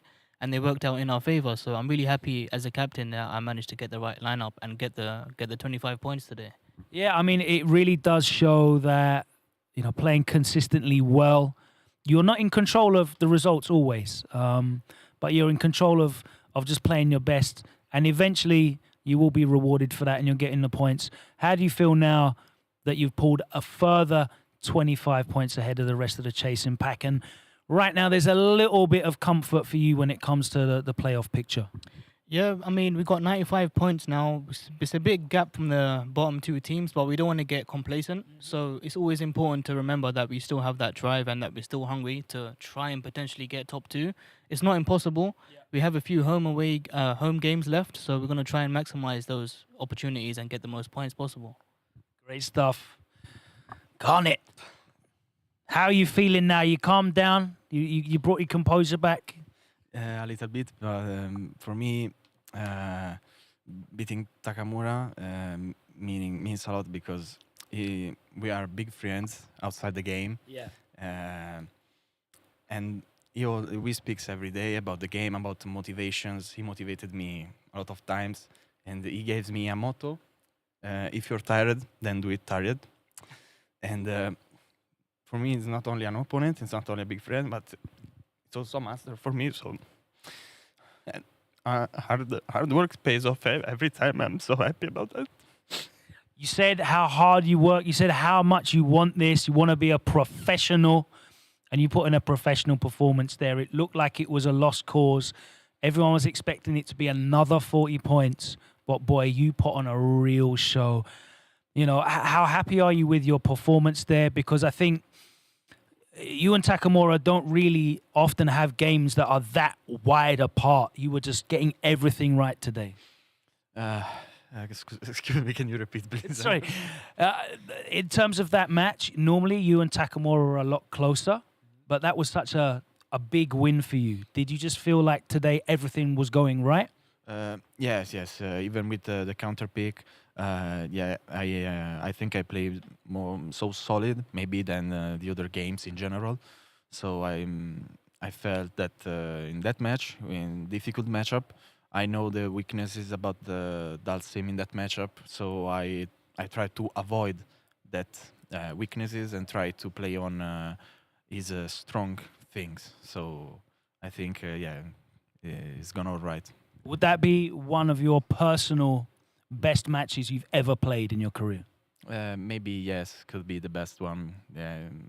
From my debut and as a pro player, this definitely is my best match in over all entire my career at the moment. Well, make sure you keep hold of that potato because that is definitely a good luck charm for you and the Wolves team. Shax was giving you a lot of credit for helping with the pairings here. You chose to sit out this time, though. What was the thinking behind that logic of you not playing today? Yeah, so I really wanted to avoid Crimson because the matchup is not really good. Also, I had too many bad matchup against them. Just Camille and Dalsim, but it's enough for me to not play. And also, I'll say that everything goes as we playing. So we put Garnet as the anchor, and we believe in him, and he did well. And overall, I'm very proud of all my teammates. They all played well, very well. So, and it's always good to stay on the bench and get the win. Well, there seems to be such amazing team spirit amongst you. When this team came together, Shax and Alpha and Garnet, Akainu, I know you guys didn't have a lot of history together as a team before this. You know, normally you're in a much more British-based team here in Street Fighter League. What's the spirit like now that you've been together? You've been in the trenches. You've dug it out for 6 nights of action, and you know you can see how much wins like that mean to all of you. Have you come together, you know, and formed real bonds and friendships? Yeah, I mean, outside of the game, I feel like they always keep it, respectful. Everyone's professional as well. When we need to work on something, we all come together and work as a team. And they're all just generally really nice. Like, if you just ask them about any advice, they always have time to help you out as a team. So, no, it's really good that, I have different sort of countries represented in Wolves as well, which is really huge. No, I'm really happy for everyone here. And I'm very happy for you guys as well. 95 points now banked after that huge 25. As I said, 20 fantastic for them. They were looking for that. They were shooting for that. But getting the team win as well, that's going to elevate the morale in the camp as Wolves put up their third victory of the season. Let's take a look at that leaderboard after a 6th epic night of action here at Street Fighter League EU. And as you can see, NIP and Mouz both keeping pace. 40 points added to their total.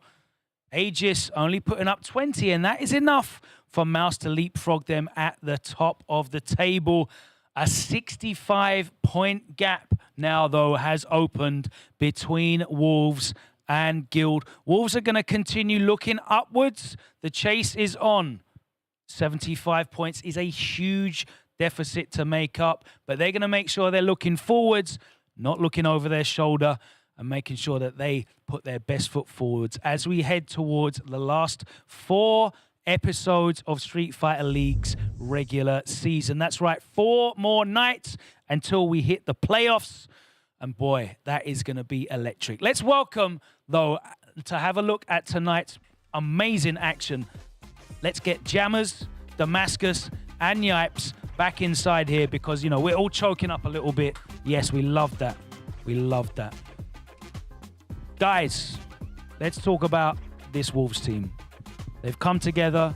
I know, you know, Yipes, you were particularly high on Wolves a couple nights ago. Great to see them come through with this victory just for their squad morale. It's just really heartwarming to see. I mean, anybody that cares is going to go hard, right? And I mean, you could have an emotional attachment when it comes to competing, but that's all until the level of how much you actually grind. And you can see it from Garnet, you know what I mean? The fact that he put the hand gestures out there on top of that, that was like a highlight for me. But the fact that he teared up and he wasn't scared of it to show how happy he was, especially against Takamura's Ken. Shoot, if I was a Sim player too, I'll probably get emotional being Ken as well with Sim, so. But that's here nor there. I'm very proud of these guys. Remember, I was going for the underdogs the whole time, so.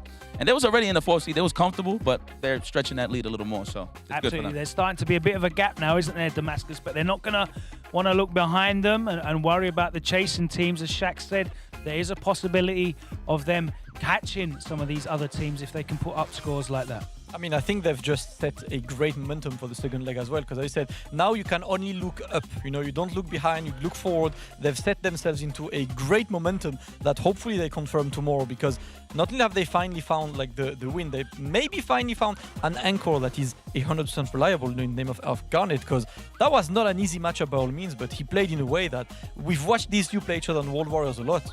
Today was incredibly in Garnet's favor. Yeah, look, I've been very critical of their formations and their lineup in the first leg, but it looks like, again, it's a fresh start. It's the second half, but they can change things up here. And again, even looking at that lineup there in terms of the counters, I was a bit worried, but it turns out, again, he's very diligent. He's very confident. Shax is confident putting him anchor, but even more so, Garnet's very confident in a matchup where we just think statistically it's not good for you. But they managed to get 25-20. So now if they can continue to get that and then stretch to 30-10 and then get another 40-0, it will only look good. So now, like you said, just like Mouz are chasing the other two teams, but Mouz is second place now, Wolves can actually be breathing down Aegis' neck if they keep this up. It is possible, but for me, the most important for them is to not look past those two teams that are behind them. If they're not able to at least put up 20-point scores versus the like of Guild and, of course, Reason, they're going to be nice. They've got a huge lead. What is it? 65 points? 65 points. 65 points. They can afford to, you know, maybe even lose 25-20 to those teams, but they need to be putting up numbers against those teams and maybe rely on the likes of NIP, Aegis and Mouz to do the work that we've seen both of those teams do at the start of today's show. Let's talk about that. Another consummate performance from NIP. Dominant stuff. It's almost like a rerun of every episode. We see the same thing, and it's just so impressive to see, isn't it? Look, they're always on job. They're never going to clock out of the office. They're just making sure. Listen, I call them the super soldiers for a reason. And again, Angry Bird's giving you sound advice that no one's really lived up to just yet. But even so, people can't make it easy for them. They're top quality players, but make them work for it. And maybe at one point, we never know, they could drop another 10 points because every 10 points lost for them is 10 points gained for probably everybody else. Absolutely. Damascus, how you been feeling about these teams at the top of the table? Let's look at Mouz as well. They're now hitting really fine form, aren't they? Yeah, Mouz is looking like a menace, and obviously Mouz did not get the best first leg, right, because they lost to the two other big contenders in the name of NIP and Aegis. So that second leg is going to be mighty important. Them playing today at pretty much the max of their ability and really showing that they're ready for that second leg was super important, because that's the stride that they need to hit their stride ASAP, and it looks like they're ready for that second leg. That's going to be important for them. It definitely shows as well that you can't look past these lower ranked teams and just assume you're going to put up a 40. That will not happen. Yipes, I know you like to back the underdogs, but we've seen some blowout scores in the last couple of nights. Man, Gluteus Maximus has been getting kicked. I mean, to highlight the Super Soldiers, the fact of the matter is that they're not going to be switching that order. I think it's safe to say we're not even going to predict anymore in terms of the away side of things for those guys. That's, of course, they have a little trust more into the wrestler, a.k.a. my man Veggie, for sure. So, I mean, we'll see how it plays out here in the second leg, but I don't think nobody's going to beat NIP. But we do have Team Mouse that I feel like has a very good shot against them. And I feel like that is the best team to put out there, to put a dent in their armor. Yeah, I mean, it's very interesting to see the different approaches where NIP are just sending out the roster and, you know, it's on you to beat us. You find the answer to us. Whereas the other teams at the top are definitely tailoring and being a lot more, you know, mobile and flexible when it comes to their lineups, their positions, even some of their character choices, as we see people pick alternates to go into specific matchups as well.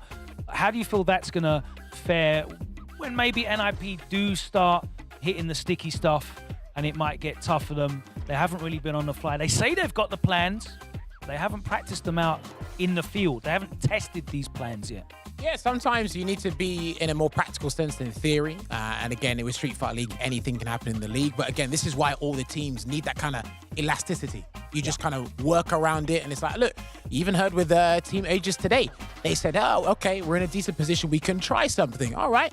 Not necessarily the outcome they got, but they still they still acquired some points. Yeah. But this is what NIP didn't do, because we thought, hey, Veggie might come out at one point, but it's like maybe they want the deficit of points to be much larger before they actually set him out. Because again, like you said, he's ready and he's waiting to play. Everyone's ready and waiting to play as we move on through the return half of the regular season. 4 more nights of round-robin play between these 6 organizations until we find the final positions for the playoffs. And let's take a look at what we can expect tomorrow. It's episode 7, and at the top, Mouse are the team that's going to be thrown to the wolves, no pun, as they are away and they will be defending a Wolves team that is flying high on confidence. Problem X might have been cheering them on tonight, but he is certainly going to be plotting their downfall tomorrow. And then we have a return of El Clasico, as Aegis this time will be away to the marauding NIP. That one is definitely going to be so important to both of these teams.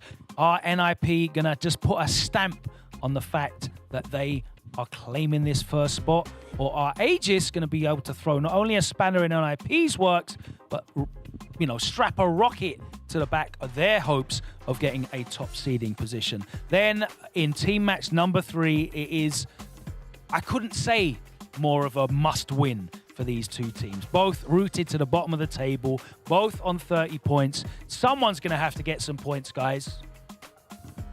It's not possible for them to not. Who are these points going to go to, and are they going to be able to claw back some of that ground on Wolves, who are sitting comfortably in 4th position? That is all for us to find out tomorrow night. We'll be back live once again here from Paris in France. I hope you've enjoyed tonight's action. Thank you so much to my 3 commentary colleagues here, and thank you to the 6 teams, the 24 players that have been involved in tonight's action. If you want to watch back any of this show, or of course any of the other 5 episodes of Street Fighter League EU, then you can do that on the Capcom Fighters YouTube channel. And of course, let me plug it one more time. We'll see you at Kings of the World in December in the UK for the last stop on the Capcom Tour offline legs. But that is it from us. We'll see you tomorrow night, 7 p.m. Paris time, 6 p.m. London, 1 p.m. East Coast, or 10 a.m. West Coast. Wherever you are, we'll see you tomorrow. That's it from us. Thank you very much. Take care. We'll see you around.